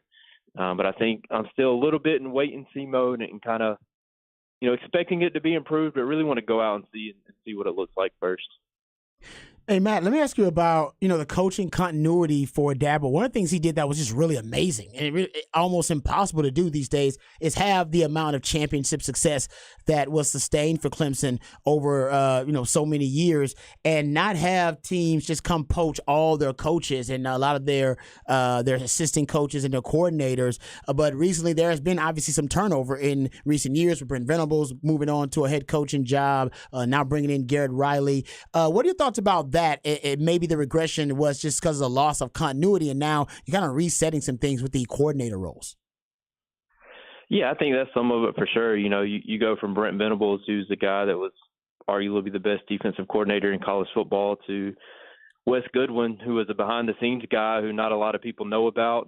You know, I think he was kind of Brent's, I won't go as far as to say right-hand man, but he was a guy that Brent relied on as far as scheming and kind of, you know, if he had questions about different offenses, or kind of got his perspective some too. And so I think that Wes was kind of a behind-the-scenes quiet guy that not a lot of people knew. But, you know, if you ask Clemson fans 2 or 3 years ago who Wes Goodwin is, probably 70-80% of them would have had no idea. So he's not a guy that, you know, I think had a lot of notoriety, a lot of attention, even within the Clemson fan base, let alone nationally. So I think that, you know, that's kind of been an adjustment. He has a much different coaching style than Brent does, whereas Brent's more fiery and in your face. Wes is, he has a fiery side, but he's not going to show it nearly as much. He's more of a kind of quieter and I guess more upbeat type of coach. And so, yeah, I think that's been an adjustment. You know, I do think that he is super smart football-wise, but I do think that there are kind of still some question marks within the Clemson fan base about if this defense can be at an elite level under him. And so, you know, they have a ton of talent over there. They've continued to recruit well. They brought in a really good class this year, led by 5-star defensive lineman Peter Woods, who I think is going to end up being one of the best defensive linemen they've had. So, you know, I think that the talent is there. They had a lot of guys come back, Ruka Rororo, Tyler Davis, guys that passed on the NFL, Xavier Thomas on that defensive line. You know, they have a lot of guys that have been around, that have played a lot of football, and so the talent's there. And I think this year is kind of really make or break for Wes, and that not that he's going to get fired if they don't have some excellent defense this year or anything, but I do think that, you know, this is a big opportunity, a big year for him to kind of show that, hey, you know, I got my feet under me for a year. I'm ready to go, and we have all the talent we need to go out and have an elite defense. So, yeah, definitely a big year for him, and I think the defense and you know, Garrett Riley too. I mean, there's no pressure on Garrett Riley to get fired or anything like that, but I do think that this is kind of win now time for Clemson, and they're kind of interested to see if he's able to come in and do what they're hoping he can on offense. Interesting, because last year two of the last 3 they lost to South Carolina and then Tennessee in that Gator Bowl or Orange Bowl down in Miami. So what was a promising season all of a sudden ends with 3 losses. 2 of them came late, and now this year the schedule there. Let me ask you about Dabo, because we just had to talk about philosophically Dabo. He reminds me a little bit of Mac Brown here in Austin, where I felt like Mac was fighting against the way the game was evolving. Mac was against expanding coaching staffs to have analysts and front offices and that kind of stuff when Nick Saban was building one at Alabama. Sometimes I hear Dabo Swinney now, and it reminds me a little bit of Mac Brown, that he he doesn't like the transfer portal much. He's not a big fan of NIL. He's kind of trying to hold the old guard. Is there any thought to that for you, that Dabo is kind of letting things move ahead of him as well? Yeah, it's interesting, and that's a lengthy conversation to try to have and a lot to walk through. Just because I think some of it is fair that he's been criticized for, like the transfer portal. He's of the mindset, hey, if we feel good about a position, if we don't have a need, then we're not going to go out and use it. Where I think is fans and even media personalities kind of say, hey, if you can upgrade your roster, you may have a guy returning that's pretty good. Well, if you can go out and get, like at Florida State, if you can go out and get a Keon Coleman, who's one of the best receivers in the country, you should still go out and do it, even if you have guys that are returning that you feel pretty good about. So I think if they, and he's always said, if we ever have a need, if we lose a key starter to the transfer portal, then we'll go out and get one. But he doesn't use it necessarily to upgrade his roster as much as he does if they ever have a need, I think. And so, they haven't really lost starters to the transfer portal. They've lost some players to the transfer portal, but not starters. And I think he feels like, too, that helps some in recruiting as well. With NIL, it's interesting. And I kind of agree with him, his philosophy on NIL, and that he's all for players making money, all for players, getting paid and getting what they're worth and everything. He just doesn't use it in recruiting. And so he kind of says, hey, if you want to come here and NIL is all your focus, I'm not going to promise you that we're going to pay you X, Y, and Z. No, you're going to have a ton of opportunities. They have an NIL facility inside their indoor facility where they have podcast room, photo shoot room, all kinds of things. They have meeting spaces where companies can come in and meet with them. They've had several guys get national NIL deals and get really good NIL deals. And so I think that's kind of the perception is he's against it. But I think he's more so along the lines of, we're going to use this as a tool when you get here instead of using it as a way to recruit you and try to say, hey, we promise you this amount of money. So I think that he just doesn't want that to be the number one thing. He wants it to be part of the equation, but not the number one thing. It's kind of the way he views NIL. And so, I don't necessarily think that that's a bad way to look at it, but it's definitely different than some schools are doing it for sure. Hey, Matt, let me ask you about Cade Klubnik. Obviously, here in Austin, a lot of Cade Klubnik fans, and he's been in a different system now. Now he's going to get a new offensive coordinator. What are your thoughts about where he's expected to progress this year, and what are your realistic expectations for Cade Klubnik? Yeah, I think he'll have a better year than he did, or a better year this year than he did the way he ended last year. He was great in the ACC championship game against North Carolina when he came in.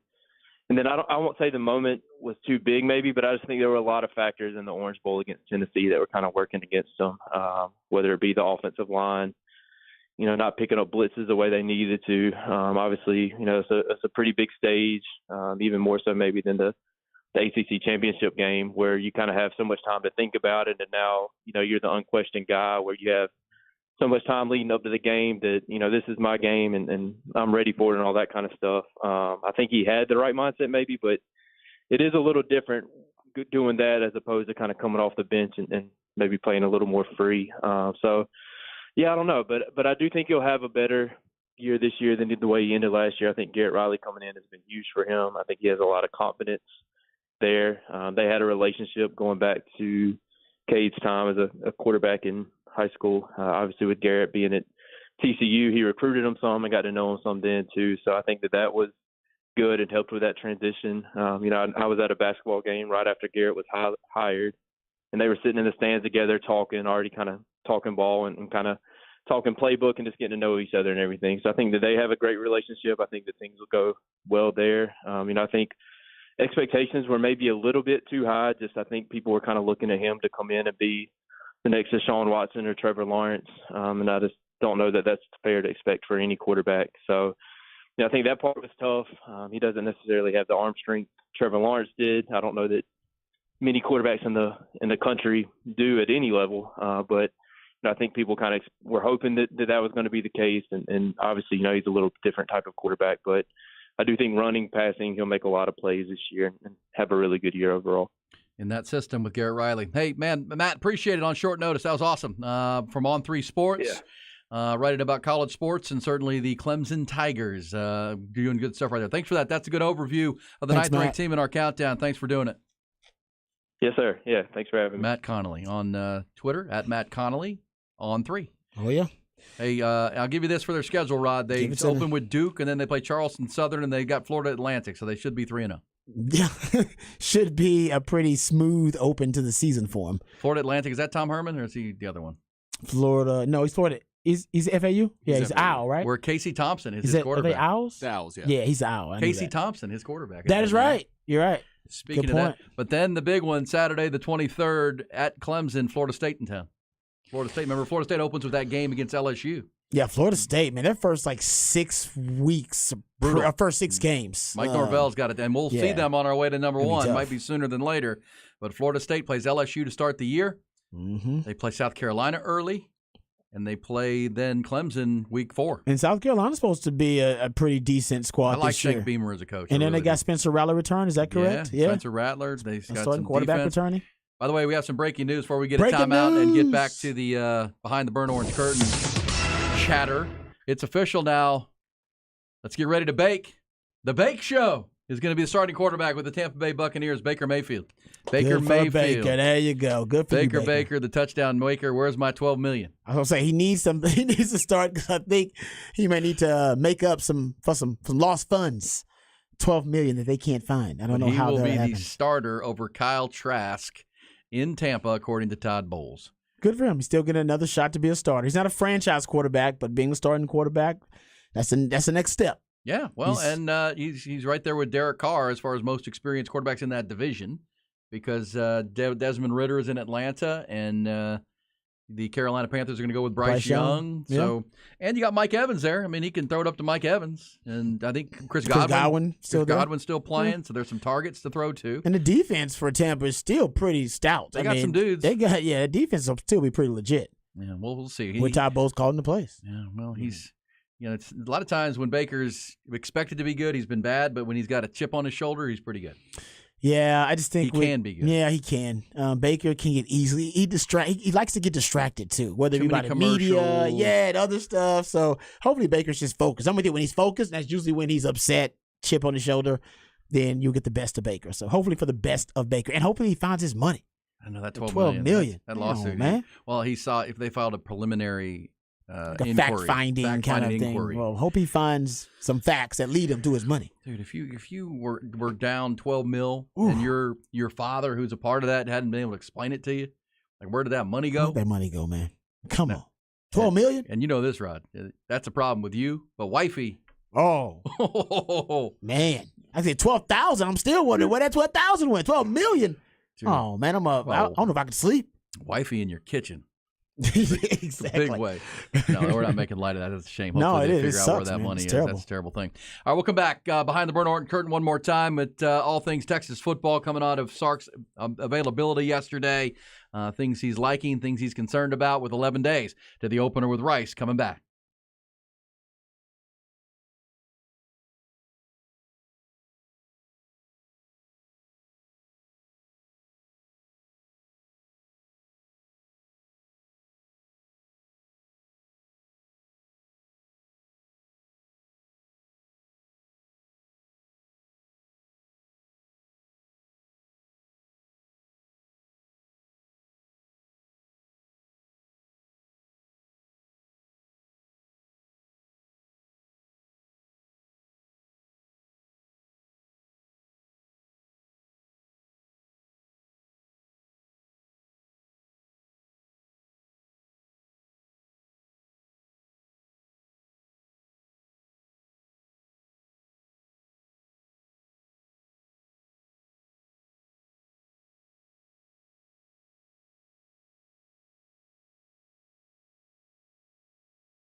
Sports, the Horn. Oh, damn. There's the forecast. We told you even last week there was a chance for some rain on Tuesday, but that rain looks like it's going to slip to the south of us. Oh, man. Are we going to reach triple digits for the 45th day in a row? That's the question. Where are we at now? Where are we holding steady? 89? Holding steady at 89?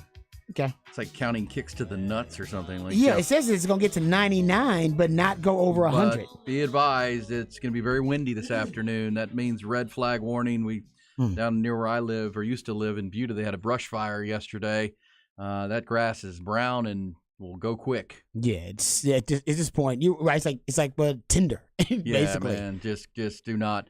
And the wind's going to be up. It's a red flag warning this afternoon as the winds kick up, and it'll be about 99 degrees. We may break the streak of 100-degree days, 100-plus degree days. But no rest for the weary, though. Still got to be careful out there. So hopefully, we don't reach triple digits. Said right now we're just going to get to 99. Something tells me we'll get over. I think something will push us over.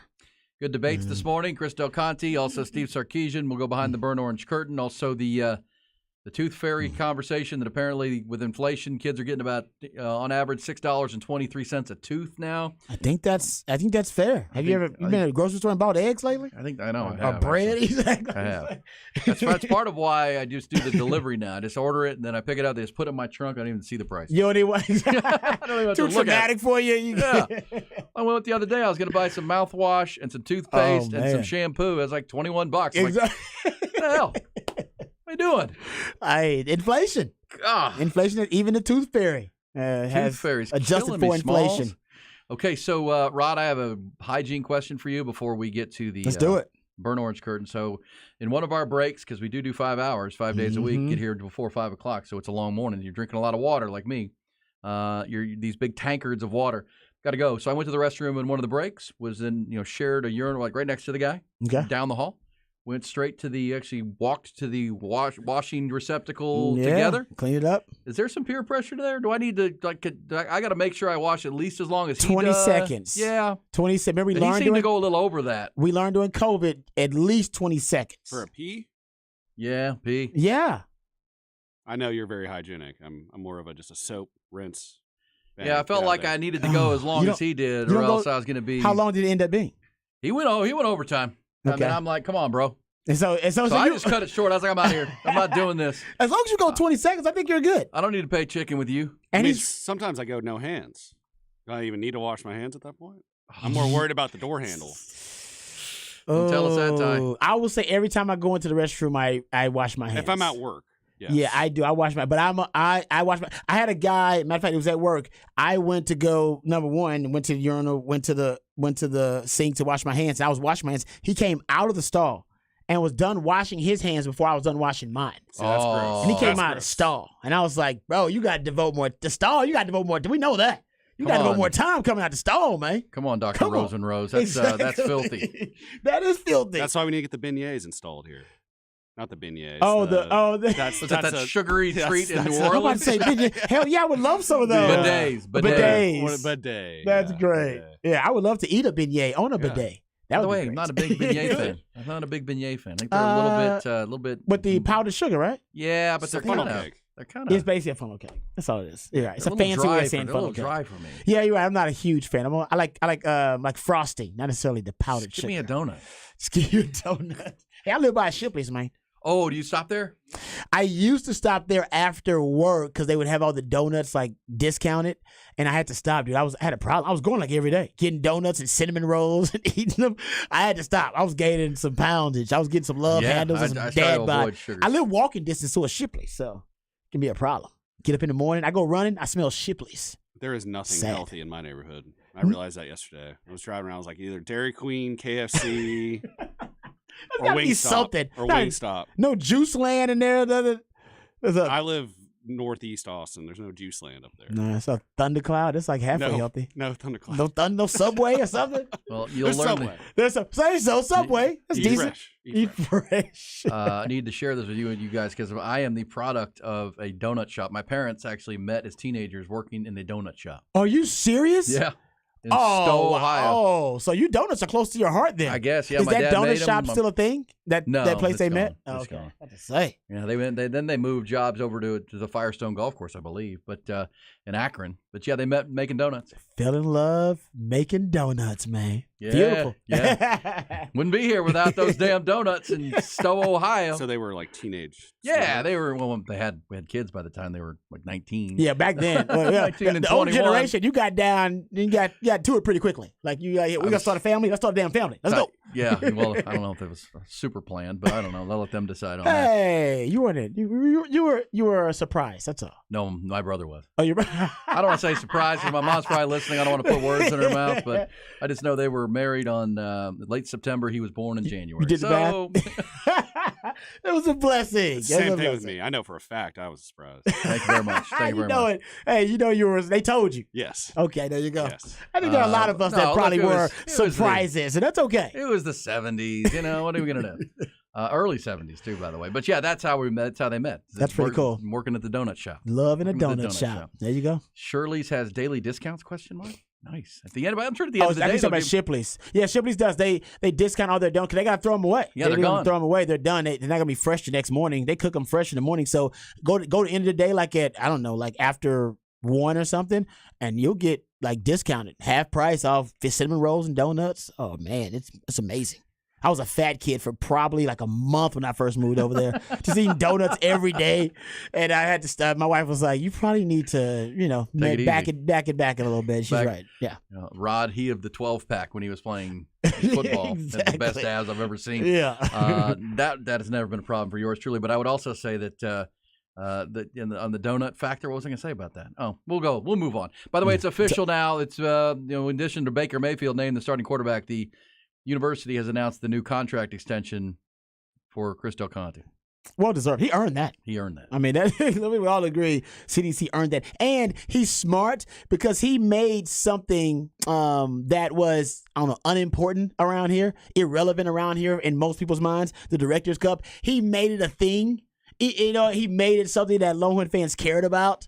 Some people may mock it, but it actually is a really impressive achievement for an athletic department, and I think that was a CDC thing. We didn't give a damn about Directors Cups before CDC got in. Because you didn't. I mean, you weren't competing, and the university, not in every sport to be this good, to be competing for championships. I really just enjoy it because A&M people hate it so much. They do hate it. Oh, I know. Well, they do hate it. It really pisses Well, we'll them see. off. That's another part of the. That's another facet of the move to the SEC that's going to be fascinating because, one of the reasons. I mean, Eddie Reese is the greatest of all time, but seriously, there are not many. Schools in the Big 12 that compete in swimming, where it makes it a little bit easier to win swimming championships. That's fair. SEC, I mean, they're serious about their swimming. Mm-hmm. Florida, Olympics, Olympic sports, swimmer, We're still winning the natties in the swimming. I know. Yeah, right. You're right. That'll just be the conference races in track and field and baseball. It's going to be great. It's going to be great. Volleyball. Baseball's going to be baseball's going to be awesome. I mean, the Big 12 has been great in baseball, too. By the way, in addition to the new contract, the University of Texas at Austin has announced a $10 million endowment from Lewis and Richard Folger. Oh, Folgers. You know the Folgers? Like coffee people? Is that them? I don't know. I'm asking. I don't know. That's only Folgers I think of. I don't know. I'm asking. What's the name? Is that the same Folgers? Lewis and Richard Folger. Okay. Sorry. If you're not the same Folgers, I apologize, but I'm really grateful and thankful as a Longhorn.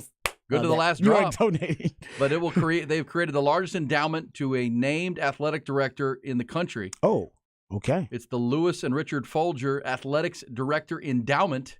Okay. It will provide perpetual flexible funding for non-salaried strategic use, empowering the athletics director to launch new initiatives and enhance the excellence of Texas athletics for years to come. It's oil and gas money. Okay. Yeah, it's not coffee money. O&G, baby. Folger Energy. O&G. Oh, that's more money than the Folgers coffee people. Probably. That's the Folgers Energy and Folgers. So, I think I'd rather have the Folgers Energy people. Well, so you said earlier, Chris Del Conte, the Rainmaker, he does. People love to give him money. I mean, that's a talent, right? Yeah. That's got to be a talent for people just to love to give you money. And I'll admit, people like to give CD whatever he says to boosters and donors. And I've talked to a lot of them. They love to give CDC money. He is really good at that. Eventually, he's going to have to let the people tailgate again. There's no more room. There's no more room. I think that, you know what? That ain't all CDC. That's Austin. That's the city. That's the city. You can figure it out. He could. It could be figured out. But I don't think it's worth it to figure We're it out. going to be the only SEC team that doesn't have a tailgate. We'll have our own unique kind of. It's like Boulevard. It's like a city tailgate. Yeah. And you can bring your booze to Bevo Boulevard. Your beers. Your open. I know. No, I'm not saying that it. You're right though, Ty. But I think it's a part of the changing landscape of the city.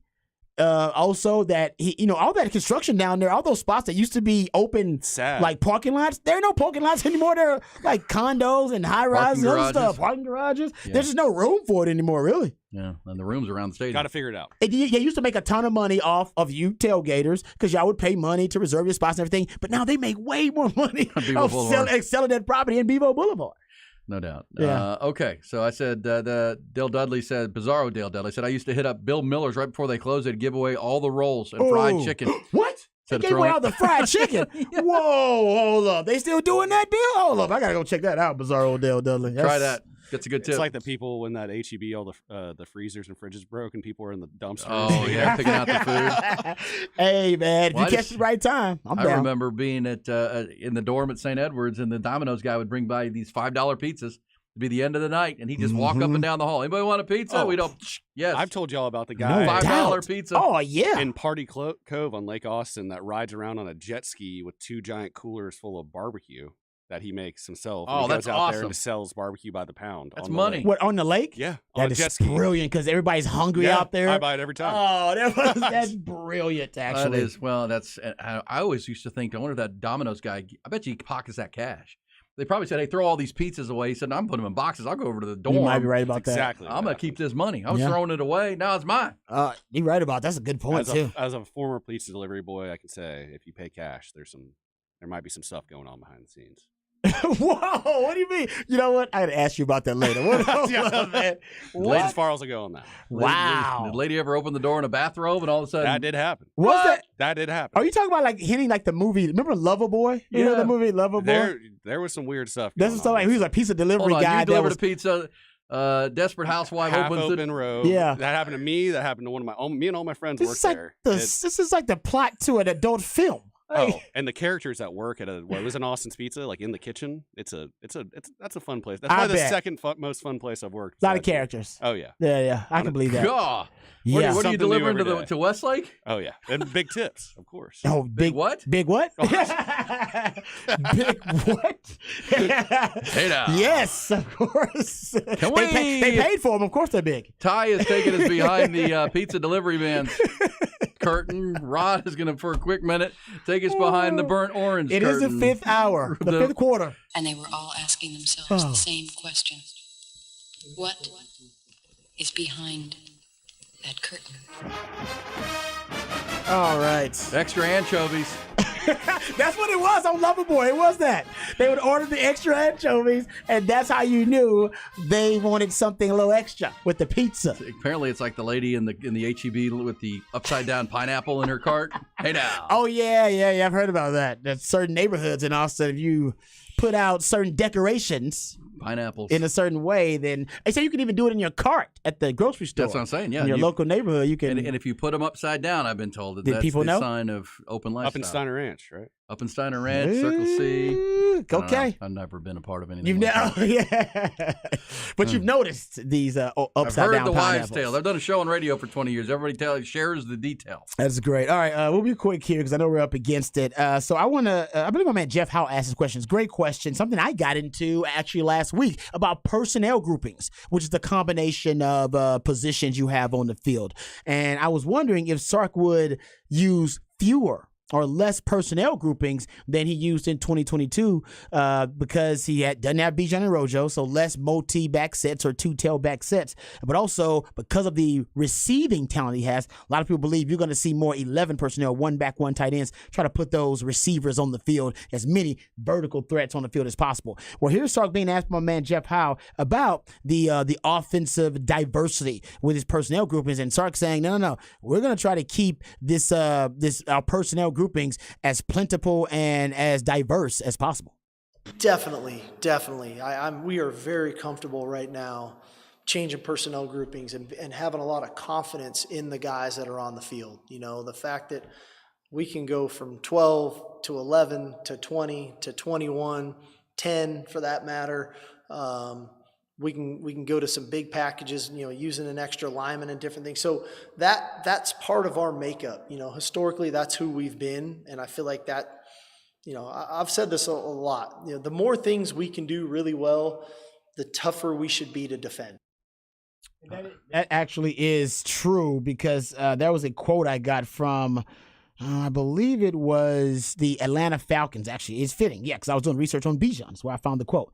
And essentially the quote is about using a lot of personnel groupings. Some of the research in the NFL says that the more personnel groupings you use, the more efficient and the more effective your offense is. Here's a quote from the former director of analytics for the Atlanta Falcons, who said, quote, kind of what Sark just said, if defenses prepare for an offense by primarily studying each personnel group separately, the more groups an offense utilizes that a defense prepares for, the quality of preparation for that defense will naturally decrease, as time is a constraint, because you only have so many hours you can practice during the week because of the CBA, even because of NCAA rules.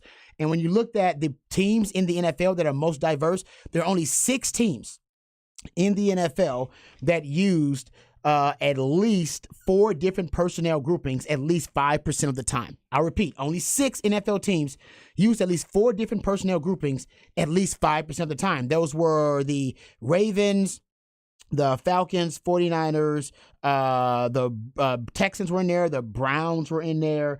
So you got different teams thrown in there for different reasons. But when I looked at Sark, he uses 11 personnel, 12 personnel, the 6 O-line package, which they call Big 12 or Big 11, and 21 personnel or multi-back sets, all over 5% of the time. So Sark is in that group of really creative, diverse offensive play callers, and I'm glad that he is saying, no, we're going to keep that part of the offense. We're going to continue to be really diverse in the personnel groups we deploy, because honestly, it makes life hell on a defensive coordinator trying to prepare for all those different scenarios, which you inevitably know there's no way you can do it. So you're going to have a defense that's ill-prepared for at least one of those scenarios or one of those personnel groupings. And as a coach, if you can find out which one it is, you can have a huge upper hand. Yeah. Well, and you said this before, too, and you may have just said it. In college football, you have limited 20 hours a week to prep and practice, right? So as you said before, the more things that you give a defense to have to work on, and, how are we going to respond if they go to this personnel? How are they going to respond if we go to this? The more they're having to work to get ready for you, I think the worse they're going to be at all of it. That's exactly right. That's exactly right. You're not going to be able to focus on anything because you've been focusing on too much stuff, on everything. Yeah. And, and the other part of that is being that talented and versatile, deep, is you can find a weakness of an opponent. Yes. And say, oh, man, they can't stop us. They can't stop this, yeah. Yeah, they can't. They don't have the depth for this. You can troubleshoot better as a coach and find that weakness. Yeah, what is their real blind spot, and how can we attack that with our different personnel groups? I like that a lot. Thank you, Rod Babers. That's some great stuff behind the burnt orange curtain. Also, Ty behind the pizza guy's curtain. I knew I should have delivered pizzas on the side. That would be a nice little side gig for me. Yeah. Hey, man. Yeah. Got to put something on that OnlyFans account. Hey, me and the pizza guy. What do you know? Look who it is. We'll be back. We'll get what's popping on a Tuesday. What is popping? What are we watching tonight? There's a couple of good things. One on HBO, one on Netflix. That's for sure.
You guys tell me that's a fella named Jack Harlow. Jack Harlow, man.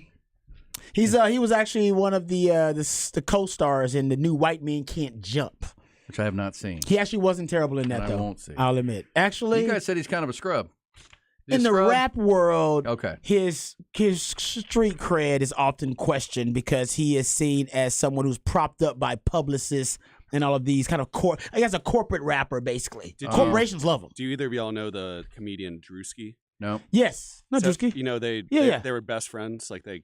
Yes, I remember seeing like the GIF and everything with them on it. So are they not cool anymore or something? No, they are. They still are? Okay. I realized one of my friends told me this weekend was like, yeah, they both like came up together and told each other like, yeah, Jack Harlow said I'm going to be the most famous rapper in the world, and Drewski said I'm going to be the most famous comedian. Look at that. And like, Look at that. that. Way to the top. And So Drewski's doing a great job of content creation, but Jack Harlow, as a rapper, he's got some decent content, but he may end up transitioning into acting, actually. Good. Drewski just started a sports agency. Drewski did? Yeah. He signed a Florida cornerback who's projected to get in the first round next year. Good for him. There you go, man. So got to evolve. The neighborhood where the pineapples live, according to this guy, is not far from you, Rod. Meridian neighborhood down by 1826. Okay. Yeah. Exactly. That's what the guy said. I don't know. You might want to make a pizza delivery there or something. Do you know? So Jack Harlow's kind of the Jake Paul of boxing. Is that the rapping kind of thing? Jake Paul actually is. Is he a good boxer? Jake, yeah, I want to say the Paul brothers. I want to say there's Jake and Logan, right? Have they ever fought like a real boxer, like a real boxer? I believe they are. I believe Jake's actually fighting some real boxers. They may not. I think they're maybe not guys who are high up on a totem, but not champions or anything like that. He beat one of the Diaz brothers, didn't he? Yeah, that's what I'm saying. He's fought real boxers. They're like YouTubers though. They're YouTubers. They were at first they were influencers, but now they're actually Pauls. Yeah, they were on Disney Channel. Yeah, that's where they started. But isn't Logan with the WWE now? Didn't he do WWE stuff? I get them mixed up. I do. They look exactly the same. They do kind of look alike. Hey, can I get what's popping up for me? I know there's a new HBO show or series tonight, but for me it's going to be baseball. Because this ALS is getting better and better. Here's the thing. Rangers lost last night. If you went to bed feeling like Rangers were going to win, they were up 1-0 in the ninth inning, and Aroldis Chapman gave up the tater to Marte. So then it's 1-1. Rangers get to the 11th inning, take a 2-run lead, go up 3-1 on a Nathaniel Lowe single. The bully blows it up again, and they end up losing 4-3. That happened after the Astros and Mariners both had already won. Go Astros! So the lead has tightened. 1.5 over the Astros. 2 over the Mariners, and tonight they all play again, and the Rangers have to play Arizona and face their best pitcher. Zach Gallen will pitch tonight. He was the National League starter for the All-Star game against John Gray. That should be a great pitching matchup there. Meanwhile, the Astros, who have Justin Verlander on the mound, as they will play the Boston Red Sox in Game 2 of that 4-game series, and those stinking Seattle Mariners are playing in Chicago against a really bad White Sox team. They're going to win that game. You got to feel like. But, so, yeah, this thing is getting tighter and tighter. And the Rangers, that's one last night that really hurt, Ty. That's a tough loss to have leads twice and have your best relievers. That was Will Smith and Aroldis Chapman. Both blew it. Seems to be a consistent theme throughout the year here. It's been a little bit better as of late, but can be losing those leads in the ninth, that's for sure. And as E pointed out, they still got a tough schedule to go. The Rangers are struggling now. They haven't really embarked on the tough part of the schedule, and they still got to play the Mariners. 7 of the last 10 games are against Seattle. Yeah. I mean, that's it. Right now, I'll admit the Rangers. This is a bad time for them to hit kind of. Well, remember they had been 16-2 since the All-Star break with their first 18, and you're like, man, these guys never lose. And then Milwaukee got them for 3. Now they've lost to the Diamondbacks, and here comes Houston. Look, Houston, they got another rough start from Christian Javier last night. They won the game, but Javier is a mess right now. Framber Valdez isn't pitching very well. Great, yeah. Hunter Brown isn't pitching very well. They need Justin Verlander tonight to give them a good start. His last one out against Miami was not good. They need him because their pitching, their bullpen just continues to get worn out. Yeah, because starting pitching is not playing really well. Not pitching right really now, well. Houston doesn't have the look of the part of a starting pitching staff that's ready to be October primed, but that can change. You got a while. And then the Rangers has been their bullpen, and this Seattle team just continues to win. So that's popping for me tonight. I'll be watching that. What do you got, Ron? I'll probably watch some Hard Knocks, no doubt about it. I'll check out Hard Knocks. Episode 3. Yes, my wife's into it now, so now it's part of quality time. Wife can watch it with me. QT. Because she wants to watch. Once she's interested in Aaron Rodgers and what it did. She's not. She thinks he's arrogant though. Of course he is. That's what I told her. I was like, he's Aaron Rodgers. You're not paying attention.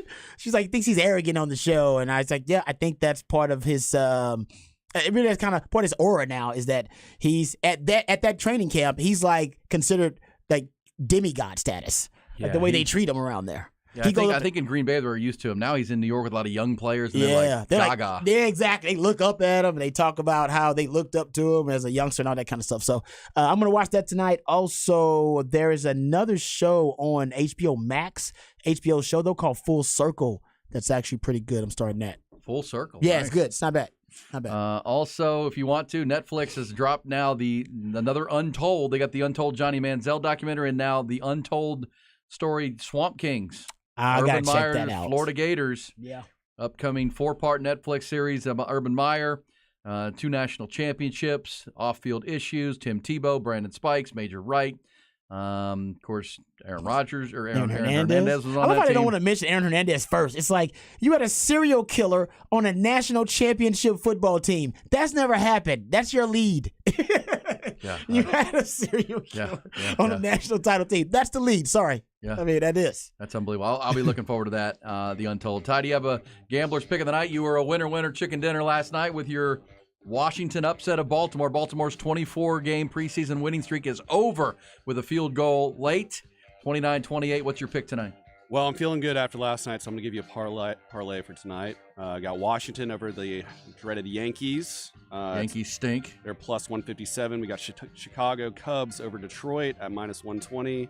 And the Seattle Mariners over the Chicago White Sox at minus 150. I like that parlay. Nice that. And I would say the Cubs are playing really good ball. Cubs are playing really good baseball right now, no doubt.